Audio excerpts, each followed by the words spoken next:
Okay.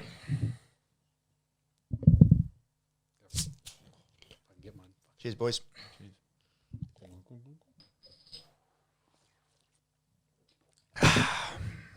Hello and welcome to On the Esky, a sports podcast where we like to wrap up and have a look at all the news stories from around the globe. Bit of a change up in the lineup. Macca has come off the bench and joined us on the table. Monks has been dropped and is currently going through his holdout. We'll see how that contract goes in the coming weeks. He's definitely got better lighting at this side. It's much better. I'm in the dingy corner over there. It's nice. Monks, I hope you're comfy on the couch over there because I like it over here. So some of the main things we're going to look at today, we want to go through all the cricket. Of course, the England versus India fourth test has just begun, but we want to have a look at the last one. There's all... Of course, we want to talk about the pitch. That's one thing we want to have a look at. Yeah, indeed. I think everyone's been talking about that. Yeah. So we might discuss, if that pitch in Metabad was acceptable for Test cricket. Then we're going to have a look, of course, about the T20 international between Australia and New Zealand ongoing. A bunch of the other cricket as well, Shield cricket. Then we're going to have a talk about rugby league. There's a lot of news in rugby league because it's just about to kick off the season. Have a look at some of the teams. Have a look at what our thoughts are around the league and where we think... who's going to be last, who's going to be first kind of thing. AFL, very much in a similar position, going through their trials, getting close to the start of the year. But then we've also got NBA, EPL, UFC, golf, the usual weekly wrap-up of all the other sports that are happening around the world.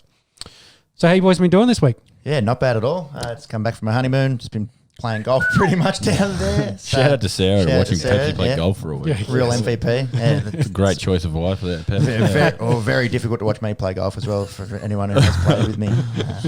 Yeah, very good. Old Slice and DeChambeau over here. Yeah. That's some of your best there, yeah. Yeah, Joseph, your week? Not too My bad. week, I've been at school camp actually, just got back yesterday. Shout out to Narrabeen out there. Saw a couple of the Sea Eagles training. Daly Cherry Evans was good enough to give his time up for a few of the boys in the class and got a photo. So shout out DCE. DCE, good Queensland boy. But I haven't slept pretty much for 3 days. So it's just keep on rolling. Here we go. Let's get talking about sport for 3 hours now. Let's do it. So I guess that means let's lead into probably our main, as it's been the last couple of weeks, the main kind of cricket story and cricket series going on, and that's the India versus England series. Pepe, do you want to run us through what happened to end the third test, where we finished up with India coming back out to bat? Yeah, chasing down 49 or whatever they had. They did that comfortably. I think whilst we were on the Esky last week in the 3 hours and 20 minutes, we witnessed 18 wickets fall.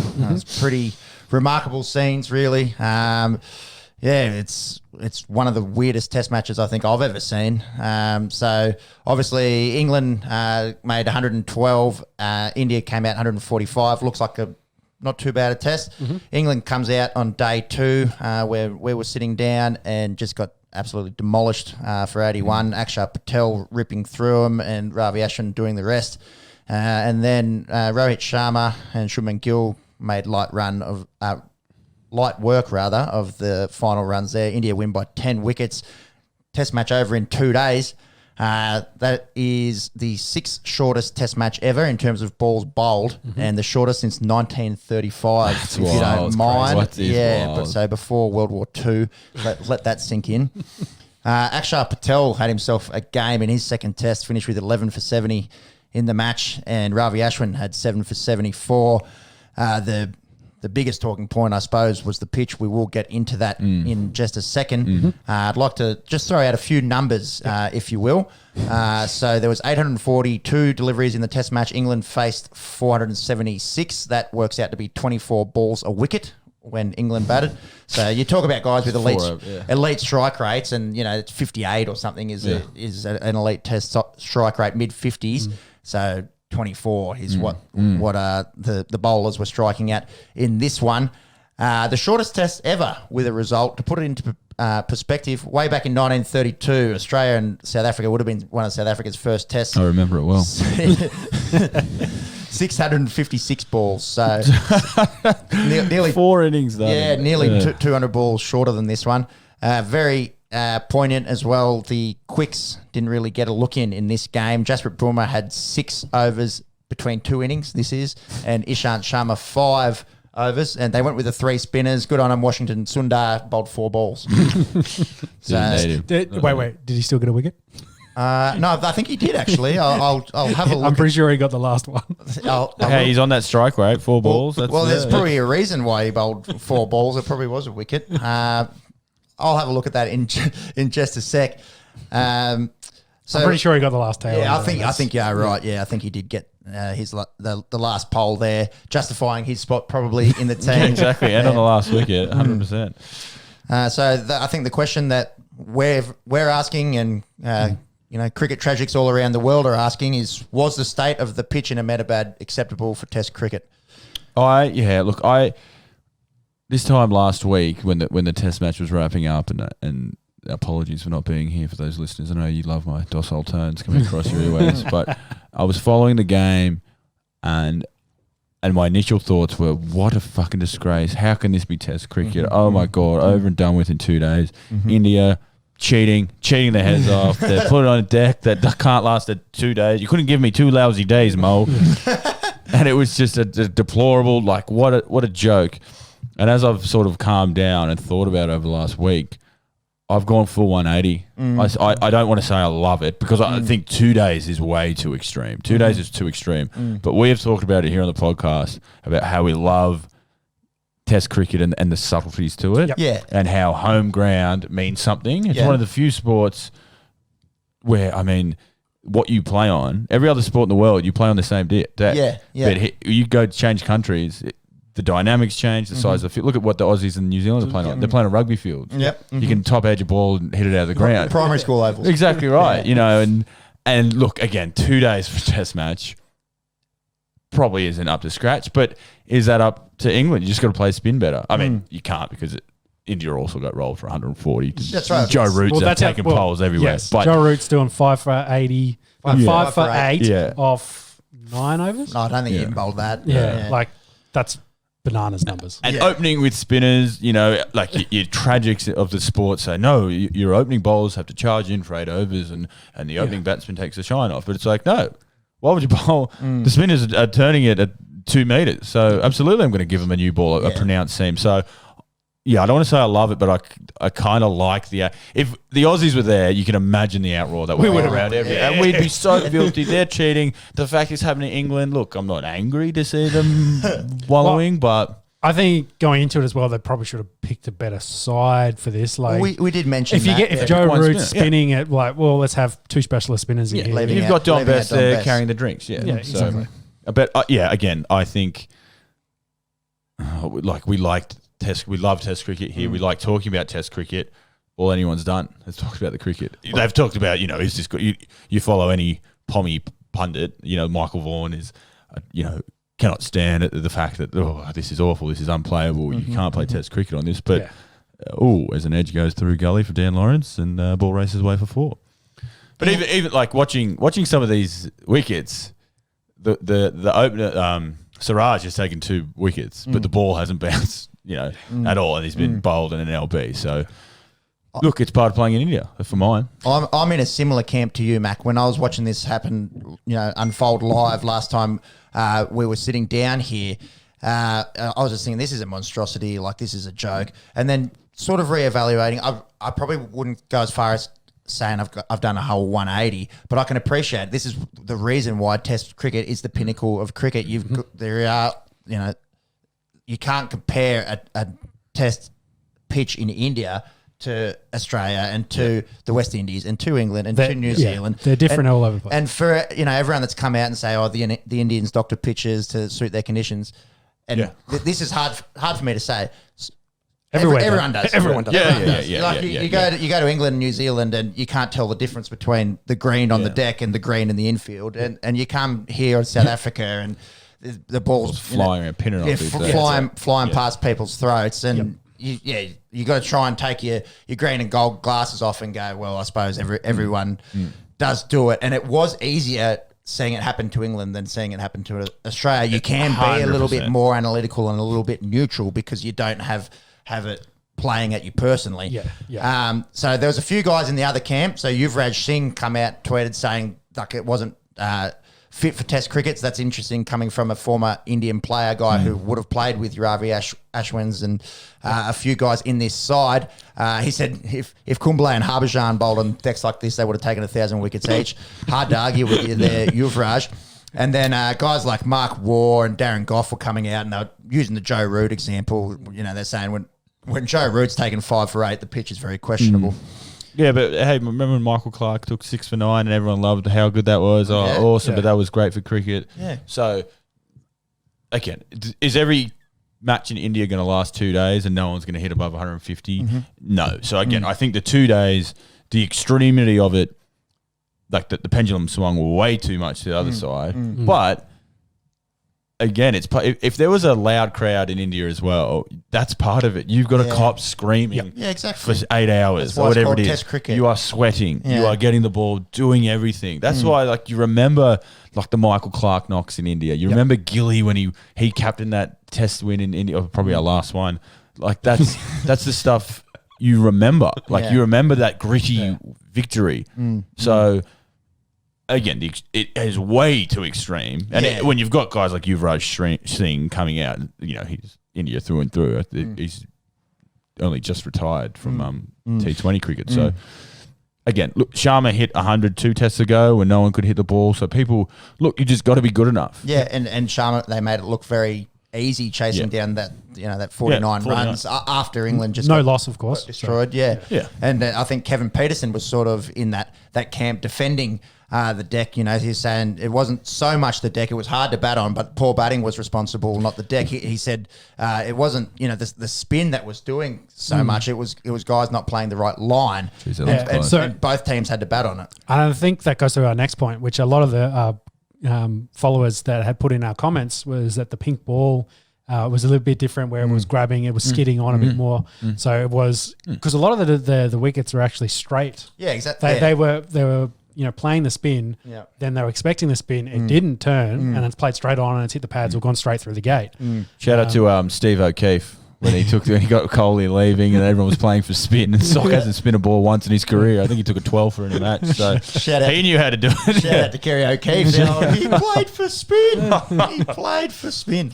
So the pink Love the ball skull. of this may have also contributed to Yeah, this. I think so. Yeah, it did look like it was skidding sometimes, where that hard red ball might not have been skidding that much, and it wasn't the lateral movement, lateral spin that was getting blokes undone. It was that uneven bounce. Whether or not that too. Whether or not that was the ball, whether that was the deck, whether it was a combination, most likely the latter option there. Yeah, I think a bit of everything. And credit to the Indian spinners as well. The drift and the overspin that Patel and Ashwin were creating, like that ball was just fizzing every single time it come out of their hands. The ball was doing everything every ball. So And I think it was all different as well. So well, I think we've talked about the last couple of weeks is picking Patel, left arm orthodox, Ashwin, right arm off spin, Kuldeep, off spin, left arm Chinaman. You've got Sundar. Off, like we've talked about the depth in their pool they can pick from. We talk about England bottling the selection. India have this pool of spinners who all do something different. Let's put them together. Get a completely different look every over. So it's that's another part about Test cricket. Yeah, you've got to get the right selection. So I don't want to skip too far ahead. Like England have only picked 3 known bowlers here. They've got the keeper batting 8. Like they're trying something. You've got to try something different. You've got to change your mindset. You've got to change your team. You can't have the same openers. You can't have the same bowlers. Like again, I love it for the fact that it's making Test cricket more tactical, and you got to move the chess pieces around. And England forced a hand from what happened in the first Test. They won. They beat England. It was even going in. I thought, if it was a neutral ground, you couldn't really pick them. And England won. That was a massive victory. And Peps and I were talking a bit earlier. I think the curator actually got sacked from the pitch. So that's telling. That means that people. It was too flat. Didn't bounce. Yeah, exactly. Too flat, so England dominated, and then when Coley talks, you get sacked. So there you go. So we might upset a few people in the comments for saying that, but that's all right. Let us know. Please do. But you think, well, all right, fuck it. Aussie should just go whacker in the 90s and just have it in everywhere. Let's just have whacker pitches, and then we'll have our quick bowlers bounce you out of the attack.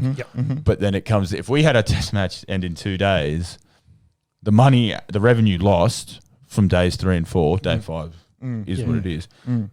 Is for most countries that's critical. Yeah, Whereas in India, money will never ever be a problem for the BCCI. No. They literally control world cricket, so they can end it this session and end the Test match now. We've made all the money. We don't need fans. We don't need players half the time. We'll just get anyone to roll on the field. We'll still make money from this.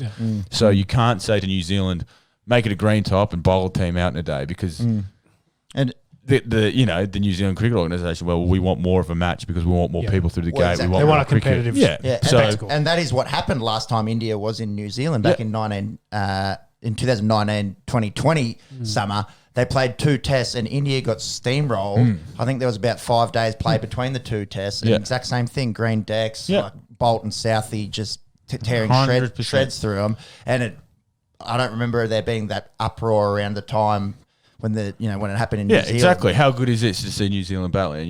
Green top, it moves around. We go to the Ashes. We got done for 70 odd. Trent Bridge, Trent Bridge, yep. Stuart Broad rips through us, and look at that. And I think Nathan Lyon came out and saying, we bowled a team out for 36. We get done by 70 by quicks and pace, and it's exciting for cricket. But when spinners do it, all of a sudden it's a deck. It's the deck, and it's awful. And Test cricket's ruined now because spinners can just, Joe Root can just throw it, and he gets 5 wickets. And, God, Root could have just been landing them. Could have just been gripping them, the pink ball, everything. He had his day. He just could have had his day. So that argument, okay, Joe Root shouldn't be taking, 5 for 8. Sure, he shouldn't. Michael Clark shouldn't take 6 for 9 to win a test. Probably match. never going to do it again. Exactly, but you don't open with spinners every test either. Like it was just a test where shit happened. So I have honestly pretty much gone full 180 with this and said you got to play in India, you got to pick spinners, bowl well with spin and play spin. That's part of it, and then throw in a Mohammad Shiraz. The ball rolls at you. So, So, final point I think we want to make on the pitch. What do you think then of the 4th Test pitch in comparison, considering they're playing at the same spot? Considering second time it's happened, so they did that for the first 2 tests as well. Am I right? In Chennai? Correct. Yeah, double in Chennai, double here in Ahmedabad. Considering in the 3rd Test that pitch was very dusty and you can see it crumbling after about 10 overs.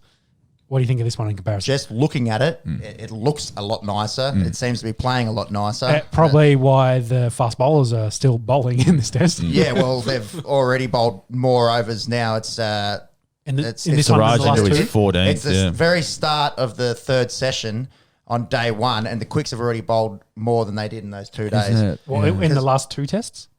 Possibly. Yeah. So Sharma and Siraj, as we speak, England 5 for 156. Just back after tea, they've already bowled 23 overs, and they bowled 11 in the last. So that's a testament to Siraj himself has outbowled the fast bowling cartel. So. Yeah, exactly. So, but again, because why would you take Ashwin and Patel off last week? Oh, Why would you take them off? Why would you put them up? Nah. This when time, they're on an absolute heater. And I said a little bit earlier, Siraj, he's been toiling away. Both wickets, one rolled and got bowled, the other one rolled, hit him on the pads. But Sibley walked down the track, tried to hit one out when you're opening the batting. He skied it.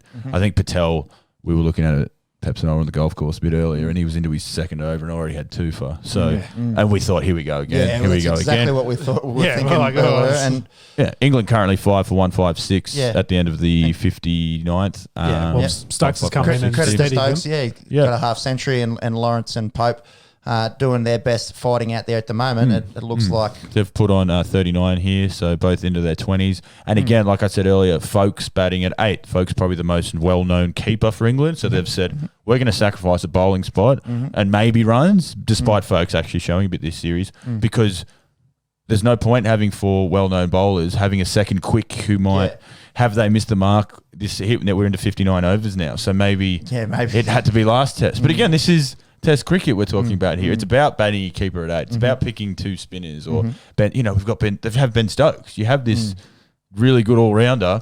Use him a bit more. Joe Root took 5 wickets. All right, we'll roll him out and we'll put an extra bat in because we clearly can't hit runs. So it's all part of the chess match that is Test cricket. And we talk about the toss not mattering and who gives a shit about the toss. Toss gets important now. You don't want to bat 4th. You look at the wicket does on day 1 of last. England's test. won 3 of these tosses out of the forward now, haven't they? So So we'll see what's happening here. Siraj, charging in here. It looks like a great field though. They've definitely watered that grass. Lot greener. It's very Yeah. green. So overall, it looks a lot greener. Like, if this came out and ended on the second day again, then you sort of look at it and you go, well, you're not actually preparing. Yeah. Because I remember a couple of years ago at the WACA where safety was actually an issue for players. There was cracks on the second day, and you said they had canyons to bowl into. Yeah, players are going to get hurt from this. So you're not going to get hurt from an 85 kilometre per hour spinner that just might rear up and hit you, but it's a different thing. We just physically can't play on this. Yep. So. Yep. They had to obviously give it put a bit more grass on top. It does look a lot more grassy. Yeah. There's nowhere near the amount of the dirt and dust getting kicked up as there was In dust fact, explosions. The pitch just next to it, I think it's the exact same pitch they play. They rolled they rolled out on that last week. They didn't bother covering it at all. So here they are. But we'll see where this goes. England could still draw this series, which would be such a.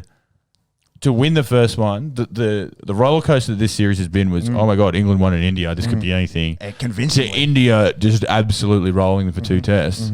A draw here would be all time. This would be an all-time series. Drawn series, yeah. If they go back with the draw here. So, again, we've been talking about Test cricket for a month here, and Australia haven't faced any of these balls. So, it's Scintillating. awesome. Yeah, scintillating. Great use of the word.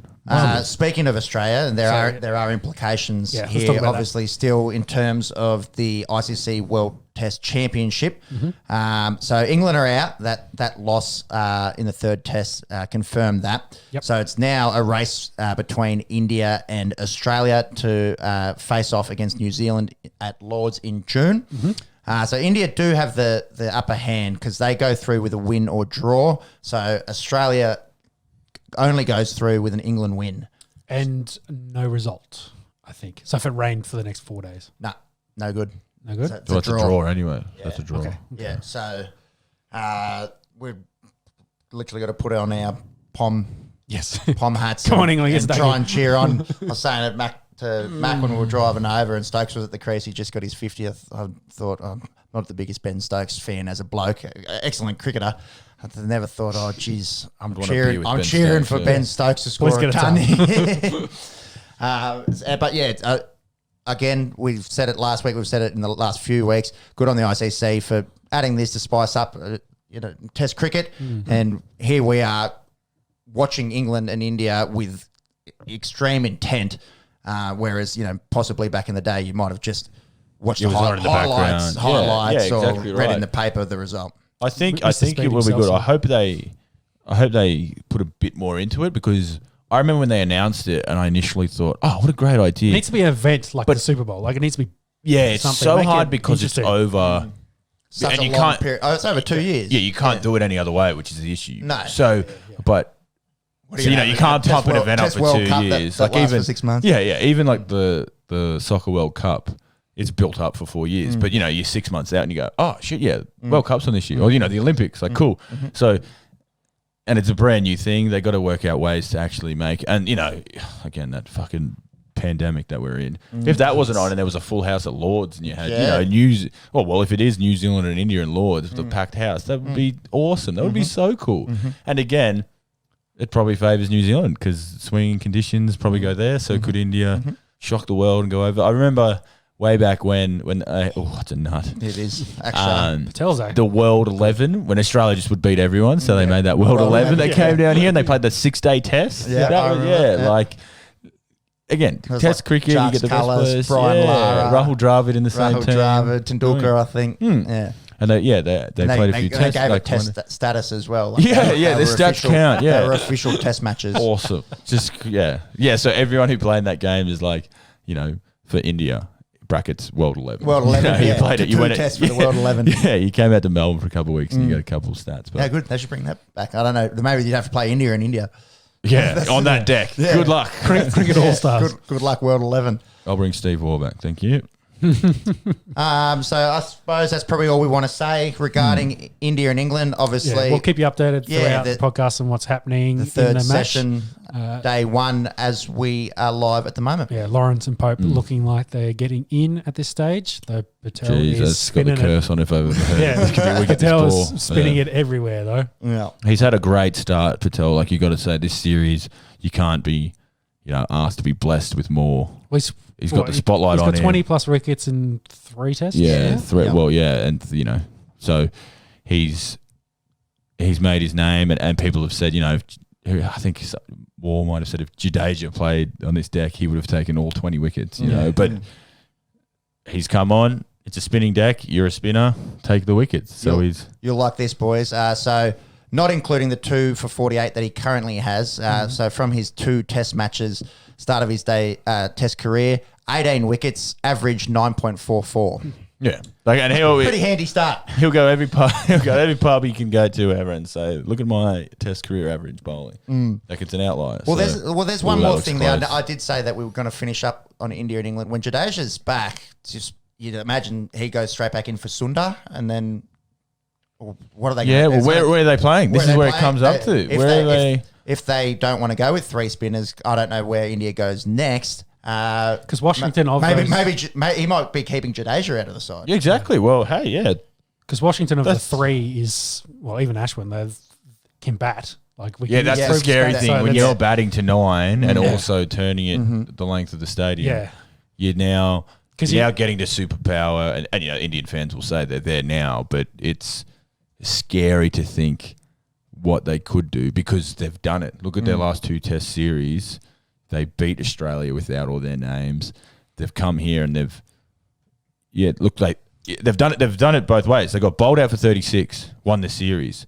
They lose the first test as Ashwin just gets Ollie Pope there, chipping to the short leg. That's a good catch. What happened there? I thought that Shubman at short leg? It looked like it went down though. Did it bounce off his foot? They're having a chat about it. Is he going to review? He hit it, but I think it went down. So it looks like it's gone down, hit his foot and bounced straight back up. He was pretty pumped, Shubman Gill at short leg. This is good radio at the moment. Yeah. He's just like, listen to blokes watching. So they're going to review. Original decision's out. So that's Ashwin huge. That is massive. While they bring this up, 5 test matches, if you don't mind, between England and India in England. So coming up after the IPL. The IPL, and then it goes straight into it. So, again... How good for Test cricket? That's out. That's out. He's hit his back leg. Yeah, off his back leg. If he's hit it, man, that's very that's handy good. Grab there. So this is where it gets interesting, and it comes into the. He smashed unlucky. it. Yeah, he smashed it. So that's out. So Pope's come down the wicket, tried to work at a mid wicket. He's inside edged onto his back pad, and it's sort of bobbled. Still come quick. Off the top of the pad as well. Yeah, and Gill's been very quick there at short leg. Unlucky there. Again, you go to straight off. He's gone. So again, look. So the curse. Look, I don't want to say Sean cursed him, but 87 balls faced. That's the devil's number. Yes. That's it's you get set, you feel comfortable. We should bag him more. That seems to work. Yeah, England, you suck. Yeah, Come on. fuck you, England. How's the Ashes, dickheads? The other thing that comes into play now is that selection of folks and batting to 8, going only with the 3 specialist bowlers. If folks can do something here and hang around. Well, Lawrence showed he made that 50 as well 2 test matches ago. He seems to be handling the spin well, and you just have to pick your best players of spin. You just have to start horses for courses, which builds your squad. It seems that India have low-key been doing this for a while. They come to Australia and they pick this certain team, and we say, why isn't Sundar getting a game? Oh, who's this Akshar Patel? Oh, he's this good. Now, like I said, we were talking about it a couple of weeks ago. Australia doesn't quite have this pool of 20 blokes. You can pick horses for courses. So we've got 9 blokes who pick themselves, and we just lost a series at home. So I think we need to start looking at this series and going, let's not worry about the big, bulky 6 who can also bowl. Let's actually start building this depth. And, we talk about the end of this year's Sheffield Shield, the start of next year's Sheffield Shield are all the white clothes cricket we have. So let's really put an emphasis on it. Where do you want to improve? Let's start looking at things. And we will get into it about those who are making runs, we'll who get are to making Sheffield noise. Shield in a minute. So that's how have I made this test match between India and England about Sheffield Shield? It always comes back home, doesn't it? It does. So we'll wrap it up there. I think that'll do for India and England. We'll keep it up. That wicket landed as we were wrapping that up. That's why we dragged on. Sorry. Yeah, we'll blame the wicket. So we'll move into. Do you guys like a beer, and you're going to introduce the next segment? Yes, and then I'm just going to hand it straight to you. But yes, get a beer. You can introduce it at least. Yes, I'm going to introduce it at least. So we're going to do a run through of the smaller nations. I guess the one that happened is it today? The West Indies are hosting Sri Lanka. Today, Aussie time. Of course, a lot happening in that game. Yeah, they're doing a COVID bubble as well, no crowds. Windies haven't hosted international cricket since June 20, so as in last year. January 20. January 20, sorry. So over 12 months. January 2020. Not January 20 of this year. January 2020. So over 12 months ago. Indeed. So all the games in Antigua. Shout out to Antigua getting it. I imagine smaller nation maybe that didn't want to go to Jamaica or one of the bigger countries. Well, they're in the bubble anyway. Less When you think of a better place for a bubble, then, the West Indies and little Antigua, I'm sure they're really hating being in that bubble. Away from everyone on a beach in Antigua. Damn it. Yes. So they're going 3 2020s, 3 ODIs, 2 tests, so a reasonable tour. All these 2020s are in Coolidge. Did look like a little bit of a goat paddock. It is the second best ground in Antigua. So Sri Lanka, a little bit of a shambles coming into this. So Daswan Shanaka was meant to be the captain. He couldn't get a visa. Jaminda Vas pulled out late over some pay dispute. He was going to be the bowling coach. And Sri Lanka haven't won an international game in over 12 months. They just played England in a test series, hadn't they? Yeah, so they played England at home, and it was Joe Root that broke their hearts. That's right. Yeah, he scored close to 500 runs in 2 tests. Before that, they'd played South Africa and lost 2 against them, and I think they've had 2 2020s against the Windies that they lost at home. So bit of a miserable run for Sri Lanka, and it continued today. There was the biggest story, before play, before play. Pre-game, yeah. Pre-game. The biggest story was the return of the Universe boss, Chris Gale, age 41. He hasn't played any international cricket since March 2019. So it was his first T20 international back in 2 years. The Windies have played 18 since then. And the big man wants to play in the World Cup. And I suppose he's got the clout to say, if I want to play in the World Cup, you're going to pick me. Yeah. I'm the Universe boss. Sri Lanka, they go out. They actually got off to a good start today with Nissanka and one of our favourite guys, Dick Weller. Making 30-odd each. And then after that, it was just putrid, really. Next highest score was 12. The wickets were shared between the Windies bowlers. Obed McCoy, the left-arm quick, he had 2 for 25 off his 4 overs. And then Fidel Edwards, remember him? He used to bowl. Yeah. He gave he was out here with Roach when Ponting was sort of floundering, and then him and Kemar Roach would just come in steaming, bouncing Ponting, making him look like a grade cricketer. Wide action. Yeah, so he's 39. He hasn't played a T20 since 2012.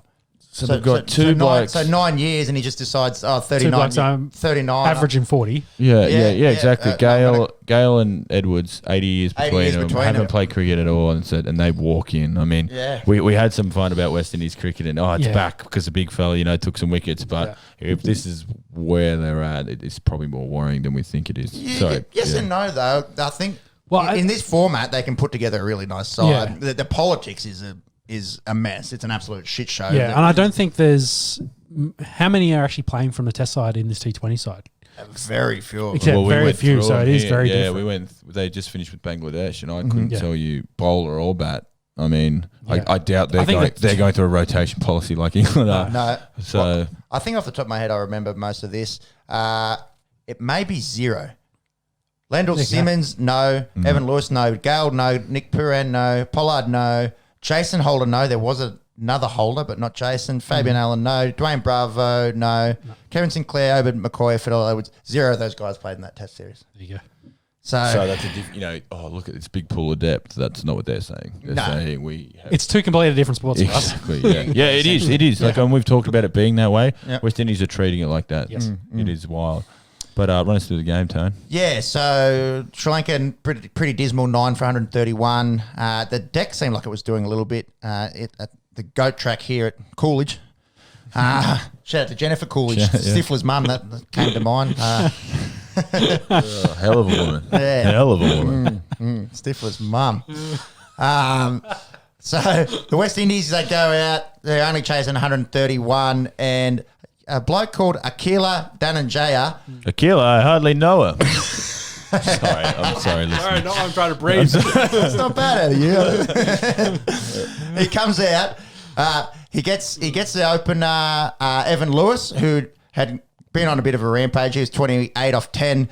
And then he goes, Chris Gale traps him, golden.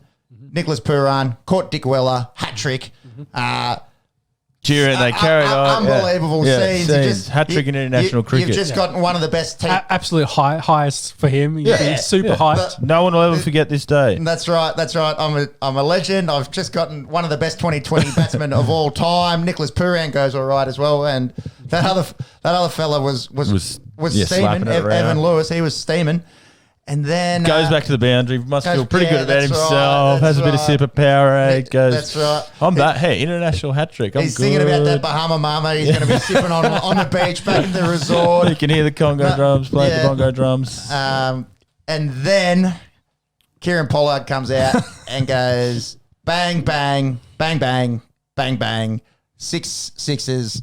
If you don't mind, he goes from taking a hat trick to getting for 36. Taking for 36 of an over.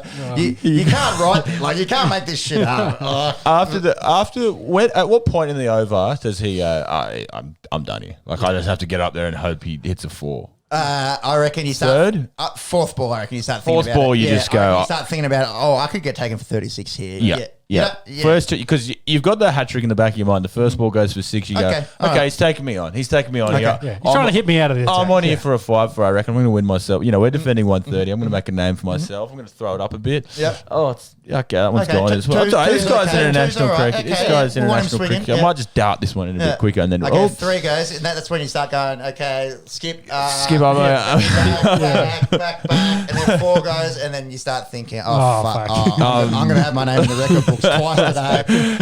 Hey guys, remember when I got that hat trick? Everyone talk about that for a bit. Yeah, shut up, Aquila.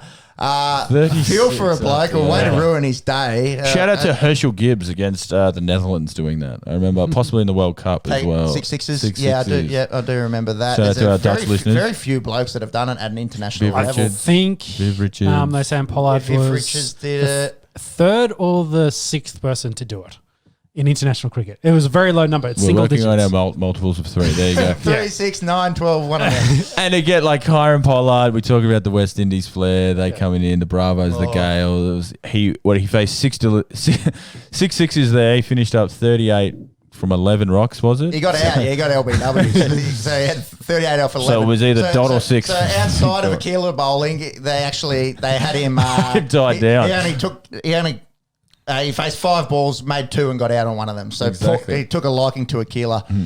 And we'll put our strike bowler on who got a hat trick. Yeah, this will shut him down. Yeah. And then he's just sending him straight into the Caribbean each time. He's going 3.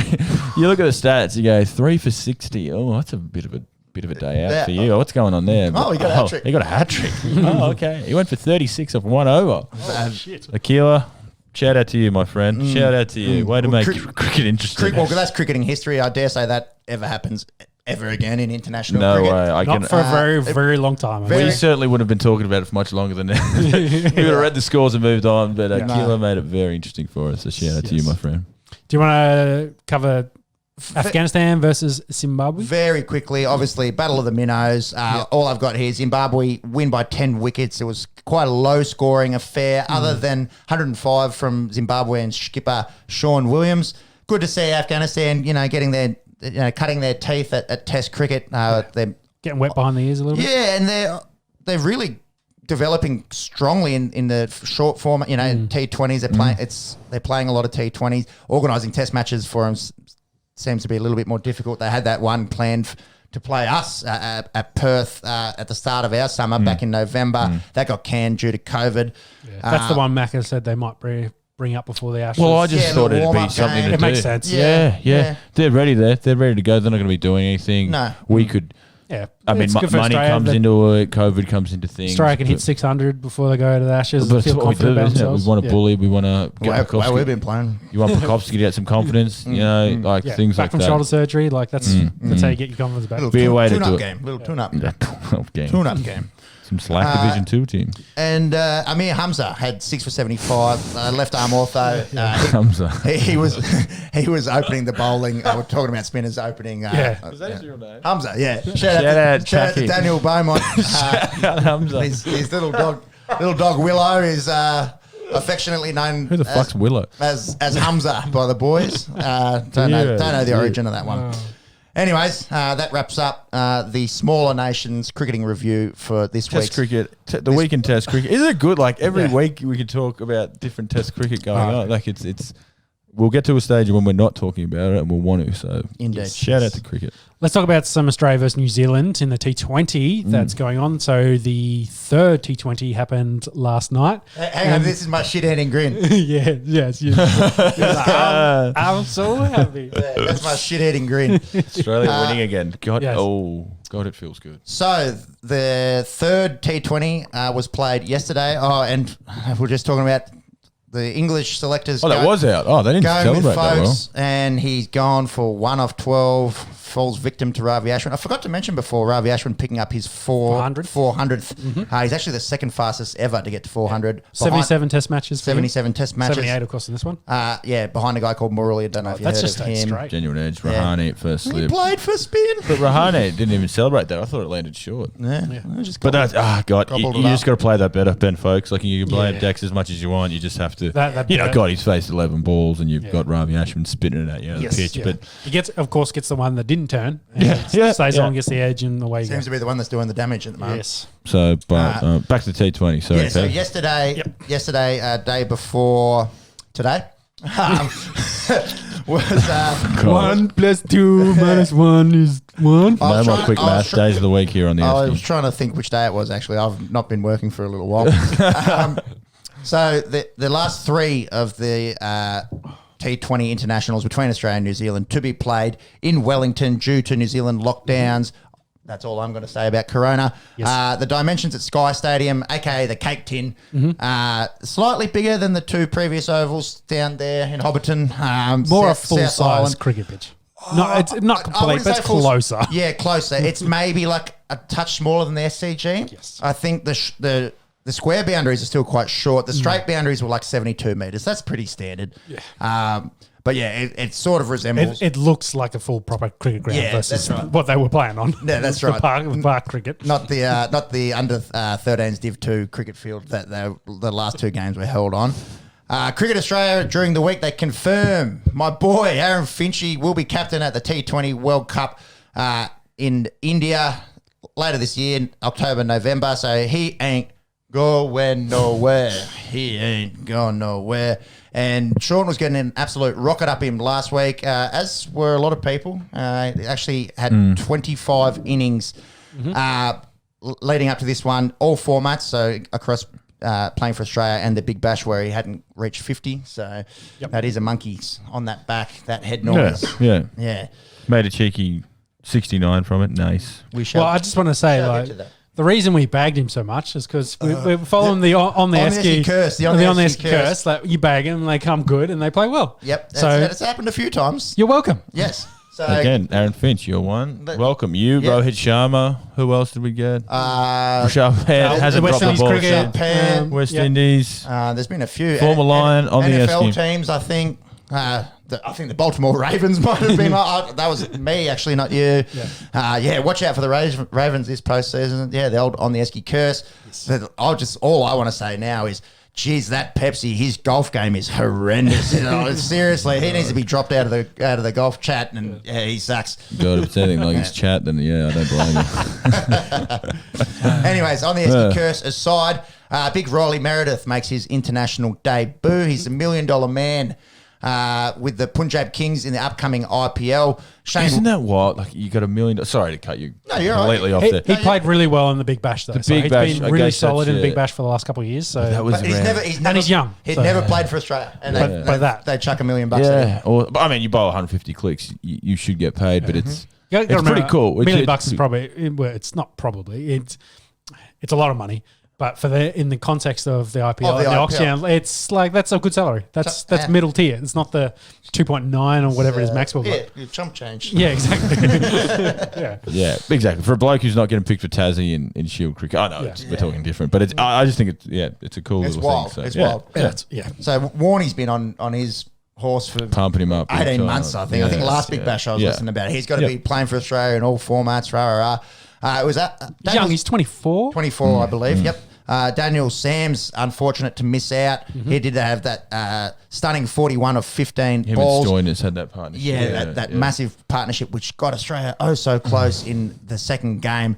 I suppose for him, he's not picked there on his batting. It's about his bowling and some of the death bowling. Probably a little lackluster. Nothing to worry about for him. I'm sure he plays a lot more short format cricket Big time. for Australia. Yeah. And the Kiwis had a change. I think Mitch Santner was crook. Mark Chapman comes back in for them. Didn't they have someone as well It's the most had to boring name pull ever. out Mark very Chapman. Chapman, very boring very name. vanilla name, isn't Probably it? made 11. It's Just a not Did the Kiwis have a late change? Someone was a close contact with COVID and they had to sit in? I can't remember. It's Mitch Santner. So Okay, that was the change. Okay, And yeah. I don't even know if it was that. I think it was, he's got a cold.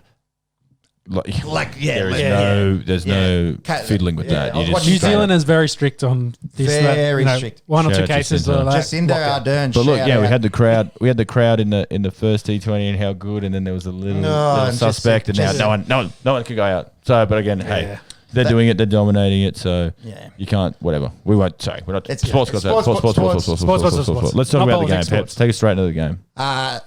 New Zealand win the toss in this one, and they elected to bowl. Finchy said he would have done the same. Turned out to go okay for Australia. Josh Philippe, our boy, he's cute. He makes runs. 43 off 27. Balding. Shout out to the ball I thought crew. Philippe Give it up, Josh. showed Finchy the way a little bit in this because Finchy started off slow. Of course, he had that LBW review on when he was on North after 3 balls and it looked pretty plumb. Let's talk about that. So That watching that live, that looked out. Like, I was like, oh god, oh no, here he goes. It's dark. And then given not out, goes to DRS. It's just clipping leg stump bails, so it's less than 50% of the ball. Umpires call. See you later. And there may be another Indian wicket here. We'll get to that in just a second. Shubman Gill's very lively at short leg. So Finchy gets an absolute lifeline, and like you said, he wasn't light and Wasn't really seeing it. And then Philippe, Wade gets out. He missed it, didn't he? Though he just missed a play straight one. Yeah, from and Southie. then Philippe comes out, and then he gets 19 from 12, or it was real quick. Like he hit some really nice boundaries really early to get going, and I think Finchy was just like, takes the pressure off him. yeah, it's like this is not as hard as I thought it'd be. Rotate the strike, get your eye in, and could see what Philippe was doing and what he was getting away with. So it was like, well, might as well. And then once he got to about 20, Finchy was just playing some really nice, pure shots. It's pure. He hits the ball so clean. We do have a review here. Is it off the foot? God, that is unlucky. That one. Dan Lawrence has just patted it down and landed straight on top of Shubman Gill's toes. It looks like it might hit the front though and hit the ground. Spat up. Nah, it's going to hit the ground. They're going to say it hits the ground. No, it's soft signals out. They won't overturn the umpire. So But look at it. It's hitting the ground. The DRS. There's no daylight between ground. So it's actually quite fitting, and we were just talking about that Finch DRS, and there's been a few people come out and say, "Oh God, it's Warnie. Warnie's a chore in the fucking box." Isn't he? The point is, it's pretty valid in that, and the Finch one was a good example. That's definitely hit the. I reckon there's some grass there. I think he's safe. It's hit the front of the toe. Dan Lawrence, I'm calling it now. He's safe. You have, but and this is the issue. You can't to overturn the umpire's decision has to be 100% clarified. But if it says on the DRS hitting the stumps, I'll retain review. Go with the umpire's decision. You can't hit the stumps and you not be out. So if it's saying hit the stumps, you kind of. And this is the grey line because it's his technology. We won't know because there was a pad in front of it. And yet we've come a long way from no DRS, so you can't really there was the one last week. shit can it because it's only in its infancy as is. It's only a couple of years. Well, there was the one for Barstow last week. Bairstow, sorry. That he got the first ball where it was LBW. We all thought that looked plumb. Watching it the side on angle, it looked like it didn't have as much elevation, but then the DRS showed it missing by about 3 inches. Yeah. And it was like, they have overturned it. There you go. Sorry, Sean, but it never looked like it was bouncing that high. So it's just, I guess, the technology and what they thought the ball would do. Because bounce is always variable, so it's something they got to take into consideration where they think the trajectory and working it out. And if you talk to anyone involved in Hawkeye in DRS, they swear by it. They say this is correct. Like there's no 1% chance. This is what we've done. It's the maths. The ball is traveling at this speed, at this from this angle. It's going to do that. There is no. The only people that say we're not sure about it is international cricket, is the ICC. They can't have this grey area. They need this human error. And I get it. You had it for 150 years. Yeah. So I don't think it would have been around for 10 years right now, DRS. So you've got to accept that we can't have it perfect right now. I think the point of we're looking at the ball from up and the ball would have hit the stumps, but we're saying not out. We're defending the umpire, and the argument is then the umpire gives everything out because then you can't overturn it. But that's not what the point is. The point is you look at it, and eventually, God, does it come to a point where we get rid of umpires? Well, that's the counter argument, isn't it? Yeah. And we love cricket. God, you want the blokes with the floppy hats out there and clicking the overs and everything. 150 years they obviously do a lot more than that. But I guess we're getting a bit sidetracked on the DRS conversation, but just on the Esky, you're sidetracked. No. Your thoughts though. What's preference? Do you DRS or no DRS? Do you go back? You got to have it. You got to have it. I think if you bring in replays, and if you got replay stuff on TV, then you've got to be able to, do the DRS. Because otherwise you're hanging the umpies out to dry. Essentially, it's like, that was not out. Yeah. But if you're not going to show replays and it's like, hey, it's great. Umpy's called it, was like, all right, we're going to live it. That's what they've said. You can't follow it up and look at it. Yeah. It's to get rid of the howler, and I understand that's their argument. It's one that's hitting middle of middle, and you look at Rob Moody on Twitter, shout out Rob Linder, but some of the ones he puts up that are just hitting middle of middle, and they get given not out, and they just go back to the top of their mark and they bowl. And you don't need DRS to know that's hitting middle of middle. You need to have that ability to be like, you've just fucked that up. We need to just check that. And don't get upset. Like players hit bad shots, blokes drop catches, people bowl pies. You make a shit decision. Well, it's probably relevant. I don't think it's in our notes, but the Sheffield Shield, one of the wickets in the games, the umpy, there's a very strong signal for it. The umpy's gone up to give it out. But then, within 10 seconds, like, actually, no, it's not out. So he's actually reversed his decision within that 10 seconds. Did his hand go up? Yeah, he went up like that, and then it's like, no, sorry, it's not out. I think. Run me through that. I'll try and find out. What was? I think it was a catch. So it's like hit the pads. It's hit the pads and gone off, and he's had a swing out, missed. But they've gone up really strong, and I think in the moment the umpy's just like, yes, he's hit it, and then as he's going up, he's like, actually no, he's missed that by a mile. Sorry, I'm wrong. And I think he said dead ball in that. But it was quite interesting. Because I back that. Like, hey, if you make a wrong decision, just be like, I fucked that, and just, in that moment say that the correct decision was made. Like he was right. He'd missed it completely. It wasn't out. And because cricket is so definitive, you are out. You can't do anything about it. In footy, if you make a mistake, if you knock the ball on in rugby league, fuck it, I'm going to go back and next one I'll catch it and I'll play a couple tackles. If you're the batsman that gets out, you have to go sit down for a couple of days. You can't do anything about especially it. Especially on a howler. So you this is bullshit. And that's what the DRS is for, and I understand that, but do we need a... You want right now what we've got is an 85% lock of a thing, so I think we should be very happy with that. We can't... We just have to... This is still in its infancy. Yeah. Infancy? Jesus. Sean, I've been hanging out with you too much, mate. God damn it. School teacher can't speak. A couple weeks on the Esky. Tongue twister. Let's that cricket game we were talking about earlier. Let's get to that. So I think we talked about Philippi Finch 40 43 and 69. Then Maxwell of course comes in. Did you mention Finchie's reverse sweep for 6 to bring up his 50? It was off a free hit. The ball before was Noe, and he goes, right, might have a crack here, and a brilliant reverse sweep for 6. Bringing up his 50, as mentioned before, his first in 25 knocks across all T20 formats. And, geez, I'm on him for, backing me up. I was going for the reverse curse, actually saying, oh, well, he's one of the best. Get behind your boy. He's one of the best short format batsmen Australia's ever seen. So, yeah, I think any chat about dropping him was lunacy. But I never thought drop him. I thought maybe in the series you'd sit him just to kick him in the bum, essentially. Like we're saying, but I think the chat, besides us, all the media gets stuck into him about the game. He's just like, hey, I'm pressure situation. Philippi's getting me some runs here, so less pressure on me to actually score, but I want to have a big score and play well. So he's come out and fired. It's G'd him up. In your defence, Warney and Junior were talking about it. Yeah, definitely. They were saying he's in terrible form. When do you start having the discussion about, no one's immune from being dropped? Not even the Australian Test captain. So the fact that they were talking about it gives it legitimacy.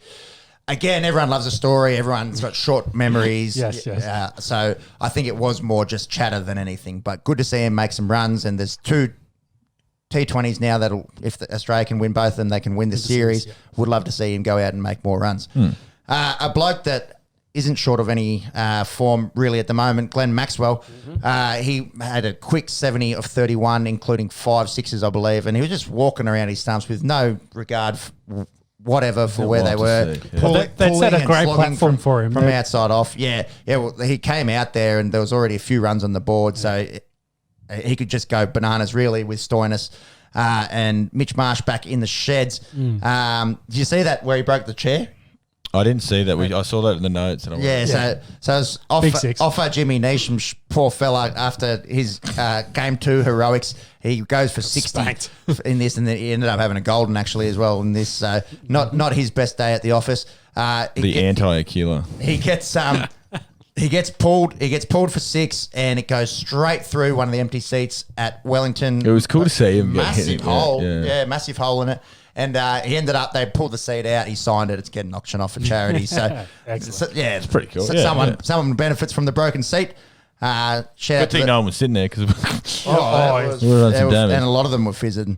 He made 70 off 31 and set up the platform there for Australia. They were 4 for 208, a really nice score there of the 20 overs. Something I did want to mention, the $2 million man, we're talking about Riley Meredith, the $1 million man in the IPL, the $2 million man, Cole Jamieson, is yet to look like it so far in this series. I know he's got some excellent Plunket Shield form. So he's getting $2 million from Royal Challengers Bangalore through 3 games in this series. 1 for 126 off 11 overs, going at 11.5. So again, there are those primary school ovals that they call international cricket venues. Never good for fast bowlers. Especially and you've got Glenn Maxwell again, like you say, treating these wickets as if they weren't there, walking around, hitting over his head, and Finchie's hitting reverse sweeps. I'm sure RCB's watching this with intent going. You're going, it's money straight down the drain. It's like what I do after paying for a round of golf. Going, what the fuck did I do that for? My God. Yeah. But look, he's a gun and he hits a big rock as well. So I think that flexibility with Kyle Jamieson, he's fine. Three games, short sample size. Yeah, against and it's international cricket. It's not big bash. You say, Finch's big bash form is worrying because you're versing club cricketers, whereas this is, Glenn Maxwell, Aaron, blokes actually, How the New Zealanders do? Not too good. So they got skittled for 144. They lose by 64 runs. Not the best game for the neutral viewer. Great for an Aussie fan. They actually started off really nicely. Guptill, after his form slump, leading up to that 97 that he got, more runs, 43 of 28. Devon Conway, we know what damage he can do. He had 38 of 27. He was actually dropped by the big Stoin at cover after an absolute rocket.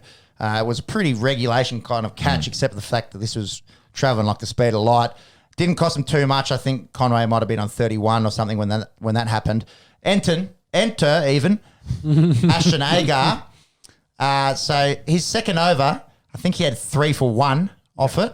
Yep. And the guys that he got, Glenn Phillips, first ball, he's been in good form. Devon Conway obviously destroyed us, and Jimmy Neesham was really devastating in the last game. So 3 guys there that have been really good for New Zealand in the first 2 games, and then absolutely cleaned up the tail. He finished with 6 for 30, if you don't mind, of his 4 overs. The best bowling figures ever by an Aussie in a T20 international, the 5th best of all time.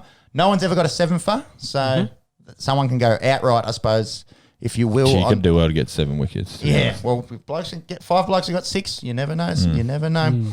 The record's actually held by an Indian called Deepak Chahar. He has 6 for 7. It's my birthday, 6 and 7. 6 for Shout 7. out Deepak. Happy birthday, Matt. That was against Bangladesh. It'll be very interesting to see if that record ever gets broken. And as we was speaking about him before, Riley Meredith, 2 for 24 off his 4 overs, got the wickets of Seifert and Williamson. He's done his... Bowled really quick. Yeah, really fast. He was getting onto the bat very quick.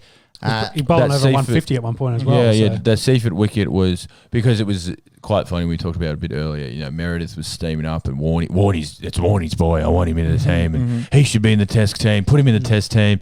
Meredith comes in, steams in, and Guptill walks him, just slaps him back over his head, and it was huge, and I just went, that's your fault, Shane.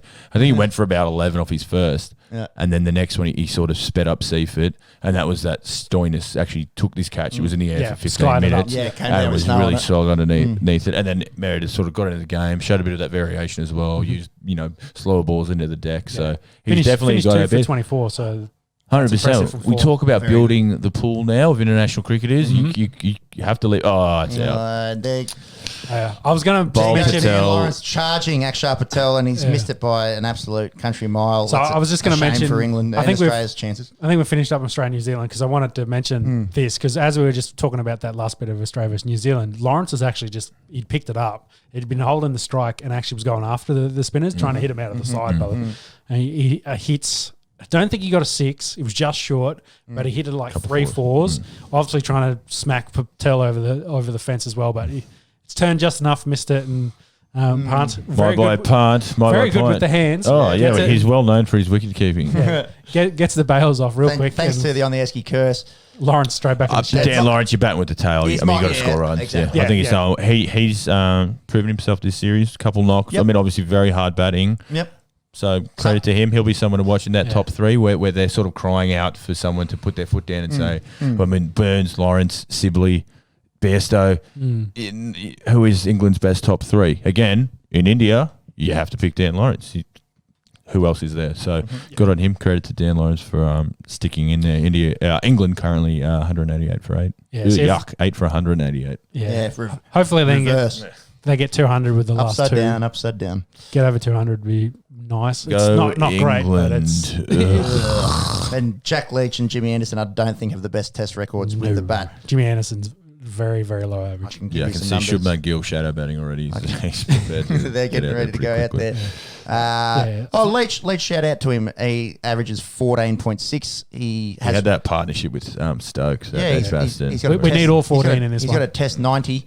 And then Jimmy Anderson, 9.4. Look, out of an 11, that's not too bad. I think Pigeon was cruising around about 5, wasn't he? And so 7.5. He had that after that. After that, 63, wasn't it? Anything, 63, All right, so that'll wrap up the Australia-New Zealand and the update in the India-England test. Sheffield Shield has been going. Do you want to run through the games that have been happening? So New South Wales versus Victoria as their second match. Yeah, so the last pod, the Vicks were 7 for 168. I think it was going into day 3, I think. No, I think it was day 1 completed. Okay, day 1 completed. Day 1 completed, going into day 2. Yep. Rain-affected match there in Sydney. The Vicks ended up with 190. Matt Short had 94. Harry Conway, we were talking about him. He had 3 of the first 7. Ended up getting 8, 9, 10. Finished with 6 for 39. That's his best bowling figures from his 31 first-class games. He's averaging under 26, striking under 60. That's pretty impressive, especially considering when the other bowlers there, Pat Cummins, Trent Copeland and Sean Abbott, who have all played, obviously, for Australia. And Paddy Cummins is pretty handy. Remember the name, Patrick Cummins. Yeah, Patrick Cummins. I think I've heard of him. So shout out to Harry Conway being able to perform with those guys in the side. New South Wales goes out. They make 364, bolstered by Moses Enriquez, 140, and Peter Neville, 74. Gritty, 74 too, 200 rocks I think he faced. So. Yeah, 8 up some balls. James Pattinson, the best of the Vicks, with 4 for 60. Moses striking at 70 in that knock. He got the man of the match in this one. It's good to see. It's good to see. The Vicks go out and make 4 for 270. Footbrush. Peter Hanscom, 124 off 327 balls, if you don't mind. It was actually his first ton in over 2 years, so good for him to find some runs. Flies under the radar when they're playing Shield, don't they? It's not like Aaron Finch where everyone's got eyes on you. He knows he's in bad form, but not the whole nation's talking about it. So good on you, Footbrush, for getting some runs there. Match ends in a draw, nowhere near close to a result. A little bit of rain in Sydney. And looks like Akshar Patel may have another one here. Dom Best facing, they're going to review. Mr. Straight Line, they're going to review. We want them to get 200 and they're not even going to get there. But this was a good game. I think we've talked about it here. The biggest question mark on the Esky for the Aussie team is that number 5 right now, if you want our best team. And we'll get to Travis Head very shortly. But we talk about Best has just missed the straight one. That's hitting all 3. Yeah. Enriquez comes out, like you say, hits that match-winning performance. Peter Hanscom had that spot in the test team for a good 18 months. He had that. He's still young. He's hitting runs. We talk about people chewing up deliveries. We need people to be out there. 300 plus. 300 plus, hits 120. Really good knock from him. Like we said, it was a draw, stalemate from pretty much the first ball. So that number 5 is up for grabs as far as I'm concerned. Yep. So good on them. Curtis Patterson, this one failed. He's obviously in the mix. Let's start putting emphasis on this, and clearly these boys know that they're in for a shot, and obviously, the spot's available, definitely. The spot's up for grabs. I mean, and we'll get to the next match very shortly, but I think Patterson play in that game? I need to. I'll just. He did, He had a couple 20s. Yeah. But again, sorry, he got 4 and then 20 in the second. There you go. No, he didn't. He got 4 and then a duck. Apologies. So again, he's missed his mark. From all reports, wasn't easy batting, so quite gritty. But I kind of like that. Kind of like it that you have to work for your ball. You have to face 300 deliveries to hit your tone, grind it out, draw it out. So again, good on Enriquez and Hanscom for putting the hand up, and Conway again bolster this. We love quicks. Let's have different variety of quicks, and Harry Conway is definitely one of them. Let's talk about this West Australia South Australia game. Unbelievable match, this one. Yeah, great match in this one. Run us through it, baby. So South Australia, first innings, 8 for 510. We'll just mention that man, Travis Head, 223. Thank you very much. Striking at 91. You do have to take. He's got to fight. He's got to keep these boys away. So he's got to fight for his spot. He's checking his Cricket Australia app in the breaks, going, "Shit, I better do something here." I need to get we'll mention his name later in this podcast too. Remember, there was no Jai Richardson, no Jason Behrendorff, no Andrew Tye. They're all in New Zealand on the T20 tour. Joel Paris, I think he may be hurt, so a bit of a second-tier WA attack. WA go out, they make 5 for 409. Cam Bancroft, nice to see him in the runs, 126. Another young guy as well that's opened and played at the top of the order. And obviously sacrifice in the sandpaper gate. Yes. So, good to see him out there making runs, but it was overshadowed by another Cameron Green. He is in an absolute purple patch at the moment. Again, we'll mention his name later in the pod. 168 not out. His first-class batting average, 54. His bowling average is 27. They say as an all-rounder, if your batting average is higher than your bowling average, you're doing pretty good. Double it up. Don't mind if it's double. Yeah. That's brilliant, No, and again, he's in the team now, so that's your spot. Go back, dominate this got to keep level. It, but Sheffield Shield isn't your level anymore. This isn't your level. Be better than this. And also the declaration, very interesting there from Sean Marsh. 100 runs behind, declared looking for a result. We don't want to have a draw. Let's try and play for a result in 4 days. And they went bloody close. We'll get to that in just a second. South Australia, 9 for 230 declared. Alex Carey, 82 not out. Harry Nielsen, 67. Liam O'Connor, remember the name. He's leggy playing his third Shield game. He had 3 for 53. His role in this match was not over just yet. Exactly. So the fourth innings, WA goes out. There's not really any chance that they can win the game. It's sort of playing for a draw. 9 for 148 they finish. Sean Marsh, 45. Dan Worrell, 4 for 30. And David Grant, 4 for 38. So if you guys don't know, this game went to the last ball. Last ball, it could have been a result. Obviously, South Australia needing a wicket with WA being 9 for. Before that happened, Hilton Cartwright and Cam Gannon, they were trying to chew up some balls for the 8th wicket, and Keep going. Yeah, 200 the ball. So Cartwright faced 120 rocks for his 25. They were just trying to. Sorry, that's what. So Mac has just passed me the note there. So yeah, just chewing up deliveries, trying to save the game here. Cartwright looked like he was caught behind. Huge appeal denied. Didn't matter. Goes at short leg. 3 balls later. It looks all over for South Australia. There's still about 10 overs left in this game. Western Australia. All over for Western Australia. Yep. Liam Guthrie didn't last long. 6-ball duck. Then enter that man, Liam O'Connor. That man in his 3rd game. He's never scored a Shield run. His average is 0. I think he's had a couple not outs and been dismissed twice, batting 11. He's facing Dan Worrell and Chad Sayers. Have got over 500 Shield wickets between them. So there's about 4 overs left with him batting with Cameron Gannon. And he survives right to the last one. He's got Chad Sayers bowling to him. And it goes down to the last ball. South Australia need the wicket for the victory. WA playing for the draw, giving their fates in a man who's never scored a Shield run. He gets one from Chad Sayers. It just pops over short cover, lands very safely in front of point, just an absolute sand wedge that just goes in the right patch of green. And the South Australians couldn't believe it. Scintillating draw. Yeah. Only sport in the world where you play for 4 days in Shield cricket, and it comes down to the last ball and no one wins and everyone loves it. Yeah. Everyone's happy. I mean, excluding those fans of the team. Well, it was a great 4 days playing, to get to that point. But if you're not, playing on that field, you love that. You absolutely, and you know what, the Western Australian boys would have loved it too. Like, we didn't win that. We're so happy to have won that game. We're so happy for a draw. It's the only sport in the world. Again, we love. It's not like we love hearing about this and giving a shit about Shield cricket. It's not about just getting our bowlers up and again, we have our 11 players. Let's make sure they're doing well. Let's play these games like they matter. Let's play them like they're in national cricket. And it's not like one of these teams dominated the whole time. Like, scored 1,000 runs. Back and forth. Yep. Yeah, and like you say, competitive, back and forth, really close. Tactical with Marsh with the early declaration, as you said. Let's go for the victory. Look, we've got. It's Shield cricket. Like, why not? Awesome. Let's so good. Runs, wickets, draw. Fantastic. Let's do that every game. The whole shebang. Yeah, exactly right. But again, so Head, Enriquez and Hanscom sort of say, hey, that 5's up for grabs. And then Travis Head says, nah, if we were playing South Africa right now, I'd be batting 5, and I'm showing you this right now. So good on the Head. And Henry Hunt also hit a ton in the first inning, so opening the batting. So he's a good young stiff. Out of Cowra. Cowra boy. Yeah. There you go. Shout out to Cowra. These two teams met again at the Wacker for a Marsh Cup one-dayer, and this was a great game as well. And familiar names in this one that performing. WA, they bat first, 5 for 369, 7 and over. Nice. Thank you.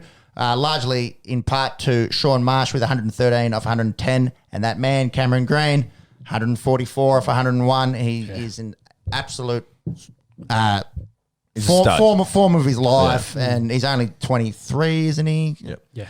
Yeah, he should play a lot for Australia. And now look, this is all forms. You can hit the round thing coming at you with the wooden thing you're holding. It doesn't matter what colour clothes you're wearing, how long you're out there for. He's reverse sweep from Jimmy Anderson. Caught that Akshar. God, and if Akshar can bowl a bouncer, might get this 200. If he can bowl a bouncer, I reckon it's coming now. Actually. Yeah, that's right. Jeez, Jimmy, how long's been practicing? Jimmy. He'll roll the armour a bit quicker and bowl a bit short. This was the next one. This is a garbage ball, mind you. Oh, that's delicious. He's probably throwing it out there. Try hitting this and hope Jimmy. What are you going to do with this ball? Reverse. Oh, I didn't even look at it. Actually, on replay, it wasn't that wide. I thought it was quite wide looking at it. Nearly gets him next ball. Yeah. South Australia go out. They make 356. They lose by 13 runs. You think... Got to be flat with that. You think that's not a bad effort. They should have won this very easily. Travis Head had 142 off 86. Harry Nielsen 110 off 118. They were 2 for 280, so they only needed 80 runs off the last 12 overs with 8 wickets in hand. Wow. Run a ball. It was 8 wickets. Alex Carey run out, Diamond Duck.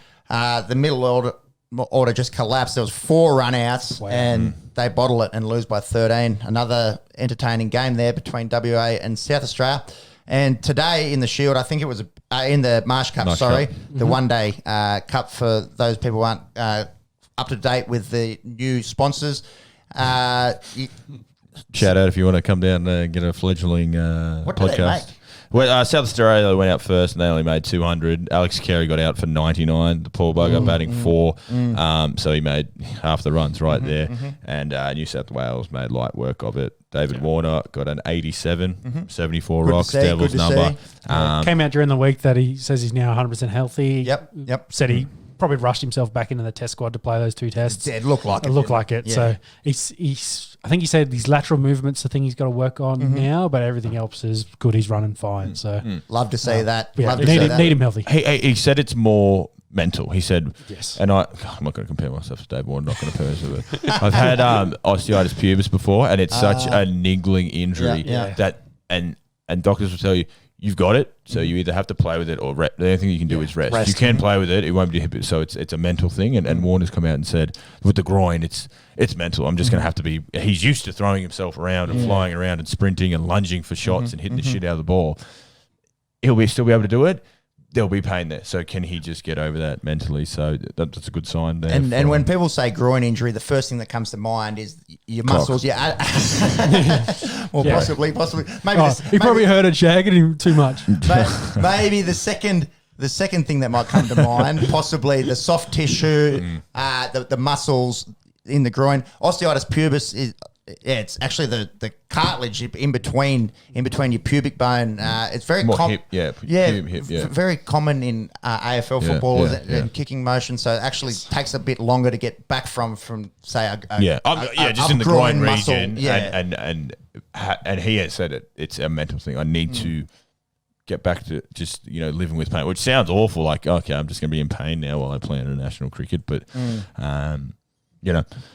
It's good to see him hit and run. He's got a lot of time to get healthy, say for the Ashes. Exactly right. So. Well, that's what priority number 1 has to be for all cricketers. Get your eye and Dave on Warner is facing the first ball of the Ashes, as far as I'm concerned. So there's nothing he can do between now and then that won't leave him there. So he just needs to get ready for that. Yes, play some Shield games, hit the ball, hit the ball in. Yeah. Don't put yourself out body wise.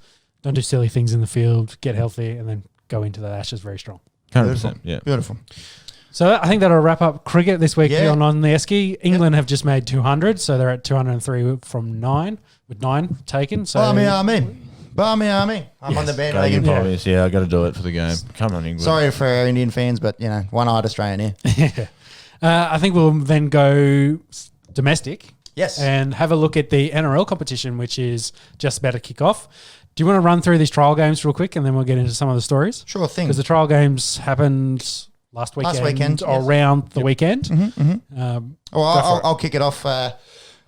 Trying to stand by my boys here. Got my Dragons cap on. I think the Dragons are going to be in for a little bit of a rough season and probably a bit of a pumping. Last or second last. Bit of a pumping from the lads tonight, I'd say. Jim, if you don't mind grabbing a few beers certainly, while we please, get through this one. So Charity Shield, always a fixture before the start of the NRL season between South Sydney and St George. A lot of history in it. I think we're close to 40 years of history in the Charity Shield. Yep, sounds about The Bunnies have actually won 9 in a row now. So the Dragons definitely, since their premiership back in 2010, the South Sydney side have had the wood over the St George Dragons. They get demolished 48-16 in Mudgee. We're talking about Latrell recently re-signed. The last time they won that, the year they went into the grand final? The year after it was. No, actually 9 years. It'll be 2012 would have been the last time. So 2 seasons when they, after. 2010 they won it. Yeah. A long bloody time. I think that's the take-home message there. Souths have definitely been the better club since then. Yeah, over the last 10 years, Souths have definitely outperformed the Dragons. So let's go back to Latrell. So Latrell, we spoke about him, re-signed, and he looked a lot like his old self. He had 3 try assists and a try himself in just the first half. Did you see that offload to Cody Walker? Yeah. Ready to watch. So essentially he's getting tackled. He looks to give it here. He looks to give it there. He's about 300 mil off the ground, and this is happening quite quick. And then just using his vision, using his strength, and just pops it onto Cody's chest, and he just walks in for a try. He's a real freak when he's at his best. He's an unreal talent. He gets the GI comparison, and you can definitely see why physically and their game styles. But he's still very young.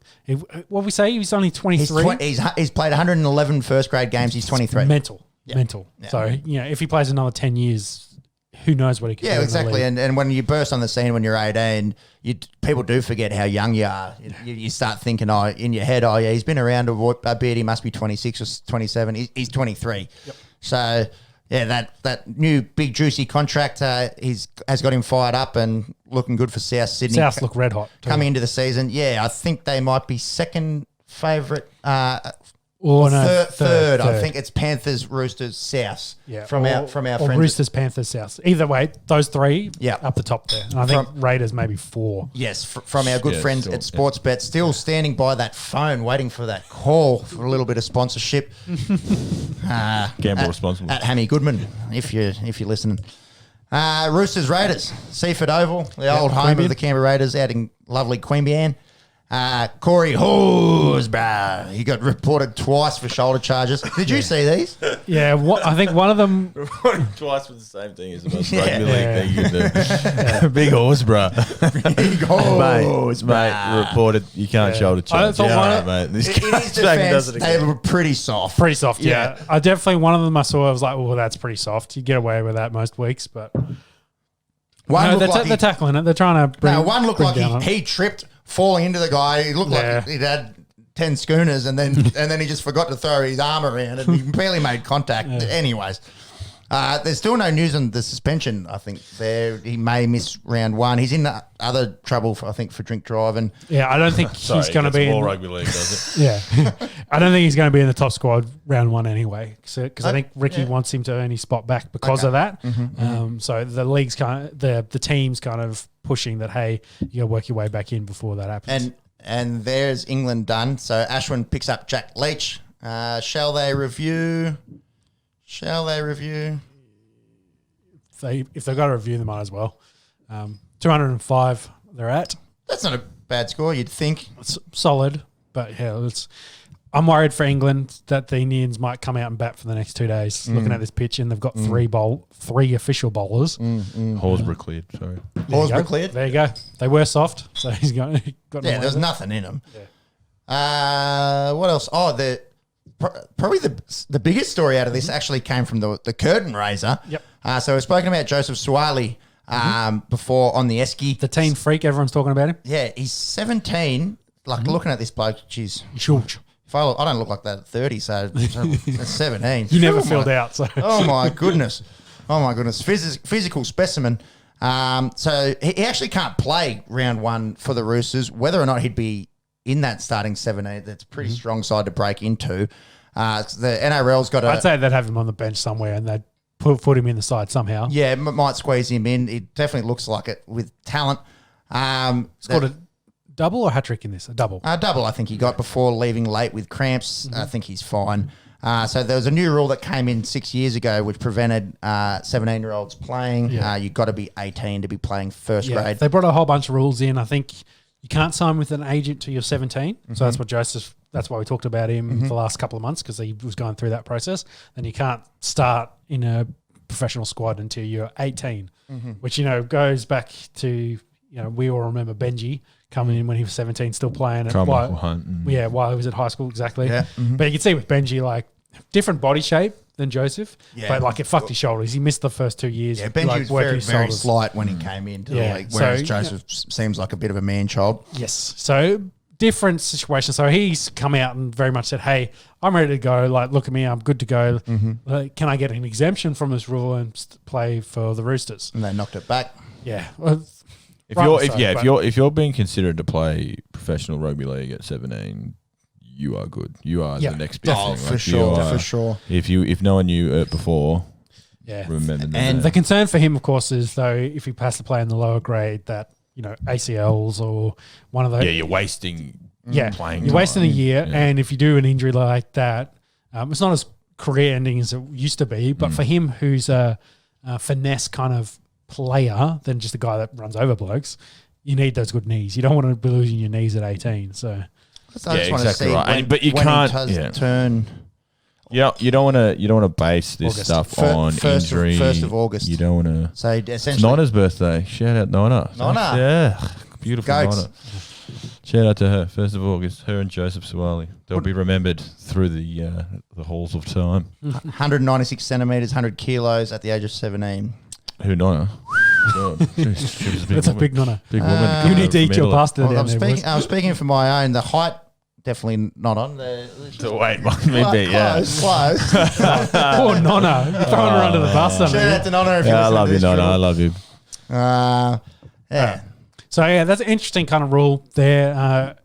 The leagues put their stance on it. They've, knocked it back. Be interesting to see what Joseph does in the lower grade, whether he'll keep pushing and say, hey, look, I've scored 40 tries in the last 10 matches. I'm getting wasted down here. So you need to put me on front. The NRL's digging their heels in. They want to set the precedent. So he's just going to have to wait another 6 months by the looks. But he's going to have a very bright future ahead of him. I wouldn't be too concerned with it. Want to run through some of the other ones? Yeah, just quickly, the trial games. You don't want to read too much into them. Just trying to sort of catch the bigger stories out of them. Bulldogs defeat the Sharks 16-12 at Jubilee. I think the Doggies will be a little bit better this year. They got bought well. So Corey Allen, Nick Kotrick, Addo Carr coming next year. That'll get the boys fired up. They'll have a pretty elite backline when that happens. Could be interesting to see how Kyle Flanagan goes with the 7. The Sharks, I think, about the same as last year. Anything off the top of your head? If anything, they've got the underperforming stars. A little bit the other way, perhaps. They need some of their guys that are coming back from injury. They've been hurt a lot to fire this year. That's probably the main thing. I don't think they really bought anyone of note from memory. Yeah, I'm trying to think. Well, they were fifth, fourth last year. They were playing. They played finals. They haven't played finals. I think they were more towards the bottom. I think they might have been 6th. Yeah. Right, so in that middle ground. I mean, again, the top 4 was pretty locked. Top 2 was a lock. The top 4 was. So. I'd say the top 4 last year was very locked. You knew who the 4 were, and it was just Stayed pretty true. It was just South that made that late sort of surge from 5th, weren't they? Yeah. 6th, sorry, they were. Cronulla were 8th. Yeah. I thought they might have stuck. They were 10-10. Yeah. Points difference 0. That's as vanilla season as you can get. 484, 480 against. Got to play a finals game. Yeah, there you go. Yeah. So then the Titans and the Warriors played out a 12-all draw at Lismore. You know how we're talking about scintillating draws in Test cricket, in Shield cricket. This wasn't this one. Not scintillating by any means. The new recruits, David Fafita and Tino Fasua Malaawi. Yeah. I imagine that's exactly how you say. Yeah. I was actually listening to that a fair bit today. I just can't quite get it right. Vossi does an excellent job. Apologies to you, Tino. Yeah, the big man. He can play. He can play. They both Queenslanders, of course, playing for the Origin team. Yes, and really good signings there for the Gold Coast. They look like a good side this year. Yeah, and we'll get to who we think might be the best Queensland sides in a sec. Imagine if they could add Cameron Smith to that side. Shoo, rumours. As previously reported on the Esky, Roger Tuivasa-Sheck will be leaving at the end of the year. Big loss for rugby league in general, and going to be big shoes to fill for the Warriors. I don't see them playing finals footy this year, to be honest, and very difficult campaign last year with COVID and them all being away from their families. I think this season's probably going to be. It won't be as challenging as last year, but I think they're definitely going to face their challenges, especially New Zealand very strict on their lockdowns, and then you've got the, depending where you're going to in Australia, they've had lockdowns bounce up and down. So I think there's going to be some of that throughout the year while they, get the vaccine rolled out across both countries and sort it all out. Considering the circumstances of last season, them finishing 10th with 8 and 12, not actually. That's pretty impressive. Yeah, that's a gallant effort, I suppose. If you haven't seen your family for 6 months, you wonder how much of that was, just built on that us against the world type treatment. Like, come on, that bonding that they have, has that released now gone back to? You can go one of two ways. So you can harness it and say, look how well we did last year when we were fucked over, not through no one's fault of their own. No. Look, what can we do now when we're all, based here? Or do they lose all that energy that they had from that and go the other way and just be the Warriors that we all know? Yes, yeah. Yeah, consistency often been the key when discussing the the Warriors. Is very good. And they play that free-flowing rugby league. The ball, can cross the field twice, left to right. It's very fun to watch when they're on, and it can be very frustrating. It's fun, but it's not winning. To watch when it's they're not off. winning rugby league. It's fun rugby league. They definitely need like not an old boy, but an old head just someone that helps guide them around the park a bit so they can funnel that energy and control them as need be. I think that's what they lacked. It was good when they had Blake Green there, but I'm not sure the halves pairing for this year, whether it's still Nick Kotorima. Cody Nikorima. Yeah, Cody Nikorima. Yeah. And He'll be one of them. I'm assuming he plays half. I'm not sure he's going to be 6 for them. I'll have a look if you guys want to run through the anyway, next one. yeah, so Panthers defeated the Eels 16-6 at Penrith. Both sides looked at pretty much full strength. Penrith, of course, won, I think they're favourites at $5 on Sportsbet. Yeah. But they're 1 or 2. Like so I've got the current Sportsbet odds as of Thursday, what are we, the 4th of March? Yep. Penrith 9:30. and South, $5 a piece. Roosters 6, Storm 650, and then Raiders 10, and the Gold Coast Titans 17, if you don't mind. That's probably the shortest they've been for a long time, I'd imagine. So pretty tight. Again, we talk about that top 4 being pretty locked in at the moment. It looks like if where the big those clubs boys stay come and healthy. meet us. So They're saying that Chanel Harris-Tavita might be the starting 7. I think he only played a couple games last year for him, so that might be the key for them. His development. I'm just having a little look here. Yeah, exactly right. So, I mean, Panthers sort of do it, the Eels. They've got a great squad, the Panthers, so they should definitely be up there. They're prime, they're prime for this. In their window, as we've talked about. So, exactly right. He's played 26 first-grade games, debuted 2019, 21-year-old. So played 13. And I've seen him. He's got very beautiful footwork. We'll just see what happens. That hair on him either. Yeah. So then the Cowboys smashed the Broncos at Redcliffe, 34-18. So the Cowboys came from 18-6 down at halftime as well. So they had 5 tries in the second half. What do we think of the Queensland teams at the moment? Were you saying Titans, Cowboys, Broncos? Yeah, that's how we're talking about in order of the best one. Strength, like where they're going to finish, Yeah, I think that's fair. I think, and it's pretty much what everyone's saying. Yeah. Titans look like the way that they've recruited might be the best team in Queensland. Long time, I suppose. Yeah, it'd be the first time that ever. Since that's really happened. I can tell you. Shout out Scott Prince I think and Matt Rogers. technically, if you take the ladder last year, I think they did finish. Yeah, that's how they finished last So they finished 9th. Cows 14th and Broncos 16th.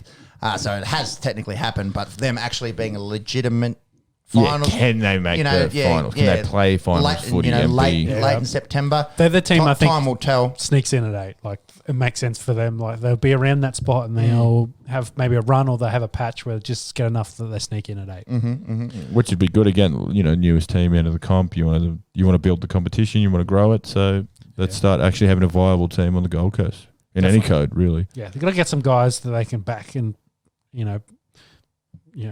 Taylor's kind of Ash Taylor's kind of meant to be that guy, the face of the franchise. They've bought, they had guys like Proctor and that come across. They need someone you can get behind. You get the face. Like DC Heave was meant to be that dude, and of course he backflipped on them. Their forward pack's going to be unreal. Like they've got Jared Wallace, David Fafita, Kevin Proctor, Big Tino. Spine is possibly an issue. AJ Brimson we saw develop rapidly last year in fullback. That's been the chat about you put Cameron Smith in that squad and they probably finish top 4. Yeah, maybe. They got Mitch Rain playing hooker, so former Dragon. So where's Pete? A little bit of a journeyman. Nathan Peets, yeah. So exactly right. So they're building. They're working for their. Yeah, maybe they let him go. That half pairing as well of Ashley Taylor and Jamal Fogarty. Ashley Taylor's on a lot of money, so we'll be. And interesting in that list there, they got him named as 6. Yeah, not 7. Yeah. I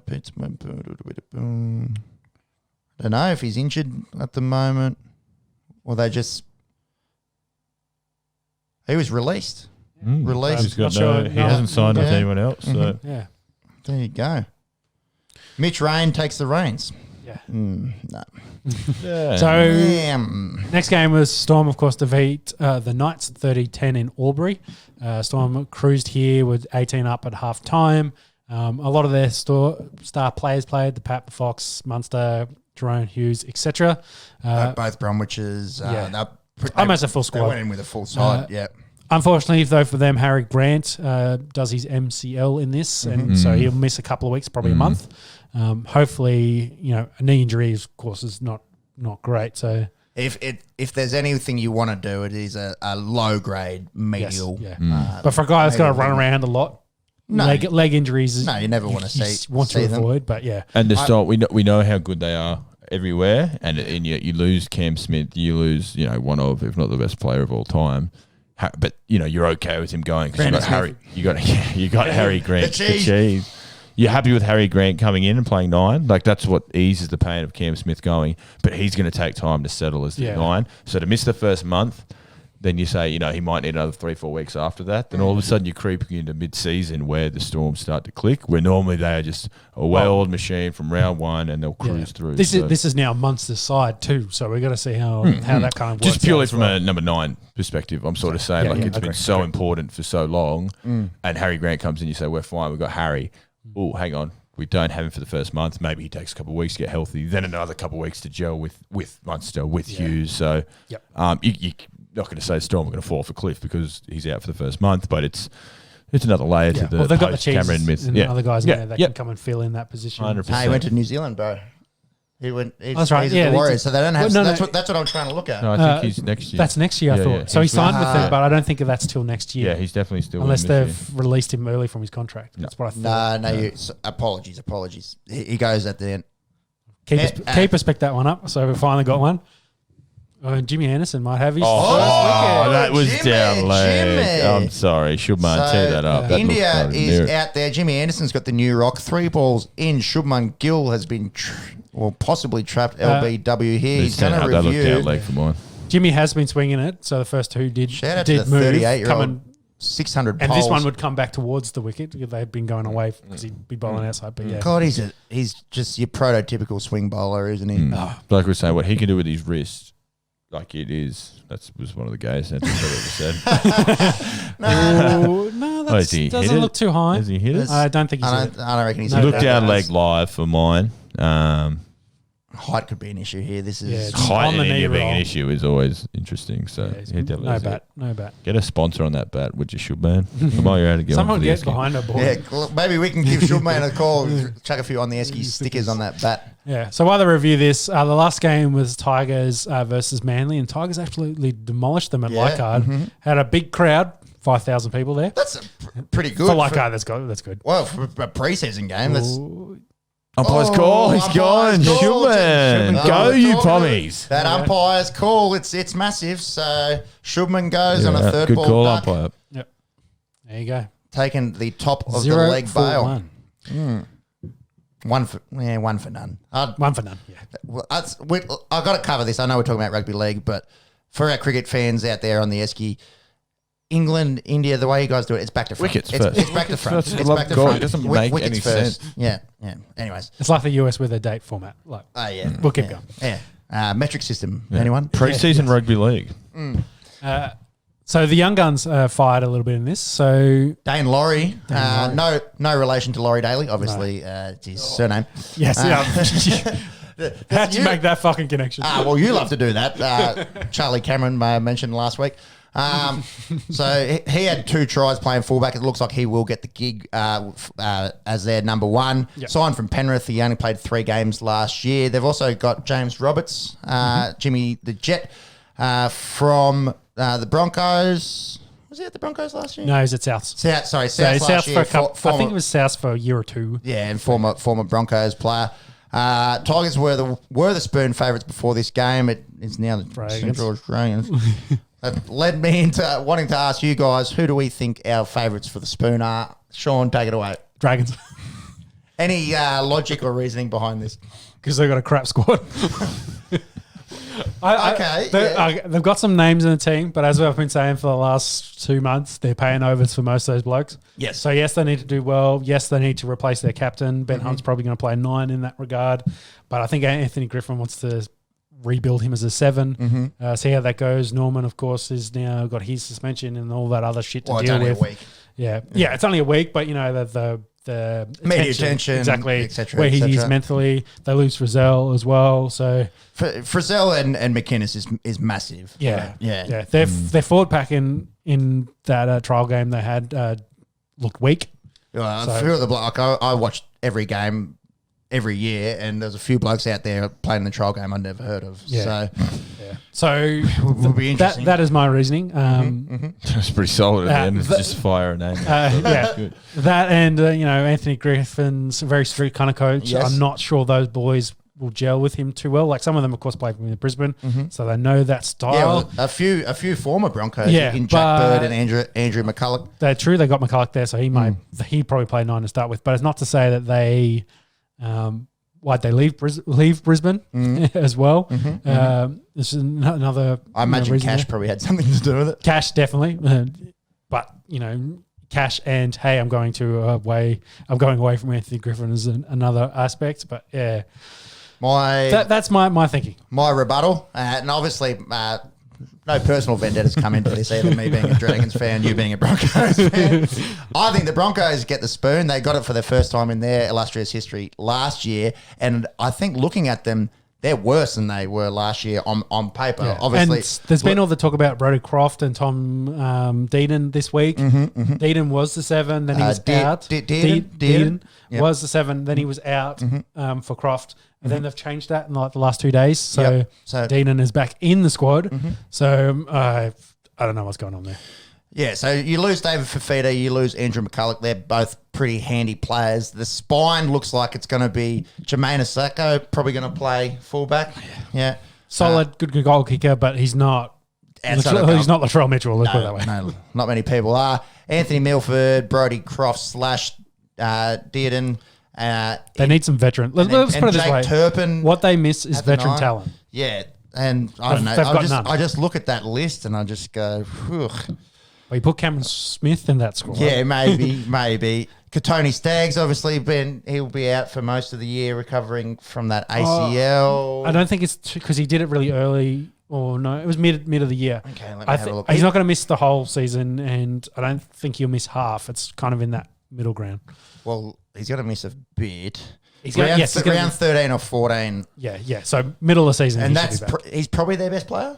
Oh, definitely. Yep. Yeah, him, then Payne Haas. They're the two guys. That's my reasoning. Obviously, a club with a lot of money and a big supporter base. But yeah, get Cameron in the squad. They got their first spoon last year, and I think they look worse than that. So that's why I'm going the Brisbane Broncos. Matt, anything to add? So I've got a Dragons fan and a Broncos fan sitting next to me, and you've both picked each other's team. I feel I should be sitting next to you, in between you guys. Pick the Doggies or Tigers. Do us a favour. Yeah, I'll play impartial and I'll say Canterbury. Just purely because, their team on paper looks absolutely stink. Coach gives me diddly. So, and again, I want to play the impartial part. I don't want to pick sides here on the Esky. We're all friendly. We're all friends. And shout out to Andrew Burns if you're listening. Yeah, Burns, you pig. Shout out to the 8th at Fairburn. The 6th. So the flip of that, Premiers, who are you thinking? Not Dragons. No, definitely not Dragons. I'm trying to back them in to, for a strong 12th or something. I'm going to be very happy with that. I'm going to go Penrith. I think they were very close last year. That's their odds on with South for taking it out. I think, Cleary's just coming along every time you watch him play. And, that run that they went on last year, you don't win 19 games in a row if you're no good. They've got a good squad. They haven't really lost anyone. No, they just didn't show up in that grand final, I suppose, and they did a very good job of coming back in that last 20 minutes. Yeah. I'm going Penrith. Yep. Back in the green machine over here. So the Raiders, of course. Yeah. Should put a little bit of cash on that. Yeah. They're $10 from our unofficial sponsors at Sportsbet. Of course, very healthy compared to the way last year. They lost a lot of guys due to injuries throughout the season. Started red hot, by the way. Then we had the lockdown where they missed a month. They came back and then they had to play a lot of games away from Canberra consecutively. Yeah, they played up. Not at Leichhardt. What's the other Tiger Stadium? They played Campbelltown. That was their home away from home. Yeah, they had to be on the bus for 2.5 hours one way for every home game. And got a lot of guys hurt as well. So I think they lost nearly half their starting squad at one point for guys that had started. And, they had won 6 straight games before that. So they look healthy, which is good. They got all the main guys back there. Be interesting to see how they go. I think they finished in the top 4. Hopefully they can make a run late and like they did a year or two ago Jack scored a couple of tries in this game in Steeford, so they've got a good squad. Your boy Jack. Your boy Jack. Get behind the Whiten. Captain Jack Whiten. Gun to your head, who's a better footy player, Jack Whiten or Cameron Munster?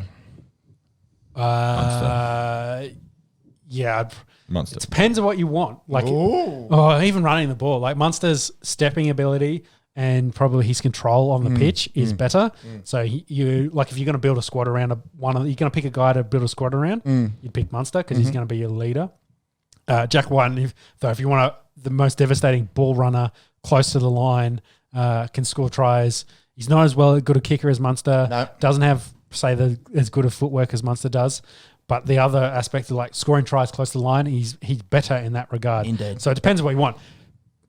Maybe Munster becomes a 7, you put the two of them together, then that's that's unbelievable. Could be a future Australia pairing. Yeah. Yeah, I'm going to go with Munster, but Jackie boy is getting very close. Yeah. I think, Jack is a running 6. He's he's perfect for that position. Munster's like a good running 6, but he also has all that other tendencies that you probably make a good 7 as well.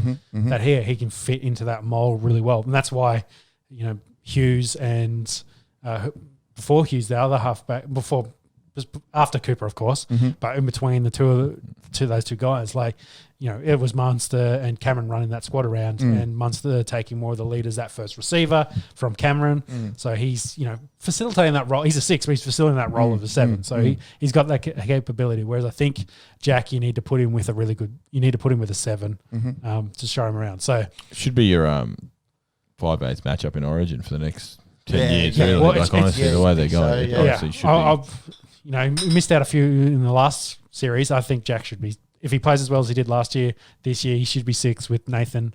That's an unreal halves pairing.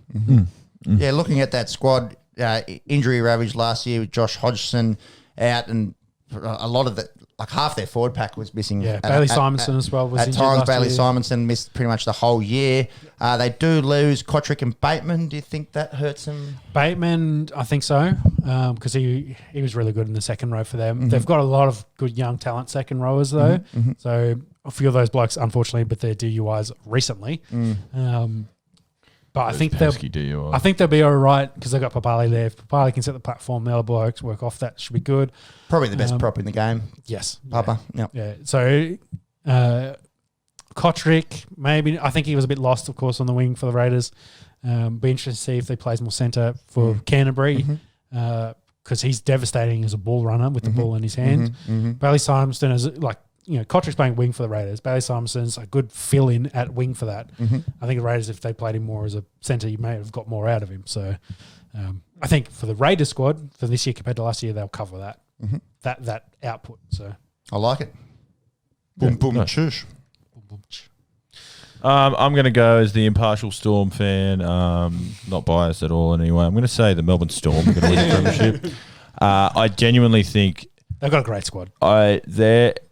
They don't have a bad player on the 13. Like they will. Yeah, New Zealand internationals, Australia international, Origin players, they're stacked across the wires. It sounds ridiculous to say, they'll be able to cover Cameron Smith, who's the next immortal, I imagine, or close to it.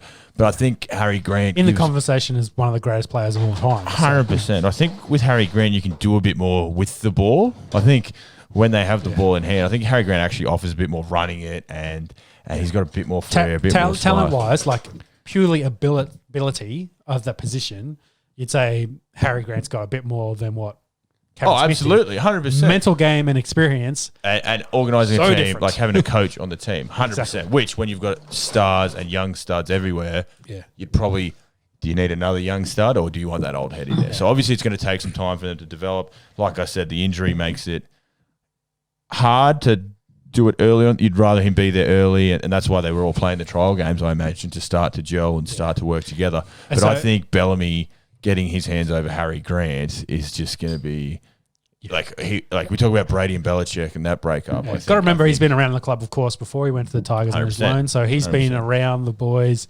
But like we were saying before, it's now Munster's side. Him and I'd be interested to see how him and Hughes, their dynamic and how that works.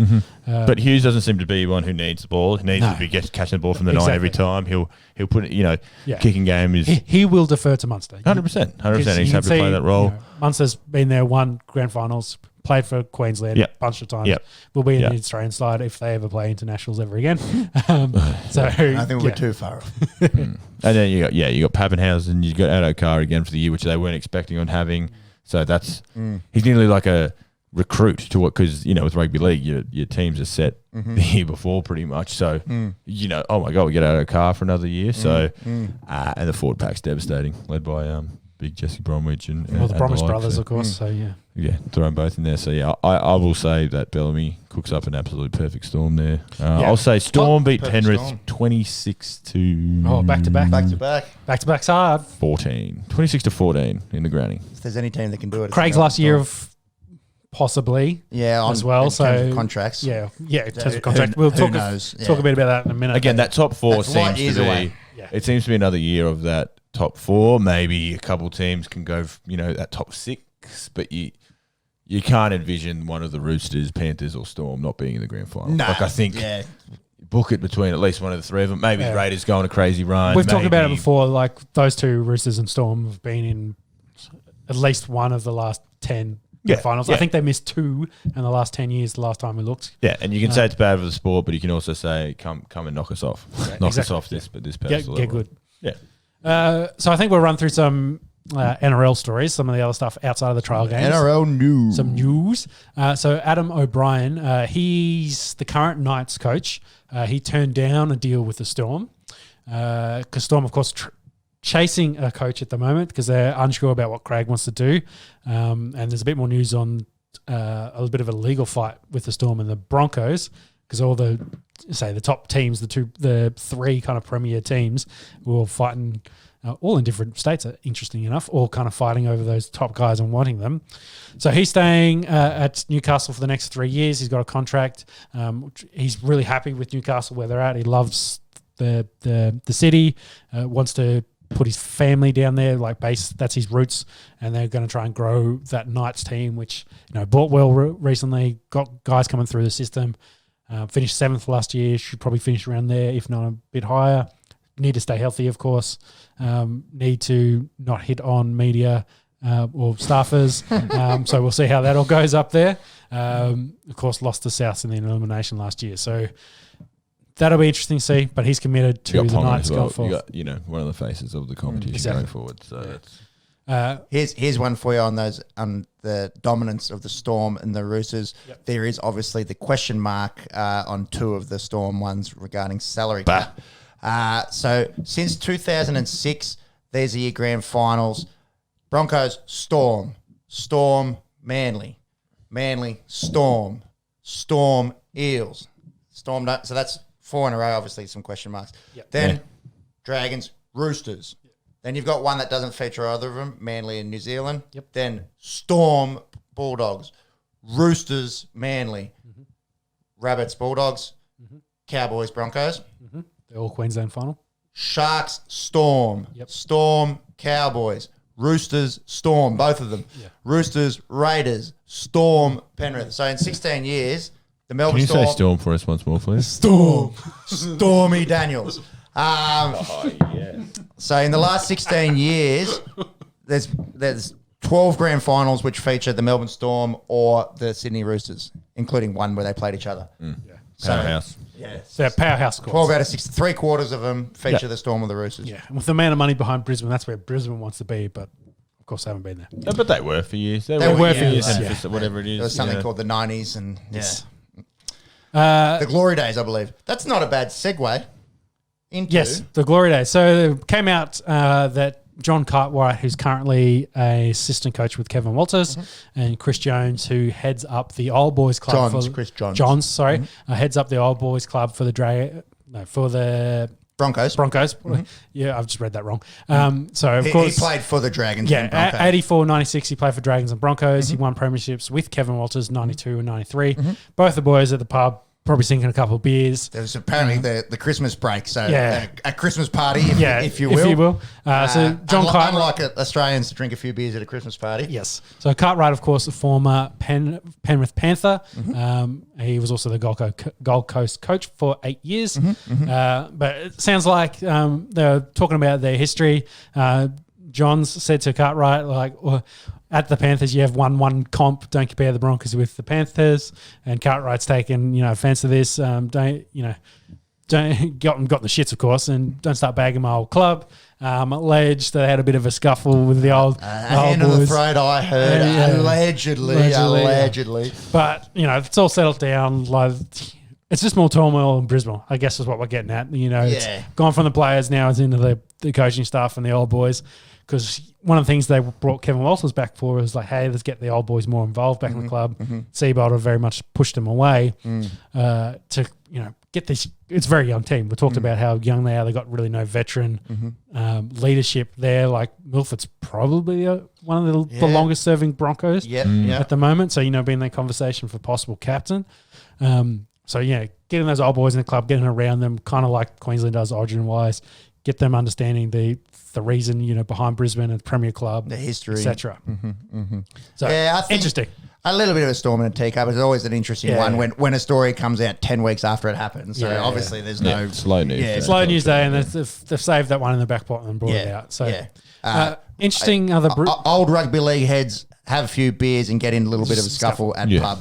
Yeah. Over who went to the better club. So. Water is wet. Yeah. As are these beers. They're going down delicious. Shout out to possible future sponsor, Great Northern. The beer from the Esky. Yeah. That's right. Super crisp, low bitterness. Goes down very juicily. Yeah. I want to cover the legal fight because we'll stay with Brisbane. So David, is it Donaghy? I think he smashed that in one. I reckon he got that in David one. Donaghy, he was at Melbourne. He's already been pegged. He's the future CEO for Brisbane because I think it's Paul White. I can't remember the current. He's stepping down. So Dave's been pegged to his replacement.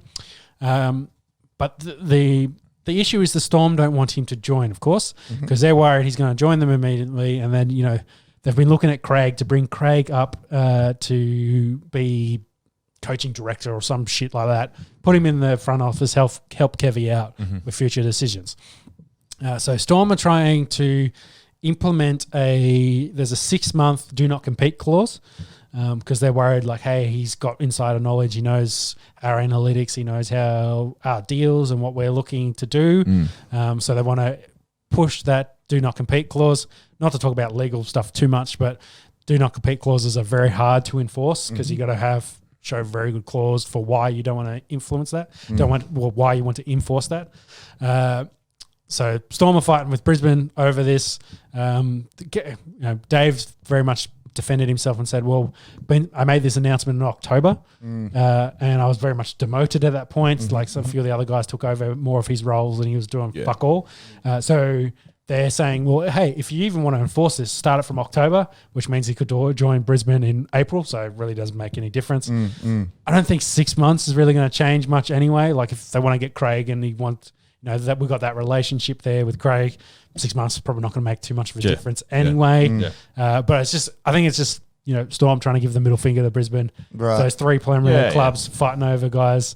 I think the Roosters and Souths have got some fight at the moment, back and forth in the behind deals. Of course, they had that fight over Joseph during the off season. Those premier clubs trying to get one over each other at this point, jousting it out in the legal arena. Which again, boring arena. Yeah. But I thought it was, it's an interesting note. With Bellamy coming to the end, and what is his knowledge worth, really? What are you willing to spend on that? For both of those blokes. For Storm, they're like, well, that's been our brains trust for at least the last 3 or 4 years together. So how they want to do that. Yeah.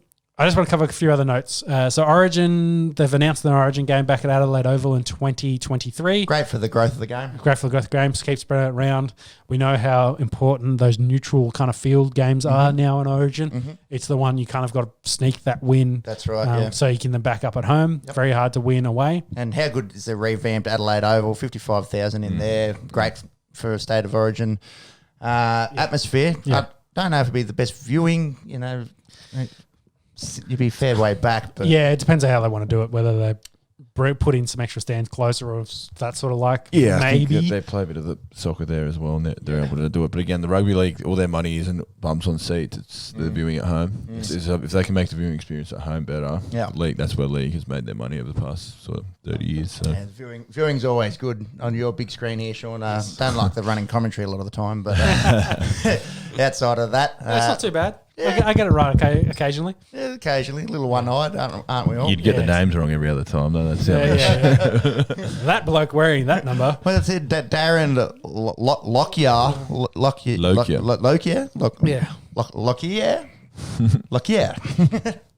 I can't remember what his beer drinking name was. It's Daryl or some shit? Daryl. Daryl's his alter ego. Is that Daryl? Yeah, too funny.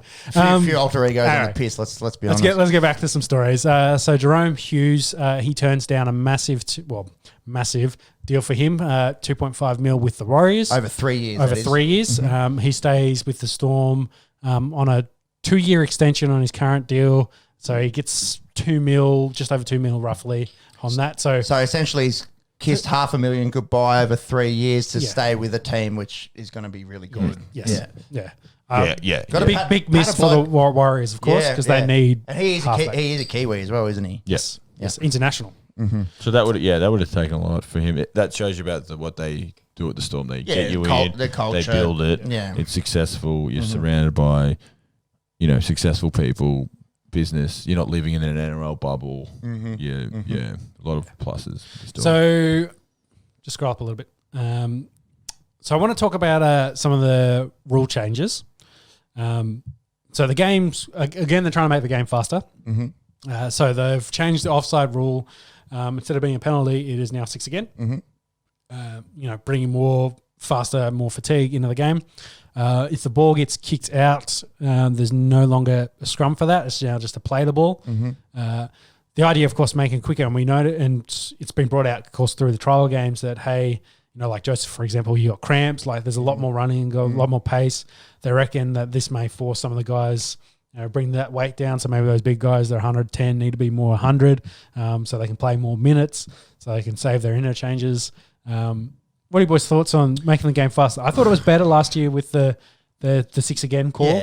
That was a great rule change for that. For sure. You've seen it's an obvious push from the NRL over the last 5 years with getting, coming. They want the speed. And interchanges going from 12 to 10 to 8 and then all the rule changes regarding penalties and making the game quicker. Fatigue Rugby League is good rugby league for viewing. I don't mind it. I like the rule changes last year. I think it just makes it a little bit quicker. Yeah, I think for me it's interesting to see where there's a point where they end up going too far with this. Yeah, where it gets. Yeah, well, when there's this is one less scrum that you have. So the only scrum you have now is a knock on, and that'd be correct, wouldn't it? So. We're getting closer and closer away to getting rid of the scrum. And we saw through the Origin series last year how useful the scrum is if you actually use it. Yeah. Because I think there's 3 tries scored from scrums. Yeah. Well, you can use it as a set play because half the players are in one spot. The actual scrum itself has been dead for a decade. Yes. The set play aspect of it is what I was kind of alluding to, which you don't see very much in the regular games. They just pass it one out, do a hit up, and then they're back into the sets, trying to limit kind of those areas. But yeah, I'm interested to see how far it goes where, they're pushing the sport too far. I don't want to say they end up with like AFL bodies because, it's a very different kind of cardio sport. Yeah. There's more running, but you kind of lose. The big boys are going to blow up a lot quicker now because and last year the rule was great. It came in, do you need to add another thing straight away or did you need another 12 months of this to see how it went? Because that could have been a flash in the pan. Yeah. What if we come in here now and it is too quick and players are tired and more errors and then, fatigue, more missed tackles. And you feel for it's guys. a way to highlight the flashy players. That's what you want in rugby league. The players who can step around the tired blokes. You want more line breaks. Hit up, kick. Hit up, kick. I don't want to say it's a direct impact on the Storm kind of gameplay and the method they've done for the last 10 years, the wrestle. Slow down that play the ball. Get your players back. It's harder to run around 10 blokes than it is, 4 blokes trying to get back to the line. Exactly. So to bring in those more speed guys, try to limit the wrestle, so there's more movement, there's more line breaks, there's more with that spectacle they're trying to create. But I just wonder if, it forces the big boys out, like Junior Paulo and those guys like that, they slowly work their they slowly work their way out of the competition where they, like the Jordan, what's his last name? Plays for the Eagles, left tackle. Left tackle. Yeah, left tackle. The Philadelphia. Yeah. I was thinking Manly. Left tackle for Manly. No. But, like that was My told time he needed to lose like 20 kilos to play rugby league because he was just too big. Yep. Like forcing those guys that are athletes, are big human beings, different kind of athletes. Yeah, but the power, strength, 138 kilo guy. But you lose all that. So it's probably one of the benefits of the NFL is, doesn't matter what size you are, there's a position. There's a position work for everyone. Yeah. Whereas the NRL, is small, making that bracket smaller is what I'm kind of getting You've seen it over the past 10 years in the NRL where the backs just keep getting bigger and bigger and like bigger. Matty Bowen, would he get a run these days? No, who the hell's 75 kilos? And who was the other little fella? Peachy? Yeah. Peachy, Preston Campbell. Preston Campbell. Yeah. There's guys that were 70 odd kilos dripping wet. There's no chance they're playing in today's rugby league. And then you might be right with these new fatigue rugby league rules. These 120 kilo big boppers might just keep coming down, 115, 110, 105, and then you just get a window where an NRL rugby league player is somewhere between 90 and 105 kilos. Yeah. Yeah. Yep. So, I think that was kind of my point on that. I'm interested to see where the league goes because I don't want it to, it's going to shorten its player base, and if it wants to expand with more teams, you got to find players from somewhere. And if you got rid of all the little guys, you're going to get rid of all the big guys. You're going to end up with, stock standard 6'3", that 6 to 6'5" kind of size, and that 90 to 100 kilos. Like that's kind of the ballpark. And if you're not that, then you probably can't play professional sport in this country. Like the AFL, you can't do that. You have to look elsewhere. The difference in AFL is it doesn't really matter what height you are. Caleb Daniels 5'6", and then there's guys that got to be lean. and you got to be able to run. Is 6'11". You got to be. You can't be able to move. You can't be heavy, I suppose, in AFL. But the height, size of things doesn't matter, and that's the thing that you can't change. Exactly. Well, like that's the argument. Not to fat shame or anything, but we are all dad bod kings here. So. True. But you take a few fat skinny boys in here. Yeah, you take the stereotype of the Islander boys, which are the bigger, solider boys. They get moved out and they go, well, shit, I'm just going to go back to New Zealand. I'm going to play pro rugby union, and you miss out a lot of that talent, that ability, because some of those big boys are good ball players as well. Yeah, indeed. I love watching Junior Paulo type running around. And offloading all the time. Scary looking, big boy. So to finish up on the NRL, I think what were the other stories we had? Just the jersey names. So Kalen Ponga posted to his socials calling for jersey names, as they do in State of Origin. On the back, he was saying, I think he posted a picture. Did you see it? I think two NBA guys swapping jerseys. It was Wade and it was the Mello. No, it was the two. It was two Mellos. Yeah, swapping their jerseys. Yeah. He'd love to get a Roger Tuivasa-Sheck jersey before he goes over to the All Blacks next year. Do you think the NRL has any interest in doing this? Well, at the moment they don't, because that's where they got sponsorship, so they got a prime sponsor there at the moment. Because they're trying to put sponsors all over. Could they replace that money with jersey sale money? Because you see names on back of jerseys in a lot of other... Very American. Yeah, it is very American. Yeah. Would you buy a Ben Hunt number 7 jersey? No, but... So would you buy a good player number 7 jersey? I like, as a Dragons fan, I loved Mark Gasnier. I love watching Matt Cooper. I love Gareth Widdop when he was there. Yeah, wrong decade to be talking about Dragons football. Indeed, but Darren Lockyer, like a number 6. Young kid, you're a young kid, and you whoever your idol is, Thurston Smith, or coming to today, to Tedesco or Mitchell with a nice one on it. You'd wear that to school. Yeah, so I imagine they could possibly make their money back from their sponsors. I don't know the ins and outs of finance in rugby league, but I'd love to see. Very American. Like the AFL don't do it either. The AFL doesn't do it. Cricket's only very recently. It's very American. Well, actually, in ODIs, I should say they've been for a long time. So I don't know. I don't know, because we don't know it. Like we haven't had it, so we don't know if we like it or not. So, I don't know. Do you wheel it out and try it? You can always fit sponsors on jerseys. God, there's a lot of... Well, there's a lot of... Exactly. Yeah. Right. They probably should have data as well. Like, if people are buying State of Origin jerseys with names on it, and they're going out and buying Nathan Cleary jerseys with number 7 on it. Yep. Then you could go, well, hey, there's a market here, like they can see it. So obviously they should have those numbers and figure it out. But I think just an interesting conversation. Yep. The one thing we did miss in the NRL was the trade window or the signing window. They've moved it back from June 30th to On his birthday. August 1st. Yep. A lot going on that day. Yeah, a lot going on that day. So That's a whole extra month, essentially. yes. A month and a day. Month and a day. But the problem is, though, that's if you think the league and where it is at during the season, that's getting towards the Right in the back business end. end. Yeah. Yeah. So all the chat during the week was, the big squads going into the finals will pick up a player like an X Factor guy, maybe from another club that's off contract that they can then bring in and decide. And hey, way it goes. There's some bullshit chat about teams that maybe aren't making a great one in the playoffs will loan or a guy off contract will say, hey, go play for South or some shit so the Roosters don't win, like trying to the manufacture who wins for. I don't think that happens logically. These blokes will say, fuck off, I don't want to do that, I don't want to go play for them. It's a much ado about nothing, to be honest. Like you said, it's an extra month. Yeah, the biggest concern though is we'll probably end up talking about Cameron fucking Smith all the way to the 1st of August. Who's he going to play with? He could set back.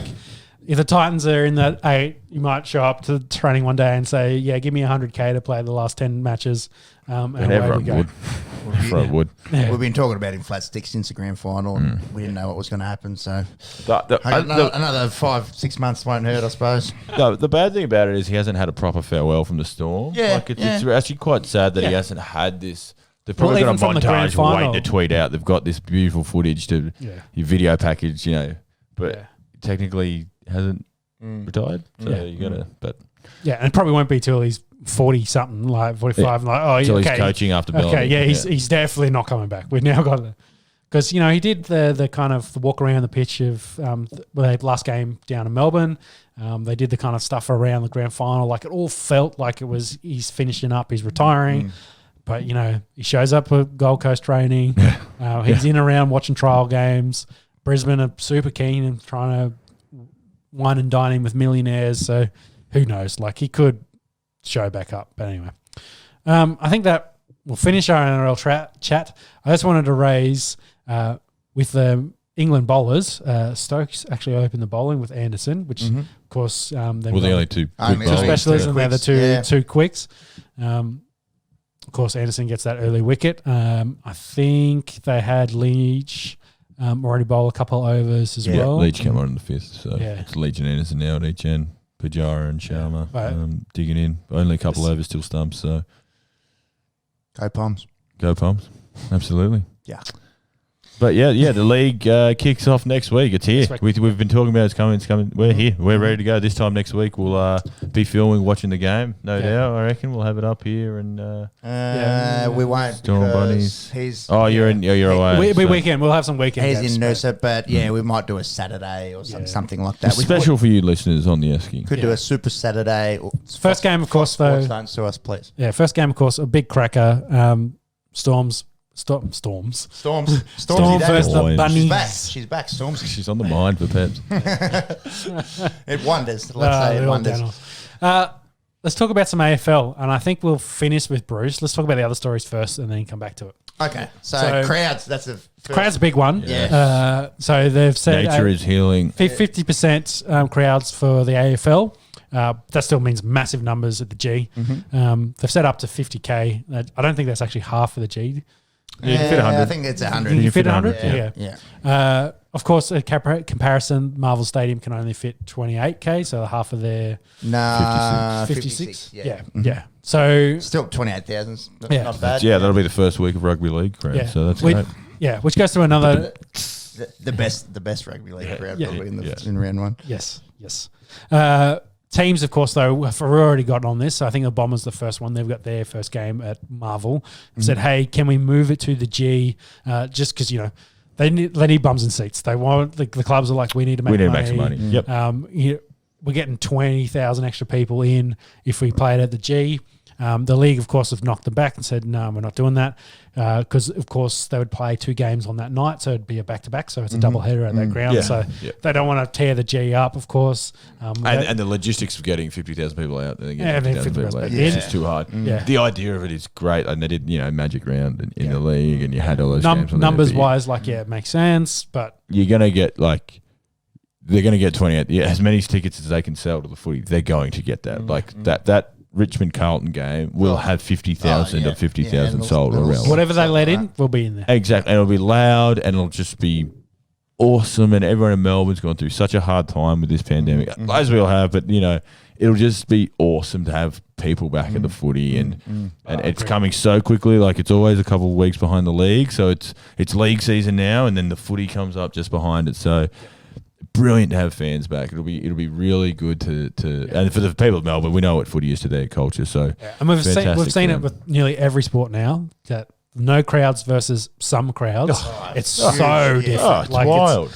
Look at the tennis, so different. Yeah, cricket, the cricket here, when the Indians were screaming and falling out. The T20 in the New Zealand game yesterday, it was so quiet. You could hear awful club cricket. You could listen to it and you could hear the bat noises. Which is sexy, but but you could tell what was a good hit versus not because you just hear it so clearly. Whereas that first game in Dunedin, Uni Town, you had people partying and music playing it was. You can't play music when in an empty stadium because it's haunting. Of course, they've turned the mics all the way up, and a few of the boys. I think Maxwell dropped a few swear words, of course. Yeah. You cop. But Finchy was commentating every ball he hit, and when he spooned one that just fell short, it was like no, and it's okay, good. So it's interesting, but the crowds build the atmosphere, so it's great to have crowds. 100%. So hopefully, exactly right. Yeah. So. Next story. We talked about this man on the mark rule. Yep. It's now that's kind of the wording's now standing on the mark. The league seems to have bent or softened their stance, of course, because in all the trial games they'd played recently, they're very strict on it. Giving away 50s for it. Now they're allowing. Well, I think there was one in the Gold Coast game. Actually, we didn't cover this last week. So with this rule change, the standing on the mark, if the kicker, the guy that's taking the mark and kicking the ball, if he doesn't stay straight and moves off and goes lateral, it's play on. Yep. So the umpires are meant to call, the referees are meant to call play on. Umpires, please. Umpires. Depending on what you... they're all the same. Umpires, they have been umpires. They will be umpires. Yeah. The umpires... though in some of the trial games, missed a few.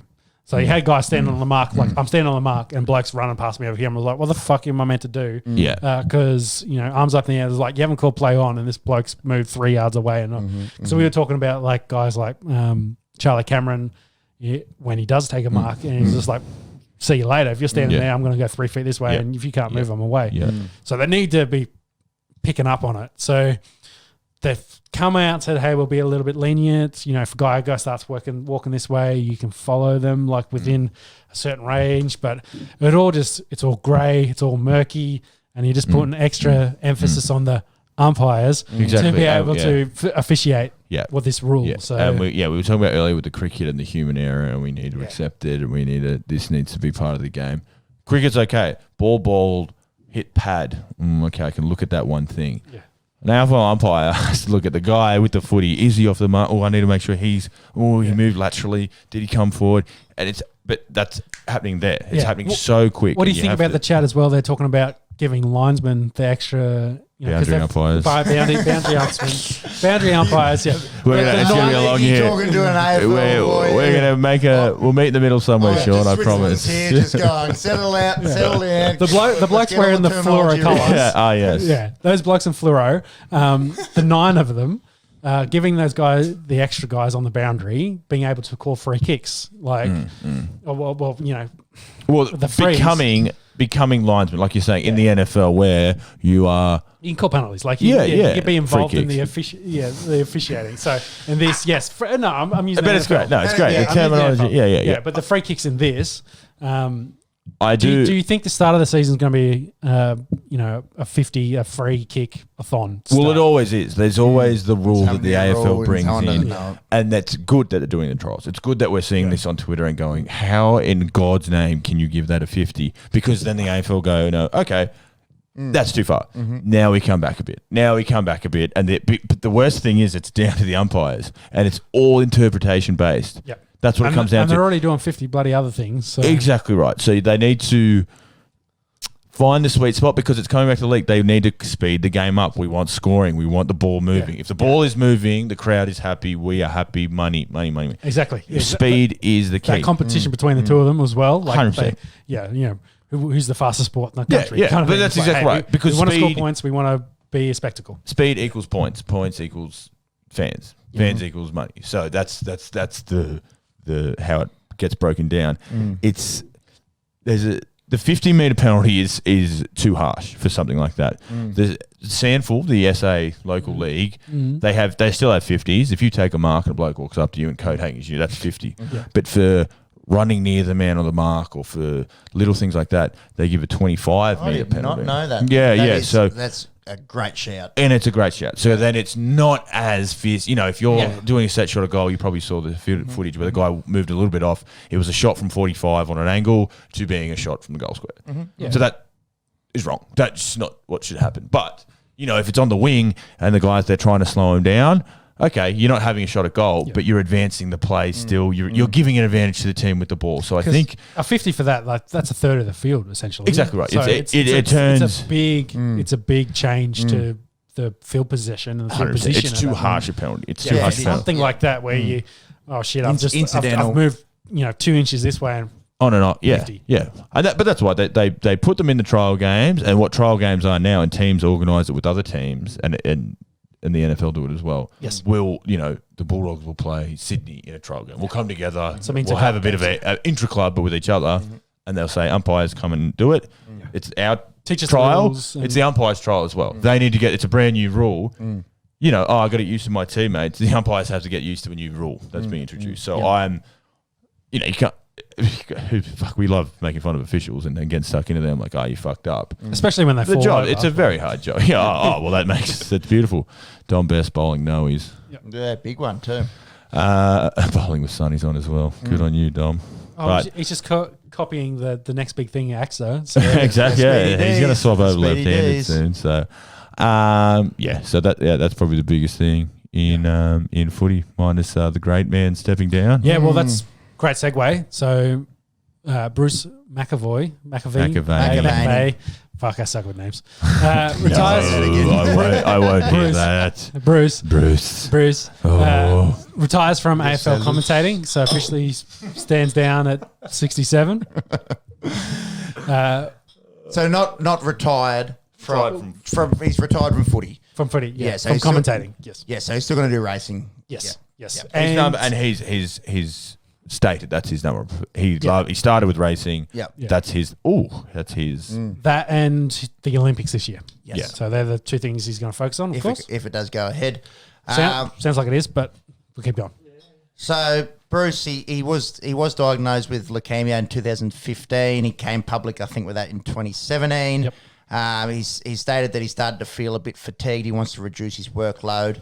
Can't question him there because he's such a busy man. Like you see him season round. And then in winter time when there's racing on and he's doing the racing and then he's doing a footy game that Saturday night and then he's back on Sunday doing the footy and he lives and breathes sport. He's one of the best Aussie sportscasters of all time. Oh, he's on the Mount Rushmore. Mount Rushmore. Mount Rushmore, and I don't think you'd find a single sports fan that would argue that. No, even if you didn't love footy, the passion that comes from his voice, like him and Rabbits have been the voices of both together. sports. Like we grew up listening to those two, didn't we? Yeah, like, they're the two 100%. I think you've nailed that, Sean. They are the voices of their sports, and this generation grew up listening to them. And like it's all passion. We're all passionate about this shit. That's why we're in the room talking about it. It's why we watch England versus India at 9 o'clock at night. We love this shit so much.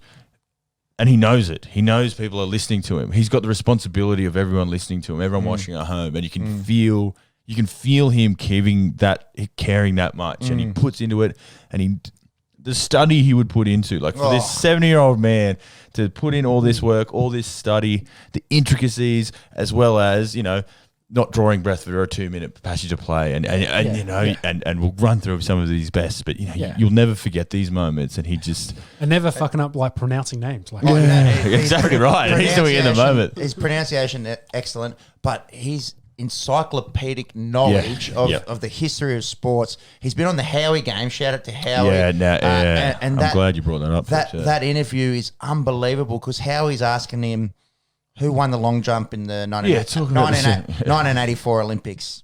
Carl Lewis. And it's just, and he just doesn't get anything wrong. Like he's and he's got a story with it all. Like, you know, he can match it up to something. And this happened, and his brain is like a computer. Yeah, and he'll be sorely missed in the AFL. I'm glad he's not pulling a pin on everything. You know, we still get to listen to him call racing. Yep. And see him at the Olympics, but and just the breadth of knowledge, like knows every racehorse in Australia, knows every AFL player in Australia. Strengths, weaknesses. And then when an event rolls around, like the Commonwealth Games or the Olympics, you start talking about athletes from America and from the Caribbean, and you're just going, like, this guy is a freak. Like he just lives and breathes it. And for us as sports nuffies, I think you were mentioning to me, beforehand.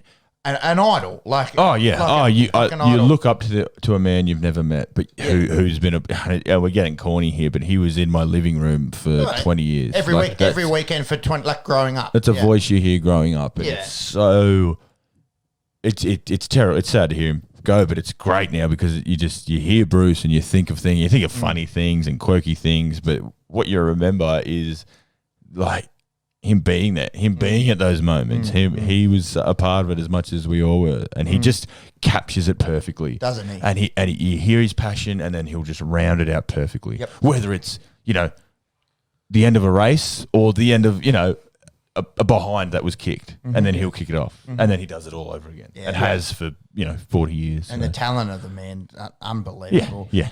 Well, I wanted to touch on some of my favourite Bruce moments. We were listening to him just before the show. that plugger call when Tony Lockett he breaks the all-time goal scorer. Gordon Coventry. Coventry was around in the 30s or like a 2030s. Like a 70-year-old record, and there was a pitch invasion and Bruce's call of that. Lance Franklin running one in off the left wing at the SCG. He sort of has the fumble bounce and he's going, Dennis, where are you? I need you right now. And you can just hear that passion coming through and that camaraderie, obviously, with him and Comedy, they were 25 years. And that was footy. That was just and just footy nerds and best mates, really. But even in that moment, like, and we think back to Lance Frank when he kicked those 2 goals running away on the wing against Hawthorn, and that was 5-8 years later. And it's this awesome moment that's unfolding in sport where you're like standing up and it's watching it happen. Bruce is calling it, and then he puts a joke in about Dennis, and then goes back to the footy. Like he's got that quickness to do it. And again, we were listening to it before we started. I'll listen to that any day of the week. Beautiful to listen to. 100%. Better than this garbage. Of course. Cyril, delicious. Cyril. I don't know if there's ever been a bigger man crush between a commentator and a single player than Bruce McAvaney and Cyril Rioli. I reckon he helped Cyril get a couple of Australian nods as well. The name Cyril Rioli, he got him over. I think Cyril, no questioning his talent, but he probably does owe a little bit to Bruce and the man crush. And going away from footy, obviously we will still hear him on the racetrack and at the Olympics, but those Winks calls, just watching him. And when he was watching Winks on the laptop, and he's you can see him riding Winks home, and he's up, and he's into it. He's like a kid on Christmas morning opening presents, and he wouldn't have $1 on Winks. He wouldn't have had a single bet on that. He just wanted. This was his footy team. This was his. He's loved this animal so much and called it. And he just, you see, again, it's the passion. That's why we love him. And you see him get over his hill. And if you went up to him today and said, give us the 2018 Cox plate, he can do it. Straight away. He can do it at the best. I bet you gives you 1, 2, 3, 4. Yeah. He's very good at that. And people pull him up. I bet you if you asked him the 98 Cox plate, exactly he'd do the same right. thing. Yeah. Like, here it is, bang. Yeah. And again, he came onto the scene with racing, and through that, the footy and the Olympics, came from that. And that's why he has said, I couldn't walk away from racing right now. I love it too much, as much as I did when I started, which again speaks to his passion. So there was one, He will be sorely missed calling Aussie rules footy the voice of the AFL since 1990. Really easy, easy. And I know you wouldn't find a footy fan, but again, still doing the Olympics. He's got his one of my low key favourite Bruce moments was the Kyle Chalmers gold. Chalmers was 18, I think, when he won it. 100 metres free? 100 free, yeah. And Bruce's Cortland, anyone who is listening, good God bless you, but have a listen to Kyle Chalmers winning gold medal. And Bruce, again, I don't know Kyle Chalmers was before the race. He's pretty quick, but Bruce just picks it up, and swimming and running is so, it's like horse racing. It's in the moment. How do you call 8 lanes? And he's looking at it, bam, picks it off, and he sums it up so perfectly in the last 10 metres, and then he always has a line to finish. He's always got a line just to finish it off, and that's what you remember. So and the research as well, in the 80s and 90s when he was making a name for himself, there was no internet. No. This was paper after magazine, after watching everything on telly on the 3 channels that you had. If there was a replay, and he picked up all that knowledge and to develop that international knowledge about the Olympics and foreign athletes in those days. Unheard of. He's the best. He's the GOAT in my opinion. I'll echo those statements. So very hard to replace. So it sounds like James Bradshaw will probably get the first look. He will partner Taylor. They both were radio announcers at Triple J, I think, or Triple M. Triple M. Very different. Triple M. So they, of course, reuniting from their days, and they'll, I think, they have the first game. I can't remember. They've got they'll have they have the Friday Richmond night Carlton. On Thursday night. Love JB. I'm a big JB fan. I think he rarely does it wrong. I loved when he hopped on the cricket commentary when they did the changeover. I really love him. Brian Taylor is such an enigma for mine, and they're obviously being the nuffy that I am, listen to Melbourne radio, listen to footy. Their best is all time banter, and it was rest in peace, Danny Frawley was a part of that team, and the Melbourne radio scene is we talk about footy being a big thing, like what radio station you listen to is a big thing, and they had this awesome crew, and if someone jumps radio station, it's like, oh my God. But their best is all time, these two. Brian Taylor is, God, he's pretty cringy. Can be cringy, but can just get it. When he calls a game, he's very good. He's very exactly. And Flying Ryan, and they've both keep him coming, Pep. The rest of the pod. I love Vita. They've both learned from Bruce. You can tell they've learned from Dennis Comede. They've learned from the older guys. And again, Brian's is very good. He's polarizing, but he's got some stinkers, as we all do. So I'm excited. I do like it. God, please. And if you have 2 hours and 30 minutes in, I love you. I love you very much. Click like, subscribe. Who would do extra color for these guys? That's where the player sort of comes in, because Bruce was obviously a player. So who's that been recently? Has that been like King and Brown and Daisy Pearce has been the sideline chair. Daisy Pearce on it. So who your recent retiree? Nick Revolt's come on Fox Footy. With the growth of Fox Footy, has taken away from Channel 7. So Jimmy Bartell's been on there for a little bit. Juddy's more. Not on game day, more midweek sort of talk show stuff. So you look to your recent retirees to find who's got their life after footy type thing. Dermy Brereton's obviously on Fox Footy. He's still hanging around. Jason Dunstall. So these two, as a play-by-play, they will have very good chemistry. You need two in there because of how tight. Like no one would understand how tiring it is. Oh, just talking flat stick. We do it pretty well, but we're allowed to have a few beers. Content though, we're allowed to have a few beers. Possibly not the same. To talk, we plan what we're going to say. that you can't predict what's going to happen. So you need to swap. You do 2 minutes. It's all reaction. Oh, the glass of water. You go. So to then throw in the banter that these guys will have, I'm excited for it. They will do very well, and footy fans will. They will enjoy it. I'm very confident of that. But obviously, you don't replace Bruce. You don't try and be Bruce McAvaney. You just got to be your own man. So exactly, you've learned from him. Use your bits that you think you take from him what you've learned, but then also you need your spin. Yeah, that's right. Yeah, you can't be a carbon copy because people will just pick on you straight away. And they'll know you're not. Yeah, exactly. And people, because these two are set and they're famous, it's not going to be a Bruce verse because there isn't a who comes up against Bruce. Maybe Dennis, but they were one in the same. Yeah. Exactly. So. Look, God, I'm just excited for footy. I'll listen to you two talk about the footy if I have to. Which we will in the coming months. Yeah, in a couple We'll definitely cover it in more detail when it's getting a bit closer. So I think that wraps up the AFL news for the week. And now we'll move a bit international. We'll look at some of the NFL stories, and most of it's around prepping for free agency, which starts to really warm up. 10 days, I think. Yep. So some quarterback news. Last week, straight after the podcast, Watson came out the story. Deshaun Watson. Watson went to his head coach and said, "Yeah, I'm done. I'm not playing for the Houston anymore." Yep. Houston, of course, still very much saying you're contracted. You're not going anywhere. A big contract out there, by the way, and only third highest a year out of quarterback. 38 million. I think it's 39. I think he'd only be behind Mahomes. Really, might be number two. Yeah, I think you're right. It's definitely up there.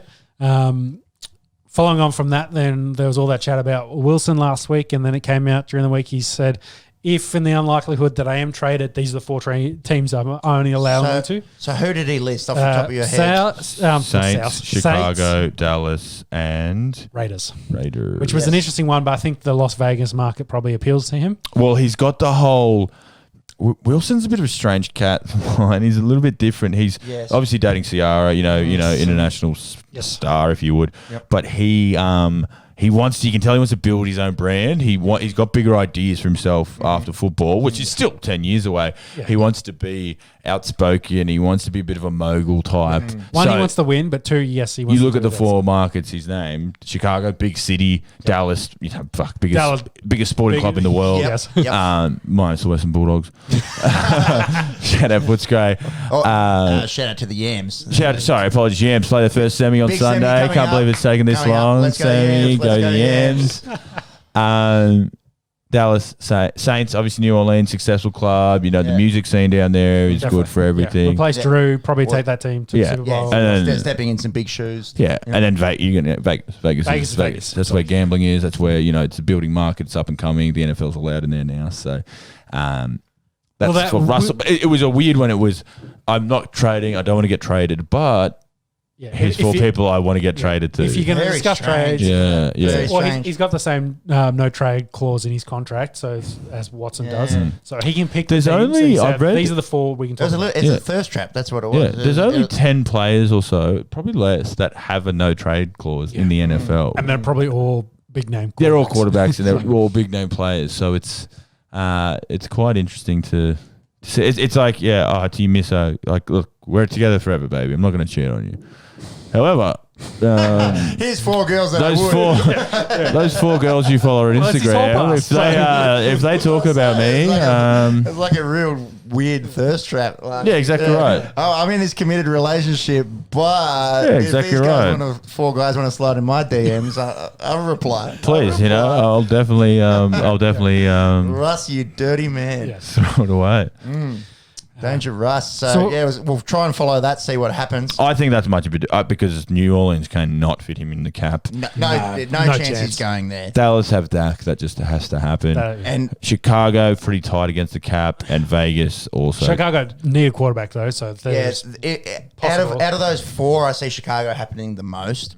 I think the Raiders and Gruden came out after Wilson made this, and he's like, no, we've got two quarterbacks already. Derek's our guy, and we've got Mariota, so we're solid. So. So Chicago probably the likeliest, but they're tight in the cap, and they'd have to. The only good thing is their defense, which is pretty good. So they'd have to cut a bunch of their defense to bring in Wilson, and then to do that, they'd have to give up a bunch of picks, and then you're in a shit spot anyway. So I think that's much ado about nothing. I think it's a bit of a Russell Wilson saying, hey, draft some fucking offensive linemen. I'm sick of fucking running around. Exactly. The Browns are out there. They want Stop all running the traded, football. Trade for them. Like, get me some fucking guys to block for me. Yeah. Stop running the ball. Like, Pete Carroll's a run first guy. It's saying, hey, you've got me. You paid me. Let me I've got win DK and Lockett. So they're set a receiver. And Chris Carson, one of the most slept on running backs in the NFL. Well, it looks like they might move on cook. from Chris, so he might not be with the Seahawks. What's the story? Is that rumors or cap cut? The cap is killing teams. So he might be gone. Yes, we're going to see some of those B+ players on the market. Yeah, name guys that have got good numbers, not megastar numbers. Yeah, but we've got to move you because we need the room. We need to go to the crib, and it's already starting to start. Yeah. So it'll be interesting to see how that goes in the next 10 days. Right. So cap number for Watson this year. So I think yearly cash is the 39 we were talking about, but his cap hit's only 15 for this year. But next year it's 40. So I was saying to Macca on the way out here, me trying to understand dead cap is like me trying to understand dark matter. Like it's like when Neil deGrasse Tyson talks and you're trying to keep up to it, and I'm just sitting there, I'm just smiling and waving. I hope someone's understanding it. I think. Shout out to Neil deGrasse. If you want to come on the podcast, we'd love to have you on. Talking a little bit of universe and physics with Neil deGrasse, if you're listening. I think dark matter's a bit of a shout for you, Peps. I think long division's probably better. Let's start. I couldn't do long division in year 4. I'm not going to learn it now. These calculators, people.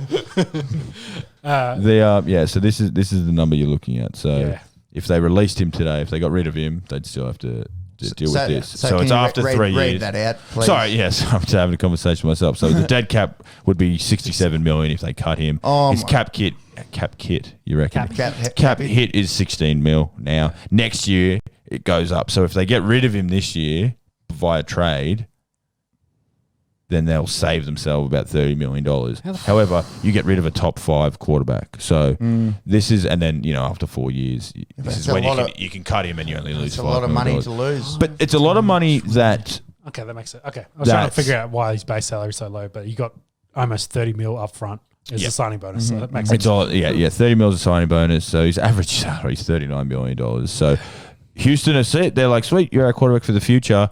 However, we're going to do the dumbest trade. We're going to trade away one of your best mates who you played college with for a fucking second-round pick and a broken running back. JJ Watt was sick of it. They said, yep, we need some cap space. So Watson said, I signed this deal 12 months ago, this massive deal, because we were pretty close. They've been a good football team for the last 5 years. We're building. We need some extra bits and pieces, but we were in the playoffs. 100%. And... Like the one person you don't trade is the bloke that he's best mates with and who he's been throwing a ball to for the best part of 10 years. Who also happens to be top 5 wide receiver in them. Exactly right. And wanted to get paid. Pay him. Just pay him because what's your options? Kenny Stills. So you just... We're talking about DeAndre Hopkins. If anyone has kept up with that. Yeah. I was talking about Will Fuller. I don't know what you guys are talking about. Well, I think he gave O'Brien the big middle finger and said, fuck you, because he wasn't very happy with his coaching style. And Bill O'Brien had too much power in that organisation and said, fuck you, go play for the Cards. And he's like, well, the Cards are good now, so fuck you. Yeah, and double fuck you with the next that we'll bring up. But the issue was the organisation said, we're with Bill O'Brien. Bill O'Brien's making the call, and then they fucking go ahead and fire Bill O'Brien. So... You picked Bill O'Brien and you tossed him. Now you've fucked over to Deshaun Watson. This is what I said a bit when the ownership has no idea, and the GM. When your GM is your head coach and that coach isn't named Bill Belichick, you're in trouble. You're in trouble. Bill O'Brien should never have had control of player movement. I think he's actually a pretty good coach. His X's and O's is pretty good. Yeah. But I mean, this is where they're at now. They're in a very bad spot. Everyone wants out, so they're going to struggle to re-sign blokes. Exactly right. We're going to struggle to bring guys in.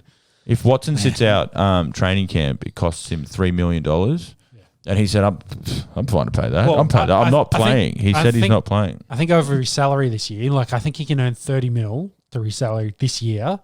If he holds out completely, he misses out on 20. So if he sits, he still gets 10 mil. So it's just like, fuck, I'll sit and get 10 mil. Like, exactly. Fuck this organisation. I don't want to play for them anymore. I'll still get paid 10 mil to do fuck all. And I was showing you boys in the group chat this week, the Texans are 32nd out of 32 teams from Vegas odds for this year. Yeah. They win less than 3 games. They win easy. Without Watson, they're going to win nothing. Without Watson, they're below Detroit. They're below the football team. They're below. Jacksonville should be improved. They are predicted to be dead last this year. Yep. So it's sad from a big city, big market, football mad down there in Texas. Definitely. To see where they not the biggest team in Texas, but not obviously. There's a team called the Cowboys, but from where they were 2 years ago to where they are now, it is sad to see it all unfold. They were beating the Chiefs by 24 points. Mm-hmm. They're on the championship. They're on the cusp. That's how close they were to this shithole. Again, there's no fucking Texans fans listening to this. And if they are, please drop a comment in there. I'd love to have a conversation with you. Like and subscribe while you're at it. But how can you bundle that? How can you bundle that game? How can you bundle your organisation so quickly? When you think Texans, you think JJ Watt, you think DeAndre Hopkins, you think Deshaun Watson. Bill O'Brien. And they're going to have none of them there. Yeah, they're all gone. They're all gone within 18 months. Yeah. Why? Like, it's so wild. They had a shitty division. You could have just dominated that. Yeah, could have been Patriot-esque in that you just win. You're in the playoffs every year. You don't have to think about it. Yeah. How can teams be so... How can you let people in charge who are so dumb? Says the moron in the fucking living room. But, it's just baffling. The podcast studio, mate. Thank you. Yeah, the den, the dojo. This is where the magic happens, baby. All right. Go back to the stories. Well, I think that's... Sorry. We hadn't really gotten into JJ Watt leaving, so it's... fair enough segue. Whilst we're on the Texans, let's talk about that. Yeah. Sean called this a couple of weeks ago, said JJ's starting to get the shits. I thought, no, surely not both of them. Yeah, it turns out it's both. I thought they'd probably trade him. Like, it makes sense. Get something. Trade JJ Watt. Yeah. Your team's going to give you a second round pick. We'll get into that later. Sorry. It's Packers kicking the field goal. I think we talked about this in the past. Like, they probably did JJ a solid. Like, go off you go. Yeah, get your money. And so he has signed with the Cards for 2 years, 31 mil. Gets that 15 mil average that we kind of alluded to on the last podcast that teams were offering. That was the number, yeah. Yeah, so thrown out. Of course, joins the Cards, who have Chandler Jones coming back from a torn bicep. Between the two of them, they've almost got 200 sacks since they've both been in the league. 2012, I think, was the number. Of course, they number one and number two in the league for sacks. 97 for Jones, 95.5 for Watt. Underrated, Chandler Jones. Isn't he? Criminally underrated. Yeah. He's had some great years, and of course, Miller being the third, and then Houston was fifth. I can't remember who fourth was on that list. All in the 90s. Yeah, Justin Houston, Von Miller. Anyway, but it was interesting side note that, all those blokes had been injured or missed games. Like, they'd all be over 100 by now in that time frame. Like, crazy. Well over 100. Yeah. But formidable partnership they're probably forming. They had... hard to block both of them. Yeah, well, they had Redrick as well. I think I got 14 sacks this year. Reddick, sorry. Had a, great year. Maybe moved. He's off contract, whether they bring him back or not. But Patrick Peterson, Buddha Baker back in that secondary. Yeah, they've got a good... Not a bad defense. Linebacker. Yeah. They've got to get better on that side of the ball. And then the offensive side is obviously improving. Probably need a few extra weapons. They're in their receiving core and probably more in the running back committee. But, they're a team that's on their ascendancy. Add a guy like JJ Watt, who's now not going to be doubled or triple teamed every single play, that, hey, he's going to be involved, be dominant. Should be double-digit sacks again. Jones will probably also benefit from this. Exactly. You got one-on-one. Got to block both of them. Exactly. Got to block both of them. Very hard to do. So put some good guys in between them as well, and they're going to be so dominant. What do you think about the choice? I mean, we were talking about joining his brother at Pittsburgh. Pittsburgh's cap situation is diabolical. I thought it was a bit of a... Like, leaving Houston, you're going to join a better team purely because every other team is a better team. You want to win a Super Bowl as well. So but is this the move? Is Arizona in the Super Bowl window? And we know how quickly a team can shoot up from nowhere. I think they are entering it. Let's go with that. Very tough division out there. Yeah, they've now got the quarterback. They've now got star wide receiver. They're building their defense. Probably need some help on the offensive line to protect Murray. Maybe need some extra skill in the backfield for them. But they're on the ascendancy. I think, with Kenyon Drake and Chase Edmonds. Yeah. But, bad pair. It's not bad. It's good, But I think... And it's a Kingsbury offense. He's not, he's spread them out. That too. If they can boost that offensive line a little bit, their offense is good. Like in Kyler we trust. They're going in the right direction. It'll be interesting to see what they do. Good thing you brought up Drake and Edmonds, because I think Drake had a bit of a down year compared to the year before. We finished injured. it off.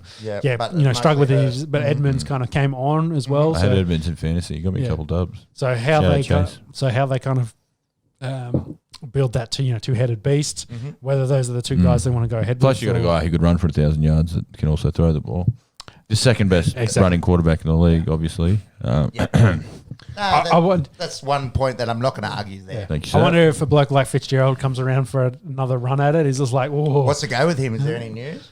He's year to year at this point. Yeah. You add JJ Watt, you'd be like, fuck, I'll happily play fourth receiver. Got to be a mentor. Exactly. I'm happy doing 5-yard digs and catching a couple balls occasionally. So, I think, because I got him, Andy Isabella. I mean, we don't have to talk about Hopkins. He's obviously a stud. Christian Kirk. It's pretty good. There's another one as well they drafted recently. Who's size as well. I can't remember. Hakeem Butler. The one. There you go. Pulled that. Good shout. Yeah. So it's a good room. I think the O-line needs a bit of work. Obviously, you got Murray who can get out of some trouble. I think the defensive side, they did it last. Simmons was a top 10 pick. Peterson's out of contract. He had a very down year. Cornerbacks hit that early 30s and you can see the play decline. There's a wall there. Yeah. So I think the defensive side, obviously, you sign JJ Watt, that's got to help.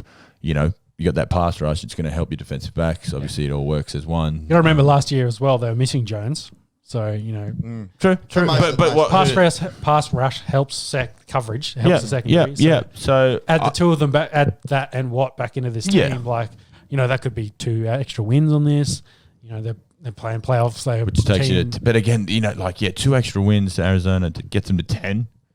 I was just thinking JJ Watt, I'm sure the $30 million over 2 years helps as well. But I was thinking Tampa for a 2-year, $15 million, or like someone who's there, does he go play next to Aaron Donald and make that defense just stupid? Yeah, I thought Rams would probably be a great shout. Yeah. But and again, teams right now are very... going home to Wisconsin. Yeah, but exactly. Teams need, they can't actually afford to pay him. So so I think so is it one of those... Yeah, I wonder if that came into it. It wouldn't surprise me if, say, Jets, whatever, hey, he's 18 mil. And he's like, well, that's a lot of money, but...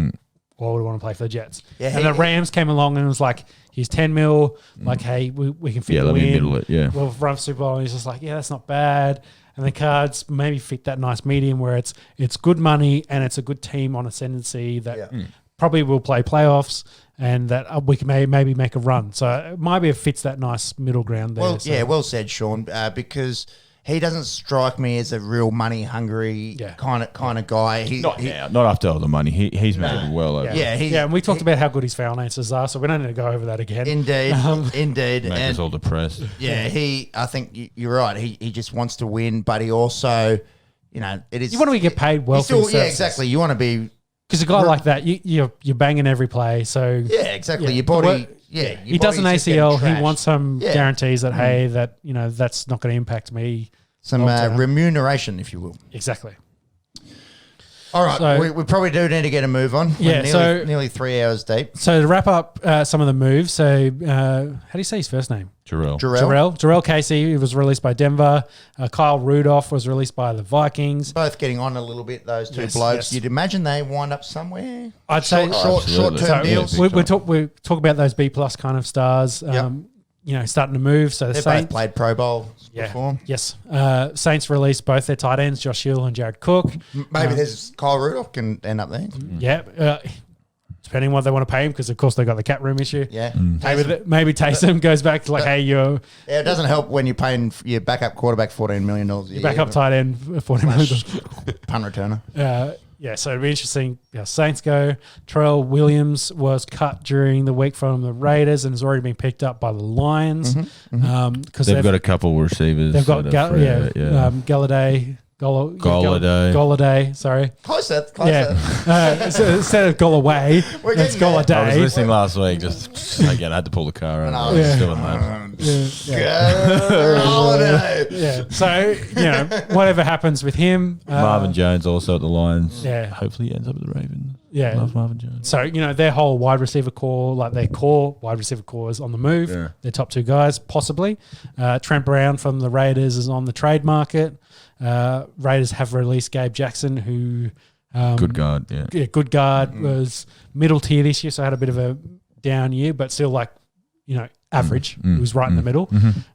Golden Tate's just been released by the Giants. Someone will snap him up. So, you reckon? Yeah. But this is what we're saying. Like with the lowered cap, with COVID bringing it down, teams were expecting 215, 220 for a salary cap, which just sounds ridiculous. Now it's 180. Yeah. You're like, oh, that's difference. $30 million. Yeah. A bloke like Gordon Tate, who's on $8 million a year, Golden, fuck. It's all right, push through it, baby. Yeah, too many beers. Golden Tate, I think he was on $8 million. So he's like, well, that's prime. I can draft someone in the third round and they can give me Golden Tate and not pay him $8 million. And it's going to happen more and more in the next week. We'll come here and this list will be twice as long and you'll say, oh, he actually could be a handy pickup. Yeah. The issue is there aren't a lot of teams that can actually pick these guys up for money. So the Jaguars and the Jets have so much cap space, and you're normally in a bidding war.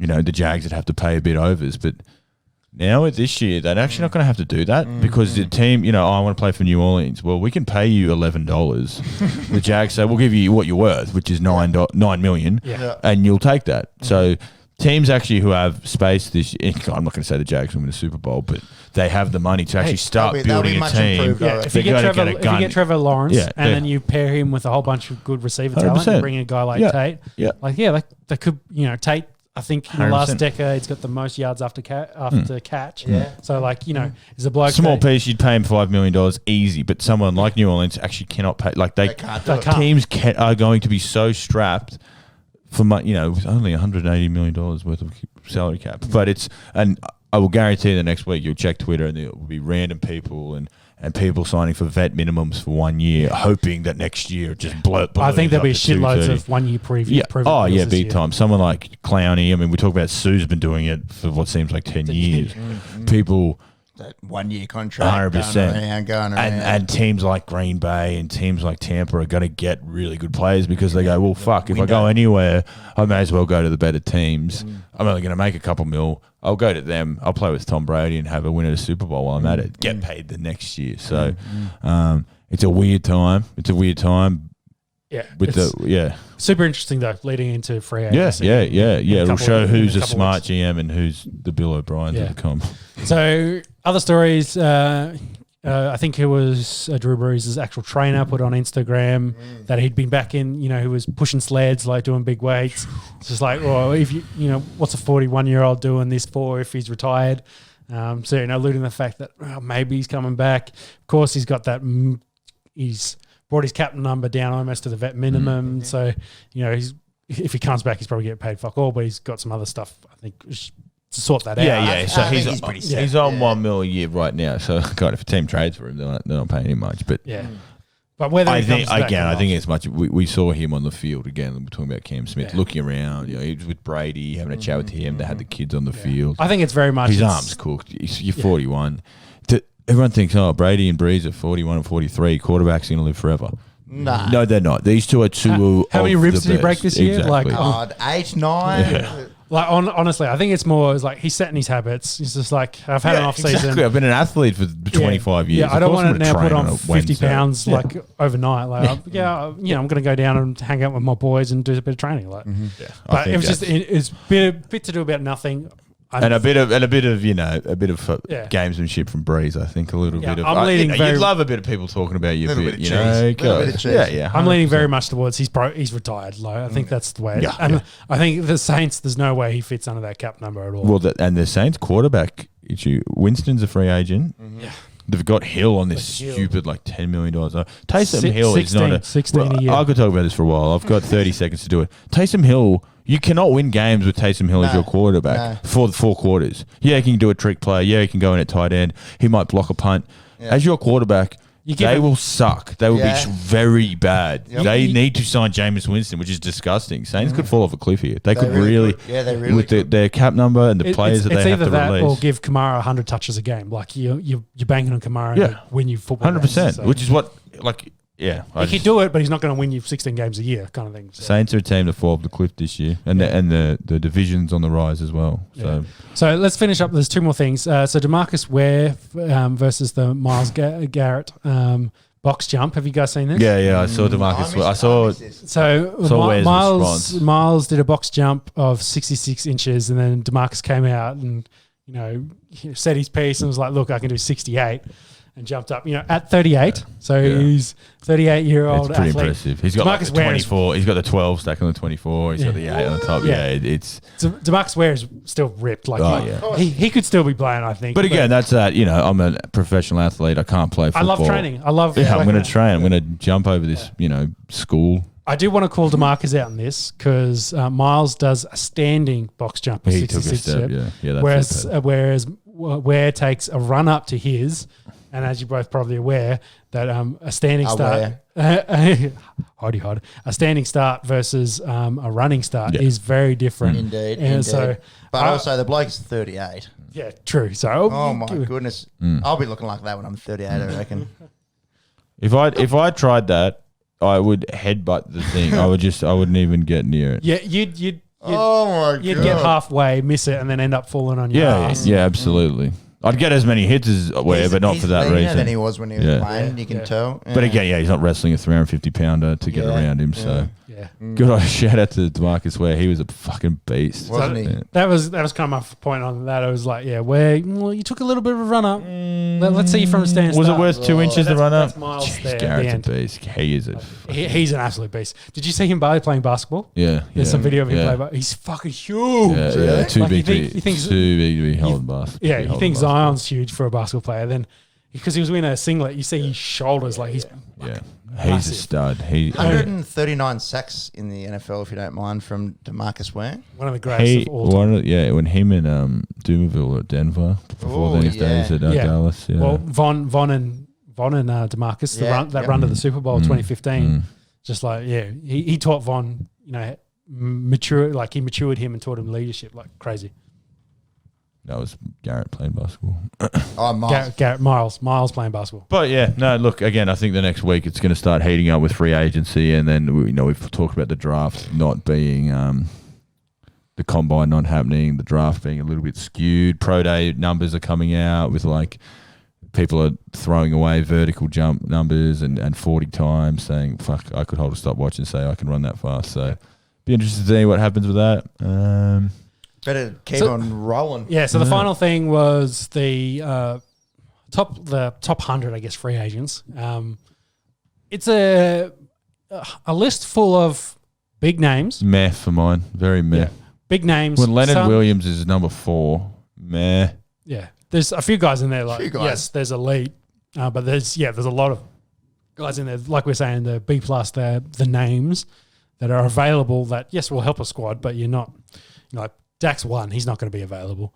But like I said, so Dak, he won't go. Trent Williams, he'll go somewhere. Yeah, he's a good left tackle. Yeah. Robinson, he'll go somewhere. He's a good receiver. Like I think he'll be a big loss for Chicago. he's super undervalued. I think as well.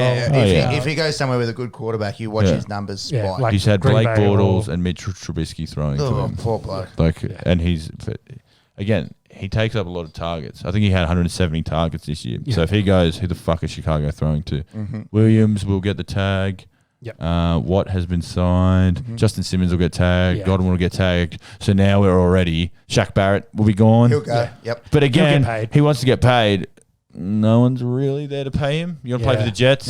That's where it would end up. Yeah, Sick. exactly. Jets It's or where Jags it's where they then take a 1 year lesser deal and This is play an for interesting Tampa one. again. Aaron Jones as is a a cheesehead. very interesting one. Yeah, because they've got Jamal Williams and AJ Dillon, who are good running backs and complement each other well. One being sort of your speedy guy, one being your power guy. But he's been good.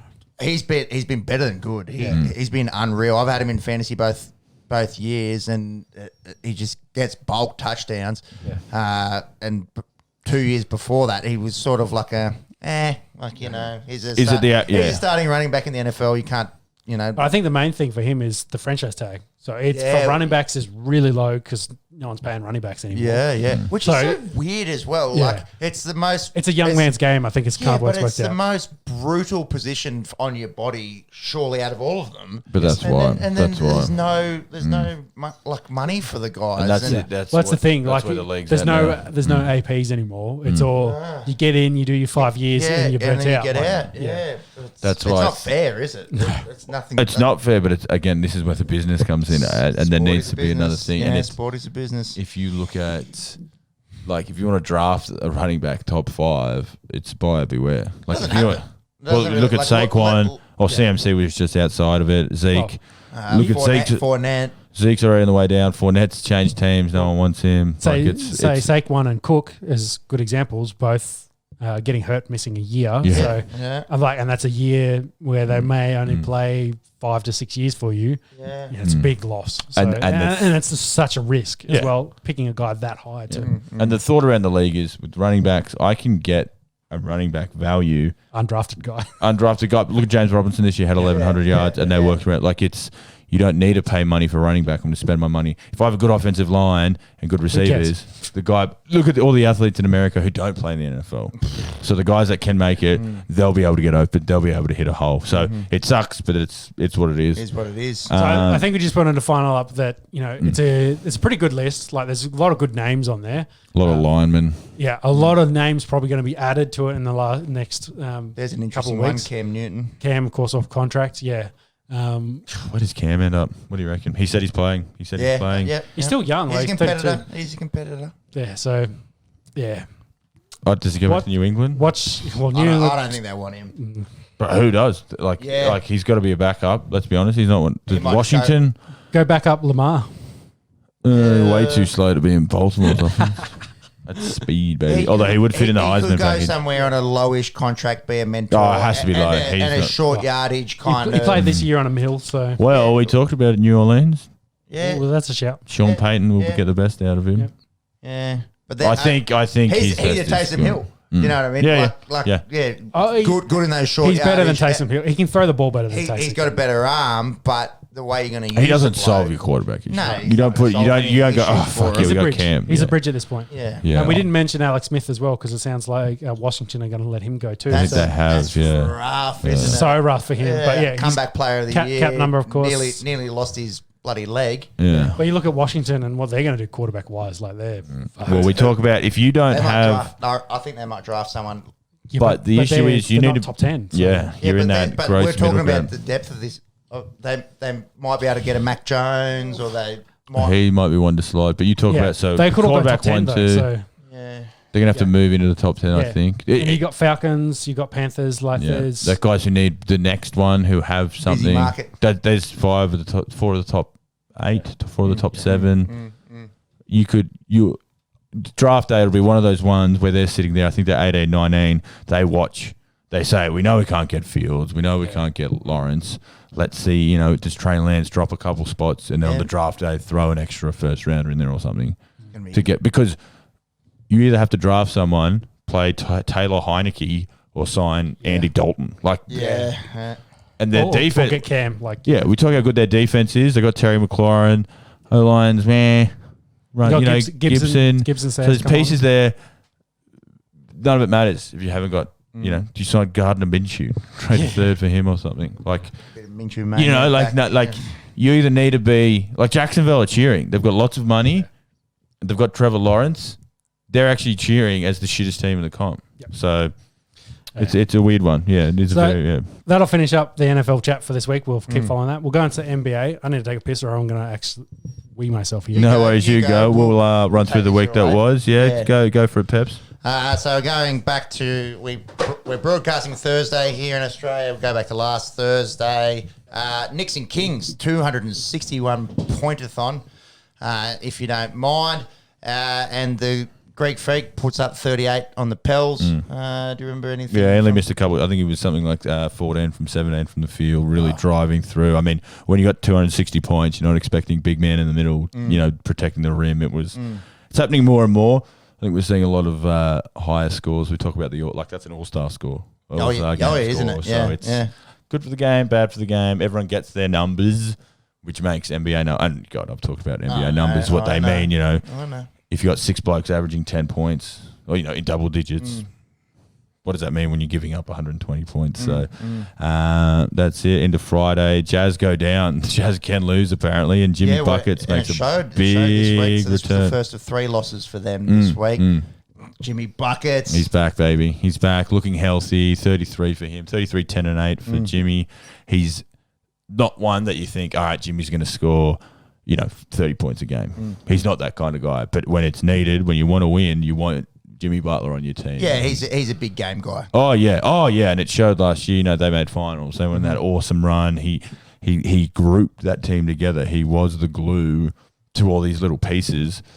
And they weren't that much of a team. Jimmy Butler's their best player. Is he a max player? You can get to the finals with Jimmy Butler and pieces. So I think you'll see the Heat start to really work into the season now. If Jimmy's fit, they've essentially got the same team as last year. They were missing Bam early on. They were missing Tyler Hero early on. So now everyone's back. I think they start climbing up in the East. With Jimmy at your nucleus, bringing everyone together, he passes, he rebounds, he defends, and he can put the ball in the hoop. So you talk about a star player, what do you want it to do?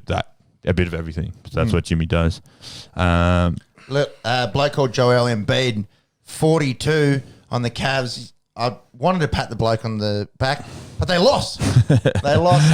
Had this in their Punters Club multi. Of course, shortest leg undoes me. There was another leg that missed. But, we don't talk about that, $1.15, Sixers and Cavs were like one win out of the last 12. They did string a few this week. Yeah, bit of a young team. He put up, I don't know if you saw some of the highlights, Embiid. It was like he was out at playing at a high school gym. He was doing crossovers. He was around there. It was so sexy, but then they lose. So he's we were talking MVP a couple of weeks ago. I think Embiid's coming to the conversation. I mean, Sixers will be top 2 in the. I saw a stat. He with 40 points and 10 rebounds. He's had 5 this year. The rest of the NBA has had 4. Yeah. So really, yeah. But 40 and 10, 40 and 10 is now becoming he got 40 and 10. 40 and 10 is insane. This man is 7 foot tall. He shouldn't be able to do these things with basketball in hand. Yeah. So it's awesome to see. He's MVP. He would be one to watch. I think shout out Johnny Kane. He got on him at about 40-1 this year. So Kano, you keep talking. I'm gonna have a look. Yeah. I'll run through a couple games. Odds. I think you'll see LeBron at the top with Joel, I think. Jokic in the conversation? Yep, big time. Yeah. It's quite and it normally will be against people getting their stats. Moving into Sunday, Celts just get over the top of the Wizards. Our man, Bradley Beal. I feel like we're talking him every week here. Poor guy puts up another 40-point game.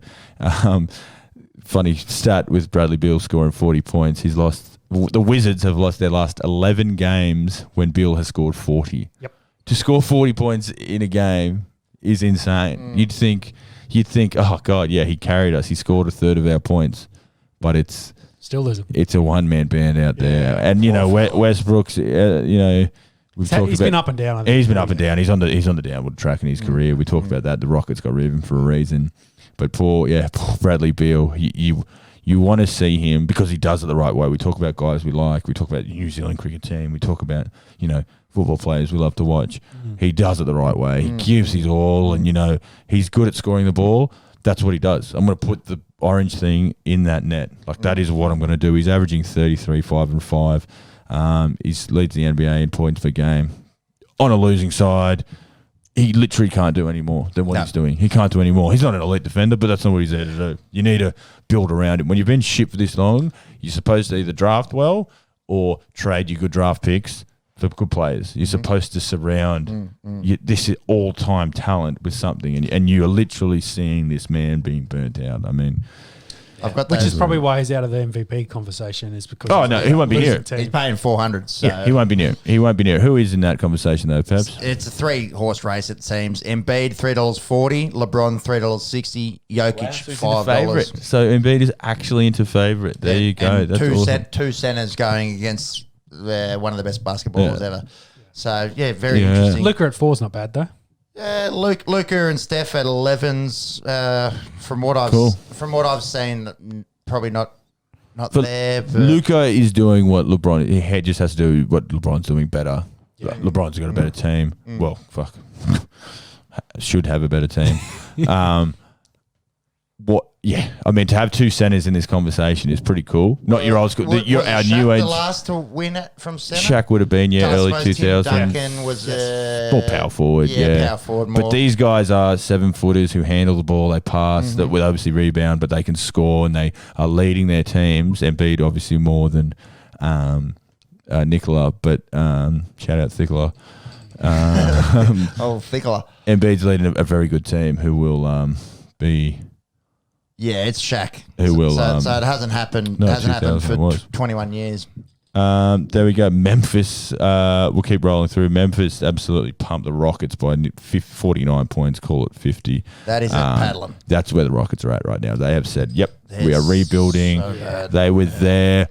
This is how fickle the Texans. Oh God, speaking about Houston, the Texans are winning 24-0 against the Chiefs, and they couldn't get there. The Rockets were up 3-1 3-2 against the Warriors. You were there. You were at the mountain. It shows you how quickly it can change, and that's it. So close, but so far. So close. You didn't make it. You've just got to do it again because they're nowhere near it. Because the Chiefs get the trash cans out. Those other two teams aren't doing anything for anywhere. And the Astros, any baseball fans out there, they know they're on the down and down. So it's you get there, you got to win it, because if you don't, it's too hard to be around there. Look, like the Lakers, up there now. They won it last year. They were terrible for 7 years.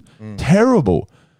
That's just what you have to do. You got to dump it. You got to try it again. That's why the Sixers are finally here after years of being pitiful. The Knicks are finally in, the 4 seed after being pitiful for 20 years. You've got to just capitalize when you're at the top, because there's no point in being the second or third best team in the comp. Yeah, we've talked about the window. Like when you're in your window, you got to capitalize. You have to win, because not even win. One team wins. Slam shut. Very, very quickly. Yeah, one team wins. That's the thing, and people just have to be cool with that. Jazz lose again. Jazz lose again into Monday. They lose to the Pelicans. That Lakers connection, Ingram and Lonzo. Zion also looking very good under the rim. He looks pretty unstoppable under the hoop. He's brutal under the rim. Jokic in a big win. He, talking about those MVP numbers, put up 39, 14, and 9 against the Bulls, which is the Bulls. And the Nets just keep rolling. They get a big win against the Spurs. Harden puts up 30, 14, and 15. Yeah. Like, that's my player stats. He's really embraced I'm the point guard. Kyrie's the shooting guard. Yep. Durant's the alien that will just score the ball. When that starts to come together, big, DeAndre Jordan, Jeff Green coming off the bench. It's quite a scary team, and they don't have to come from too far back. I think they're second in the East behind Sixers. So that's, and they're only half a game behind. Oh yeah. So that's, we thought it would take a while to click. It actually hasn't taken that long to gel. We talk about how close the NBA is. They seem to be doing this on the fly, and all three of them aren't, playing together consistently. Yeah. Come the playoffs, they're in there every night. They are going to play. Yeah.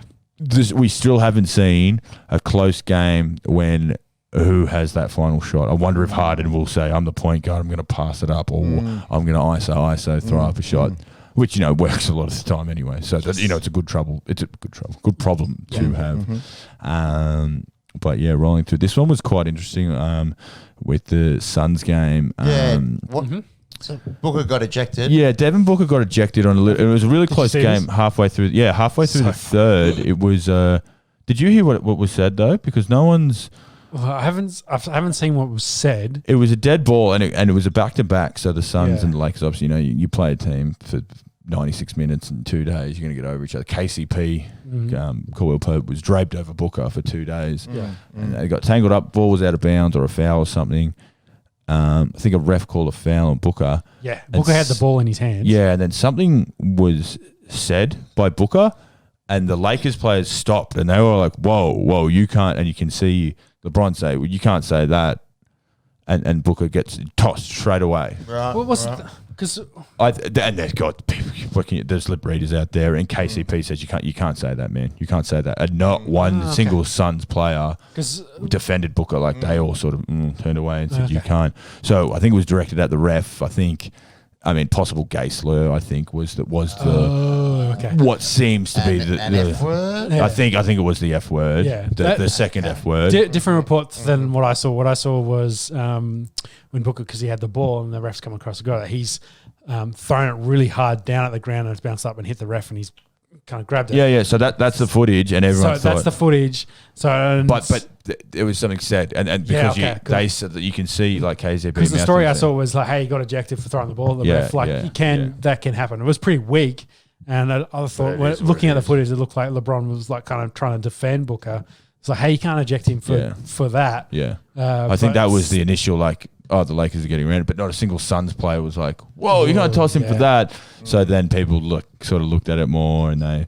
So, God, look, here we are talking about something that we could have said and the people are lip reading and stuff, but stomp that shit out. A side note to the story was Lakers go down even when Booker gets tossed out. They are, I'm not going to say they're reeling, they're still, top 5 team in the comp. I'm missing 3 of their best guys as well. Yeah. Well, the Anthony Davis injury is now, when I am now as a Laker fan in not panic mode, but worried. Worried is probably the right word. He's an all-star. He's one of the best players in the world. So when he leaves your team, you're not going to be as good. LeBron can't do it all by himself. He cannot do it all by himself. He's playing quite well. He needs that duo. Yeah, Marc Gasol has been very poo when he's been in the team. I thought bringing Marc Gasol... It sounded like a solid ad. Absolutely. They brought in, Marc Gasol, Wes Matthews, a couple good veteran pieces. They both have sucked. Schroeder's back playing quite well. He's been very good. Montrez off the bench has been playing very well as well. Pepsi's just having a look at it there. So it was one of those. Happens very quickly. Yeah, it's very innocuous, but you don't see a single. No. That was when people started raising questions because the Suns players weren't like, "What? You can't toss our best player for throwing a bounce pass." Everyone was like, "Ooh." Bounces it to the ref. The second ref comes in and does it. But so it is what it is. We don't need to spend too much time on it. We're talking about sport. The Lakers, they'll get it together. They say the AD injury isn't, it's an Achilles, but it's a bruising. So we're not doctors here. Well, yet. But unofficial doctors. We need AD back. That's as plain as simple, because without AD, it's LeBron and a bunch of okay players, and that's good for sixth in the West. And we've talked about year. The LeBron burnout. Yeah. You don't want to burn him out to get to... And it's happening early now because you can't not play LeBron because they're just not going to win. Yes. And if they don't win, they're going to slide down to 6, 7 seeds. So as we come to the All-Star break, where we are at right now, the All-Star game will be over the weekend. We've got the lineups here. No real shockers. Durant won't play. Has he got a... He's got a little replacement? Niggle. Sabonis. So we were saying Sabonis got snubbed. So Sabonis got in, and he has an incentive in his contract. Yeah. He gets a $1.3 million. Yeah. So right. I'd be filthy. I'd think I was a snub as well if I got left out, and then you get a $1.3 million pay deal. So again, the Pacers have been good. They've been like middle of the pack. A little bit better than that. Like a Jazz-like team where there's no real superstar. Yeah. Share the ball around, play good defense. Winning games when they need to. There'll be a hard out in the playoffs. There'll be one of those annoying 6 seeds that actually takes a Milwaukee to 7. Like I can really see them because of how they play. They prioritize defense. They share the ball around. Yeah. One of those teams that could just go on a run late and then cause problems, like so. No, it is Durant. I think Durant is out. Yeah, so he was meant to captain, but he's injured and won't play. So Sabonis comes in, and then I don't know who gets the captaincy gig there. Maybe he might be, the Greek Freak, an honorary captain or something. And he can still pick the team. Yeah. But the starters were, no real shocks. You got Kawhi and Luka and all that. Is Davis going to play considering he's been injured? No, so he's been replaced with Booker. That's what we talked about last night. For Davis. So Dame Lillard in, Zach LaVine, who's had an outstanding season. Julius Randle out at New York. So we're just naming surprise names because all the people we know. Paul George being there as a surprise playoff coward. I feel like him and CP3 may be there on their names. Yeah. I mean, Yeah. the Suns are in the second spot in the West right now, and you have to credit Chris Paul with that. We Yeah. talk about Cam Smith. He's got the Cam Smith effect on Averaging the court. nine dimes a game. Yeah, 100%. And, you've got that elite score at the 2 guard. I'm going to give it to you. You don't have to handle it. You just put the ball in the hoop. Zion making his first All-Star appearance is pretty cool. First of many you'd imagine there. Yeah, he's a lock going forward. What's he averaging there, Peps? Do you mind singing that out? He is averaging 25, 3, and 7. 20 like that's he's here. He is now here, people. We weren't old enough to really appreciate LeBron. I think when he came onto the scene, this is the closest thing we can compare. How old were we? 10? 18 years It was ago. 18 years ago. 10. Yeah. 10 and 12. Yep. Yeah. So we weren't there to appreciate it. This is ours. Like, he's been coming for years and years. He's here a lot quicker than we thought. We saw his play last year. You're averaging 25 a night in the NBA. You're a gun. I don't care about the elevated stats. Shout out to our boy Benny Simmons back there for the second time. Yeah, sure is. Or third time? Third time. Third time. Awesome. So, again, he's a stud. We've seen how good the Sixers are. Everyone talks about Embiid. Embiid's doing so well. We down under, we're keeping an eye on Benny Simon. Shout out Benny Simons. But no, there we go. Yeah, that's the All Stars. That's obviously happening this week. We'll be over the game. The 3-point contest was coming up. I saw Curry's going to shoot. Lillard's going to shoot. There's actually all who you think of 3-point shooters. I think they, with the bubble of the All Star game that's going to have to happen, they sort of tap people on the shoulder saying, we can't just get random Joes to shoot. We're going to need you to shoot. So it's cool. Yeah, that's going to be All-Star Weekend. Obviously, won't be as big. All-Star Weekend in the NBA is quite good. It's, you got celebrities courtside. People are there. It's obviously not going to be that big, but it's still cool to honour these guys who are balling out. And it's not. I like the Sabonis getting credit. I like Julius Randle. He's got the Knicks to. He's been their best player far and away. They're in the full seed. They're the guys who will really. It sucks that they won't have the All-Star experience, but. Good on them. Good on them for getting some recognition. Guys like Damian Lillard who will never get the recognition they deserve. We think he's a good player. He does things beyond what we can comprehend. So it's guys like that. It's going to be awesome for them.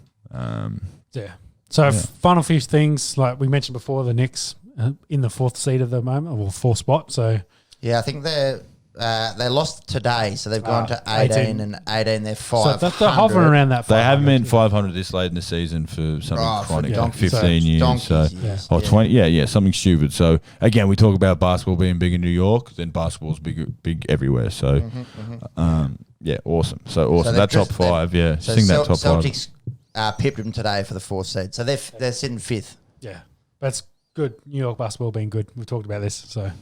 Shout out to Ben Graham, diehard New York Knicks fan. I think the other 2 notes was the Hawks have fired their coach, Pierce. So he's gone. They've named an interim. I'm not sure who was from the top of my head. Yeah.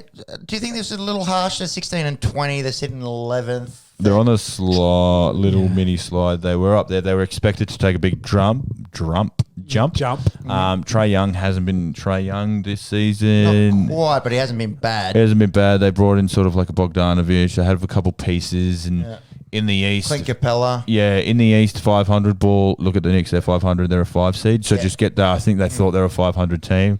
They're not. We're all American sports fans. You got to be there or you're out. Let me state Gotta this. win. They're 11th. They're 16 and 20.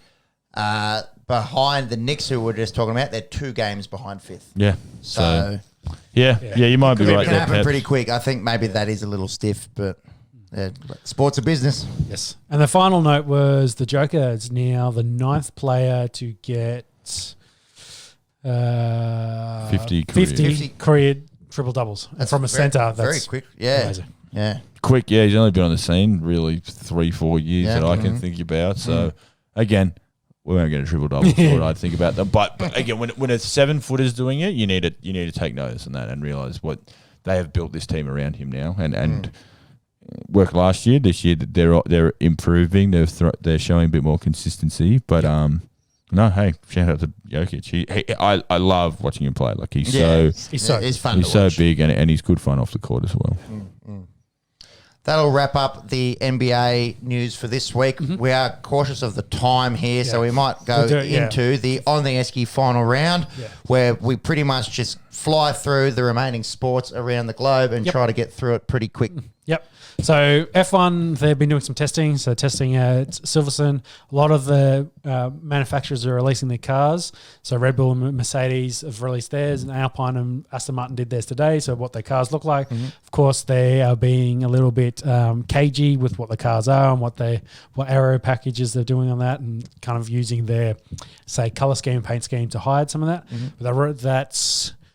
Oh, how far are they? They're probably only like 3 weeks away from the start of that season, so they're getting very close to the F1 season kicking off. We mentioned the car crashes and how it's come safer last week. We talked about the Mark Webber flipping up in the air. It was interesting during... it was a Grosjean crash. But it was interesting during the week in the Formula E, which is... say the bracket down from the Formula 1. It's not F2, it's not F3, so it's in that I guess league. It's one of the top racing organisations that it goes around. But there was a big crash, very similar aeroplane crash, where he's hit the back of another car, flipped over, then landed on his head and slid along. But I thought I'd bring it up because we talked about the Mark Webber. Of course, minor injuries, bruising, and that sort of thing. Walked away from it, which is still very impressive. But interesting that we talked about it last week and this week there was a crash that was very similar to that. Didn't get as airborne as Webber did, but it definitely flipped over, airborne, lands on his head and keeps going. So are they at Silverstone next week? No, I don't think the first race is at Silverstone. They've been doing testing. There's this whole token system as well in the F1 where you can spend a token, which equates to some sort of money. Think of it as like a Bitcoin. So that's exactly what I was thinking, actually. So they spend it like that, and they can spend it on certain things like engine performance and stuff like that. So they minimize their spend. Because the big teams have fuckloads of money and the little teams not as much. So they've kind of tried to limit that. I think, when's the first race? Because it's meant to be Australia, but they've moved that back to November-ish. So the Australian Grand Prix been moved back to November. It'll kick off in Bahrain 28th of March. So 3 weeks away. 3 and a bit weeks away. So getting close to the start of that season. Great. Aston Martin, first time in the F1 officially, which is really interesting considering F1, Aston Martin being a long-term manufacturer in the UK to actually sponsor a team. And Renault officially, of course, releasing their car as Alpine. Right. So we'll have to see how that goes going forward. Golf. I'll run through the golf. World Golf Championship at the concession south of Tampa. One day, boys, one day. We go to Florida. There's a few golf courses there. I don't know if you guys have heard. Some pretty ones. I was having a look at this area around the concession. It's just golf courses. Literally, just all it is. $10.5 million purse, a cool 1.8 for the winner. So it's one of the 3 World Golf Championship events. It's the biggest. They're the biggest purses outside of the majors. So it's not just a weekly PGA event. It's that brought the field. That one step behind the majors. Colin Morikawa, who wins by 3 strokes. He's 24 years old. He's got 4 tour wins now, including the PGA Championship last year. He's going to be really good. Yeah. He's looking like Spieth did a few years ago. That's probably my only concern is that he doesn't have that little slump. Yeah. But gets paid shitloads, does all the sponsorships. 24. Yeah. And he's worked out the hardest game in the world to work out, in my opinion. I think he's going to be like he's just going to keep winning. Good form. He's hitting the ball well, leading into Masters season. He's worked with his irons. He's not the biggest driver of the ball, but he's so deadly with his irons and from distance. Like just watching him with the 4 and 5, dropping them on it, and just putting them on the dance floor, attacking the pin. I think that's his strongest part of his game. So, which is nice because you got Brooks Koepka, you got Bryson DeChambeau, like just hit the ball as far as they can, and then do the rest. So to see someone finesse the game and actually play, is refreshing. Not play the power game. Dustin Johnson. So he's not a power man. The game looks like it's going one way, but you still got these guys who just play it, hit it up the middle and land it, a foot from the hole. So straight is far, as they say. Straight is far. Golfers wore red on Tiger. On Sunday for Tiger, I should say. It was really cool to see. Lovely little touch. I think Tiger tweeted, saying he was very humbled and from everyone's support and the wearing of red. There was a lot of guys did it. Not everyone did it, obviously. But you think about everyone on the tour now, they probably all grew up. They watch they play golf. The man. Yeah, they played it because everyone of him. knows who Tiger is. Yeah, exactly. Obviously. They played it because of him, so it was nice to see them getting around him. Yeah. Speaking of Tiger, there's a bit of story coming out. Of course, they're still doing their crash investigation. They've grabbed his black box today. They want to find out more about it. There was a black box in the car. Supposedly, that records. He is rich. It was the company car, so because Yeah. the Genesis International, I think, gave him that car because they had stickers all over it. Yep. But I think the sheriffs came out and said, looking at the crash and where he is, they don't think speed's a factor. If speed was a factor, he'd probably be dead just during the impact. They said, looking at the braking zone, like he brakes very late, and that's why he has injuries to his legs because it's part of more of the flip over than there's no tire marks. So they reckon he's either been distracted, like phone, or looking down, looking away. Because what's happened is it's actually a turn, so he's just gone straight on. So he's missed the turn completely. So it's either that he's fallen asleep or he's had some sort of medical episode. It wouldn't surprise me if he's been worn out and he's fallen asleep at the wheel. That's not out of the realm of possibility. They're still saying that they think it's it's accidental. They don't think anything else is happening in there. There's no drugs he's got the track record, so your brain goes one way, which is awful. Yeah, he's got the track record. I think that's what everyone did early on as well. They probably assumed the worst, but all I can say is, as a fan of golf, he had his second surgery yesterday, I think, and that all went well. So, of course, they're trying to rebuild his legs at this point, putting him all back together. Seems like he's in good spirits from all the reports, and the surgeries have been going well. So, hopefully, he can recover and get back to playing the game of golf. Yep. Everyone's rooting for him. Moving from golf to fighting, I like this segue. It's I love it. It's a good change up. Extremes, isn't it? And fan of both. Yeah. Can you run us through the fights in the weekend, please? So the main one, of course, was Surreal Gain versus Rosenstrike. It ended up being a decision in the end.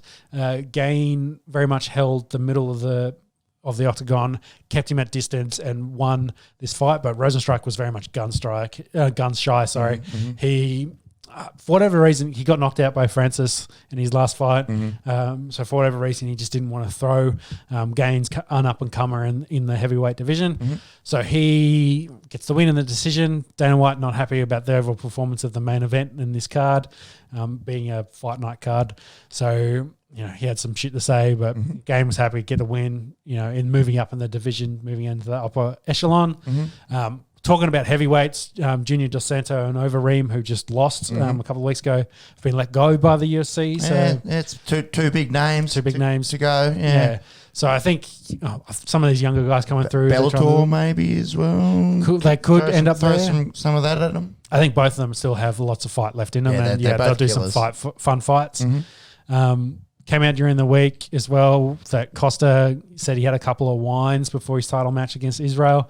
Which nothing wrong with that. I don't think. Imagine the nerves before. I think that's the main thing. He was trying to sleep and thought, I'll have a glass of wine. Didn't work. Yeah. I'll have another. And by the end of it, he's had a bottle. Is that what it said? That's what he said. So he'd polished a couple or a bottle, because there's a difference. Yeah, I think what he said is by the end of it, he's polished off a majority of the bottle. Okay. Right. To the point he said, I was probably fighting him still hungover. Right. I'm not sure if he's a premier athlete. Like one bottle of wine might, unless he hasn't drunk anything. So maybe a bottle of wine. Yeah, if he's cutting for a fight, surely he's not the best. But anyway, Israel came out during the week as well and said, just stop, own your loss, stop the excuses. Do they not have Valium in Brazil? Can't you just buy it? You walk 10 metres down and buy that from Hungry Jack's. Kid by the street. Burger King. Yeah. So the other part of this was Hungry Jack's. I can't remember whether Whopper. It's getting late. A Whopper I can't with a side of remember Valium, with please. cheese and Valium. I can't remember where the fight was, but I think they had to be up at 5 and he went to sleep at 2 or something. Right, yeah. Because they had to get ready and then go out to the fight because it was like a midday fight for him. But anyway, excuses. Masvidal and Usman looks like there's a rumored fight going to possibly happen at the end of the year, which would be nice. Of course, they're back and forth in the Twitter game and Instagram about on the socials about this happening. So hopefully it'll go ahead. Canelo knocks out. I don't want to say he's a bum, but a lower ranked kind of fighter. You want to have a crack at the 3. name? Hell no. Avi yielded him. Yeah. I don't actually want to. I don't want to say he's Russian. I thought he was Russian, but I don't want to pick on his Eastern European country. Canelo does it easy. Knocks TKO, like knocks him out in 3. Turkish he is, actually. Yeah, and keeps going. So I'm worried about Canelo a little bit because he's not fighting like Triple G, like beat him twice, of course. I'd be interested to see Canelo take a big fight sometime soon. Who is it? I'm not worried about Canelo. He's making bank. Like I don't think Canelo's worried about Canelo. Yeah, he's making bank in the moment. So Yeah, look at his record. What's the fight though? that's the thing. Like it's hard. Yeah. Just beat whoever's left. Yeah, Yeah. exactly. Yeah. Yeah. And the guys that they're talking about, like you beat Triple G twice. So do you want me to do that the third time? Yeah. Anyway, other boxing news: Paul Gallen versus Lucas Brown. Canelo to Paul Gallen. Yeah, exactly. The other echelon. So Lucas Brown was the first Australian heavyweight. Gallen, of course, saying that he won the what did he say? Anyway, the shit heavyweight title, essentially. The bloody bouncer from Yeah. Bali or whatever. Went to Russia, beat the guy, got the Big Daddy, belt. they call him. Yeah, got the belt. Then tested positive for some steroids. Tested negative for the fight. Tested positive. Then tested negative afterwards. He was saying the water in Russia is a bit tainted. That's what the Russians say too. It's water though. It's water, it's liquid. But anyway, they've confirmed a fight in Australia. It's in 7 weeks. 6.5 weeks now. They did a press conference, I think Tuesday, our time, and Gallen very much was just getting stuck in Lucas Brown about his shape. He looked out of shape. His bitch tits. So he talked about his bitch tits a lot. Bill Shortens, if you will. Yeah. Interesting fight for Paul because Brown has a good record. Fought up to the point where he A lot taller. The reach is going to be interesting. 6'5", Lucas Brown. Yeah. Gal's about 5'10", 5'11". Yeah. So interesting kind of card. Well, interesting kind of fight there with Gal. Beating Mark Hunt recently. He's kind of fighting guys with name. I don't know if he can compete against a guy like Lucas Brown, but at this point, I don't want to doubt him. It'd be interesting. Let's just see what happens. We'll have a look. Keep rolling. McGregor there's been a big sale of Proper 12, like a 70% stake has been sold off. So McGregor, of course, is one of the biggest owners of that. They're looking like they will. He'll have a big payday, possibly up to the $300 million kind of payday. Great for Conor. And I think he made 50 mil last year from fighting, or over the last 12 months. So getting paid. The Conor McGregor. Conor McGregor. Yeah. So finish off. UFC 259. This weekend. This weekend, probably the biggest card in a Flint, long Michigan time. Super Bowl. Yeah. 3 title fights. Dominic Cruz is on this card. I think is Sean Shelby on this card as well? On the undercard. No, he must be coming up. Don't worry about that. Well, let's look at the main card. But Thiago Santos, who fought for a light heavyweight title, lost the yarn recently. So he again, takes on Alexander bloke. Rakic, his Serbian-Austrian fella coming up the ranks. And that lightweight, is it Ismail? Is Islam Makachev and Drew Dober. I'm pretty sure he's a bloke. He trains with Khabib and DC at AKA. There's three title fights after that. Yeah, and they're saying he could be a better wrestler than Khabib, and that was so scary. That's not possible. But is he from Dagestan? He'd be Dagestani, wouldn't he? Yeah, Republic of Dagestan. Yeah, most likely. But the 3 title fights is probably the main thing to talk about. What's the first one off? Is it Yarn and Sterling? Yarn and Sterling, great fight. Hard to pick. Yarn's had more knockouts. Sterling's had more subs.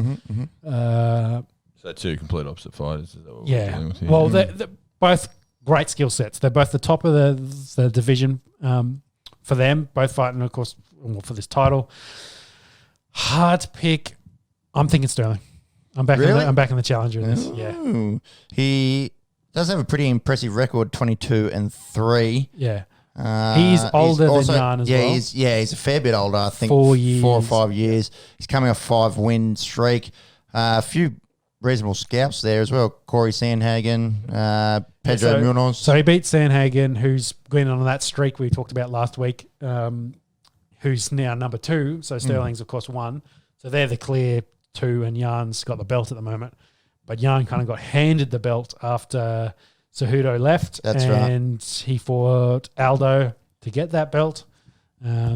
So that's why I'm thinking I'm kind of favouring Sterling in this one. Then we've got the ladies, Nunes and Megan Anderson. Is there any chance Megan Anderson wins this fight? I'd say so. So Megan Anderson, of course, brought across from Invicta, which is has a lot of the women's fighters on it. Of course, they're trying to build that featherweight division, the 145. So they want Megan Anderson to do good, Australian. So from the Gold Coast, get around her. So I'll get around Megan. Big lass, 6 foot. Can she beat Amanda Nunes after what Amanda did to Cyborg? Man, hard to say. I think it's going to be a great fight. Just trying to get up some odds here. Yeah. My phone's going a little bit slow. Do you want to talk about the title fight? Well, I'll get those up, the main event. Well, the main one, Jan versus Israel. So Israel, of course, coming up from middleweight to light heavyweight. Israel saying that he probably only weigh 193 or in the 190s instead of the limit of 205. So he's going to probably give up a bit of size. Probably one of the best strikers in the whole of UFC. But he's also coming up against Jan, who's polished power. Yeah. And so hard to pick. Like I can't wait for this fight. I think this is a great fight. I like. Yeah. Can I go past Israel and say he's just giving up too much size, too much power? No, you don't want to sleep on Izzy. You don't going up a weight class. Back to the bookies in that Nunes Anderson fight. Nunes $1.08. Megan Anderson, the Aussie $6.50. Can't argue with that, really. Yeah, of course she's going to be outside. She's big underdog, but whether she upset her, you never know. That's around about what Holly Holm was, I think, when she knocked out Ronda. So who knows? Yeah. What's the Sterling and Jan odds? We've got Jan is it's evens. $1.90. Sorry. I think that's going to be a close fight. Well, you got 2 completely different fighters going at it. It'll be interesting to see. And Blachowicz and Adesanya? Israel's $1.40. Wow. Going up, being $1.40. So what's Jan paying? $2.80. Yeah, that's not bad value. Yeah, maybe. What do you reckon? What's a Jan knockout? $4.50.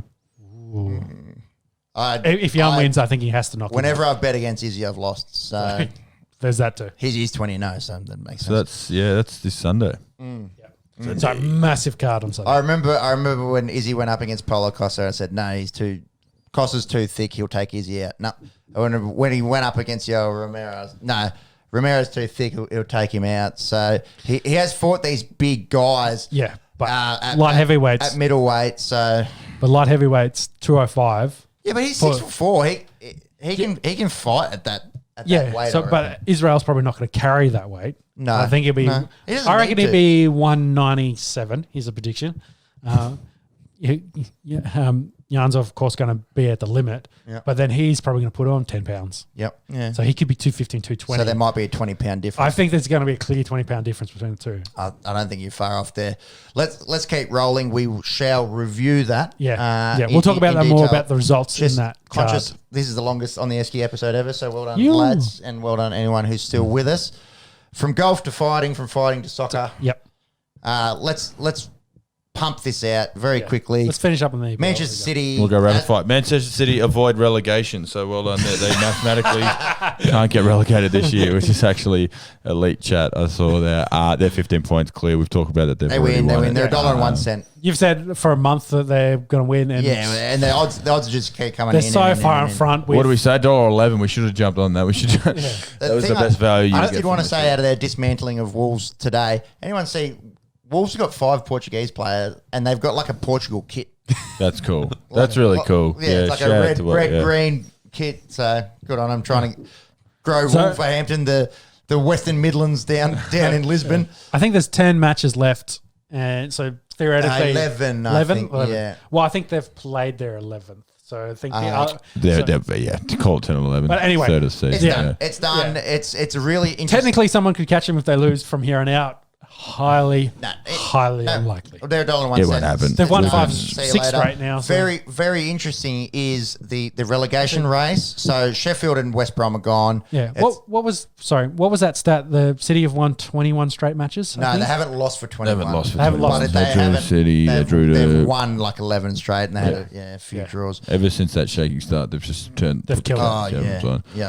Relegation Can't believe they're battle, outside the as you were saying, Peps, I'd say, Sheffield have avoided that worst ever record. So they've absolutely blitzed the last month. I think they've got 8 points. So they're on fire. West Brom in big trouble, 2 wins behind Fulham. I think they're gone. I reckon they're gone. It's just that last spot there. Fulham, Newcastle, Brighton. maybe Burnley. Yeah, I mean, if you're getting relegated with 30 points, you're doing something wrong. So I think it's down between. And again, we talk about the Premier League. We love it because the tension now, we just scroll up and we get rid of the 1 because we know that's happened. That's done. Look at this. Now top 4 becomes a thing. We've got West Ham and Leicester up there. Well, Liverpool and Everton on the slide. Leicester 5 points clear of West Ham. They should really be playing Champions League football from that position. And then that 6 points clear, Yeah. Chelsea. So, and then that tussle for 4th. You get West Ham on 45, Chelsea behind them by a point, but better goal difference. And then Liverpool and Everton back there on 43. I'd say Spurs are done, 6 points behind. Spurs are done if these lower clubs, we can call them, God, Leicester are a former champion not too long ago, and West Ham have all the money in the world behind them. So Lower. Oh, actually, no. Keep going. yeah, exactly right. So I mean, They're lower funded, but they're not. No. They still get funded. Yeah. They still get good money. So Liverpool are actually on the slide. Their injuries have just told up, in the extra competition. So there was some talk about Klopp being under pressure, but for a bloke who's won a Champions League and a title recently, you'd have to be very stiff to go.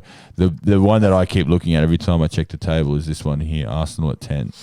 And you want to talk about a fall from grace. Like you, if I asked you what the top 4 teams in England were, you'd naturally say United, Chelsea, Liverpool, and Arsenal. Where we are now, and it's great. It's great. Parity is broken. You'd say that 15 years ago. 100%. You just didn't say Man City. Traditional, but now exactly right. It's changed. Not only is Arsenal not a part of that top 4, they're not even near it at the moment. They're really. I'd love Leeds to jump first year back to jump and middle of the table. No reason why they can't. They have a famous rivalry, Leeds and Arsenal, so it's good to see them. Again, the battles now, you don't even bother looking at one. You don't even bother looking at one, you look at the rest of the way. Sorted. That's it. In England, speaking of relegation, Schalke, which would be a big shock. One of the bigger clubs in Germany. Yep. A lot of Champions League football. Yeah. They've had a big footprint. Recent 3 decades. Yeah. So it's 88 was the last time they weren't in the top league, and it was ever since then they actually came along. They've got a massive fan base there. They are very, very close. Would be very. I think they're gone. Would be. Let me have a look. Normally, when these bigger teams get to the bottom, they normally straighten it out. But to have Schalke in in League 2 would be. It'd be a crime, nearly. It would be an absolute crime to have them down there. They're on 9 points. They've won 1 game out of 23. Isn't that disgusting? Their points difference 16 is, games. Their points difference is negative 45. And then Mainz is in 17th. They're 8 points clear. I think Schalke's done here. It's pretty bad, and that's a lot of money. They're a few games behind in Bundesliga, so 30.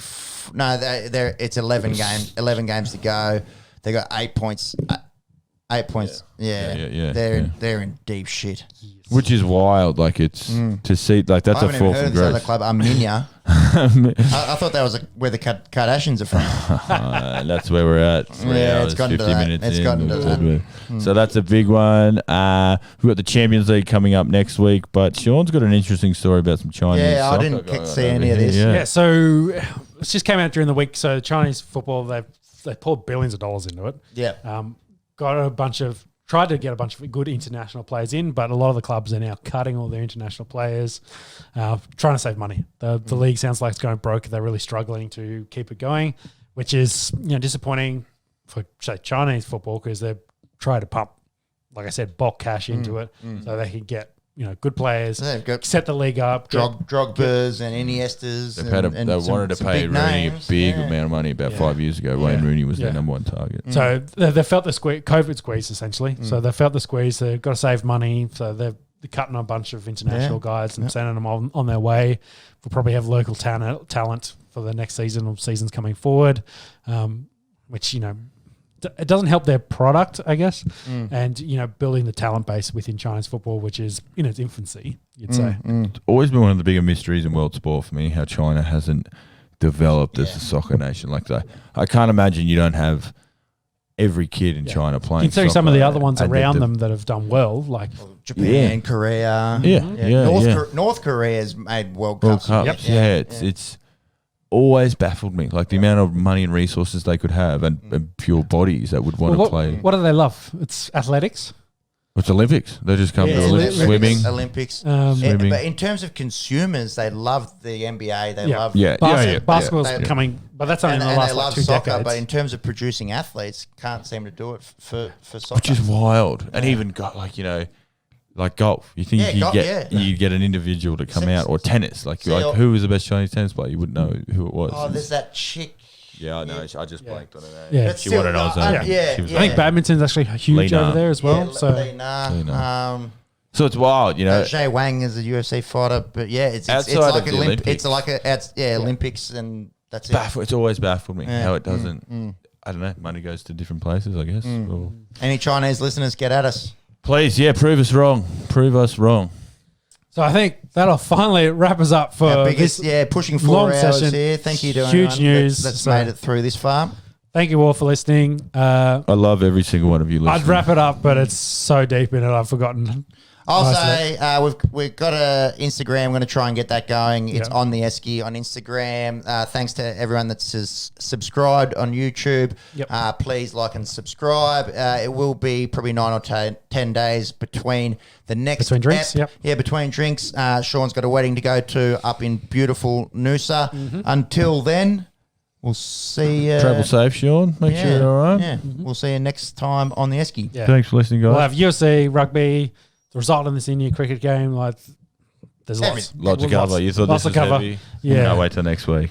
Go England. Up the bombs. Up the bombs. Yeah. Catches. See ya. See ya. Bye.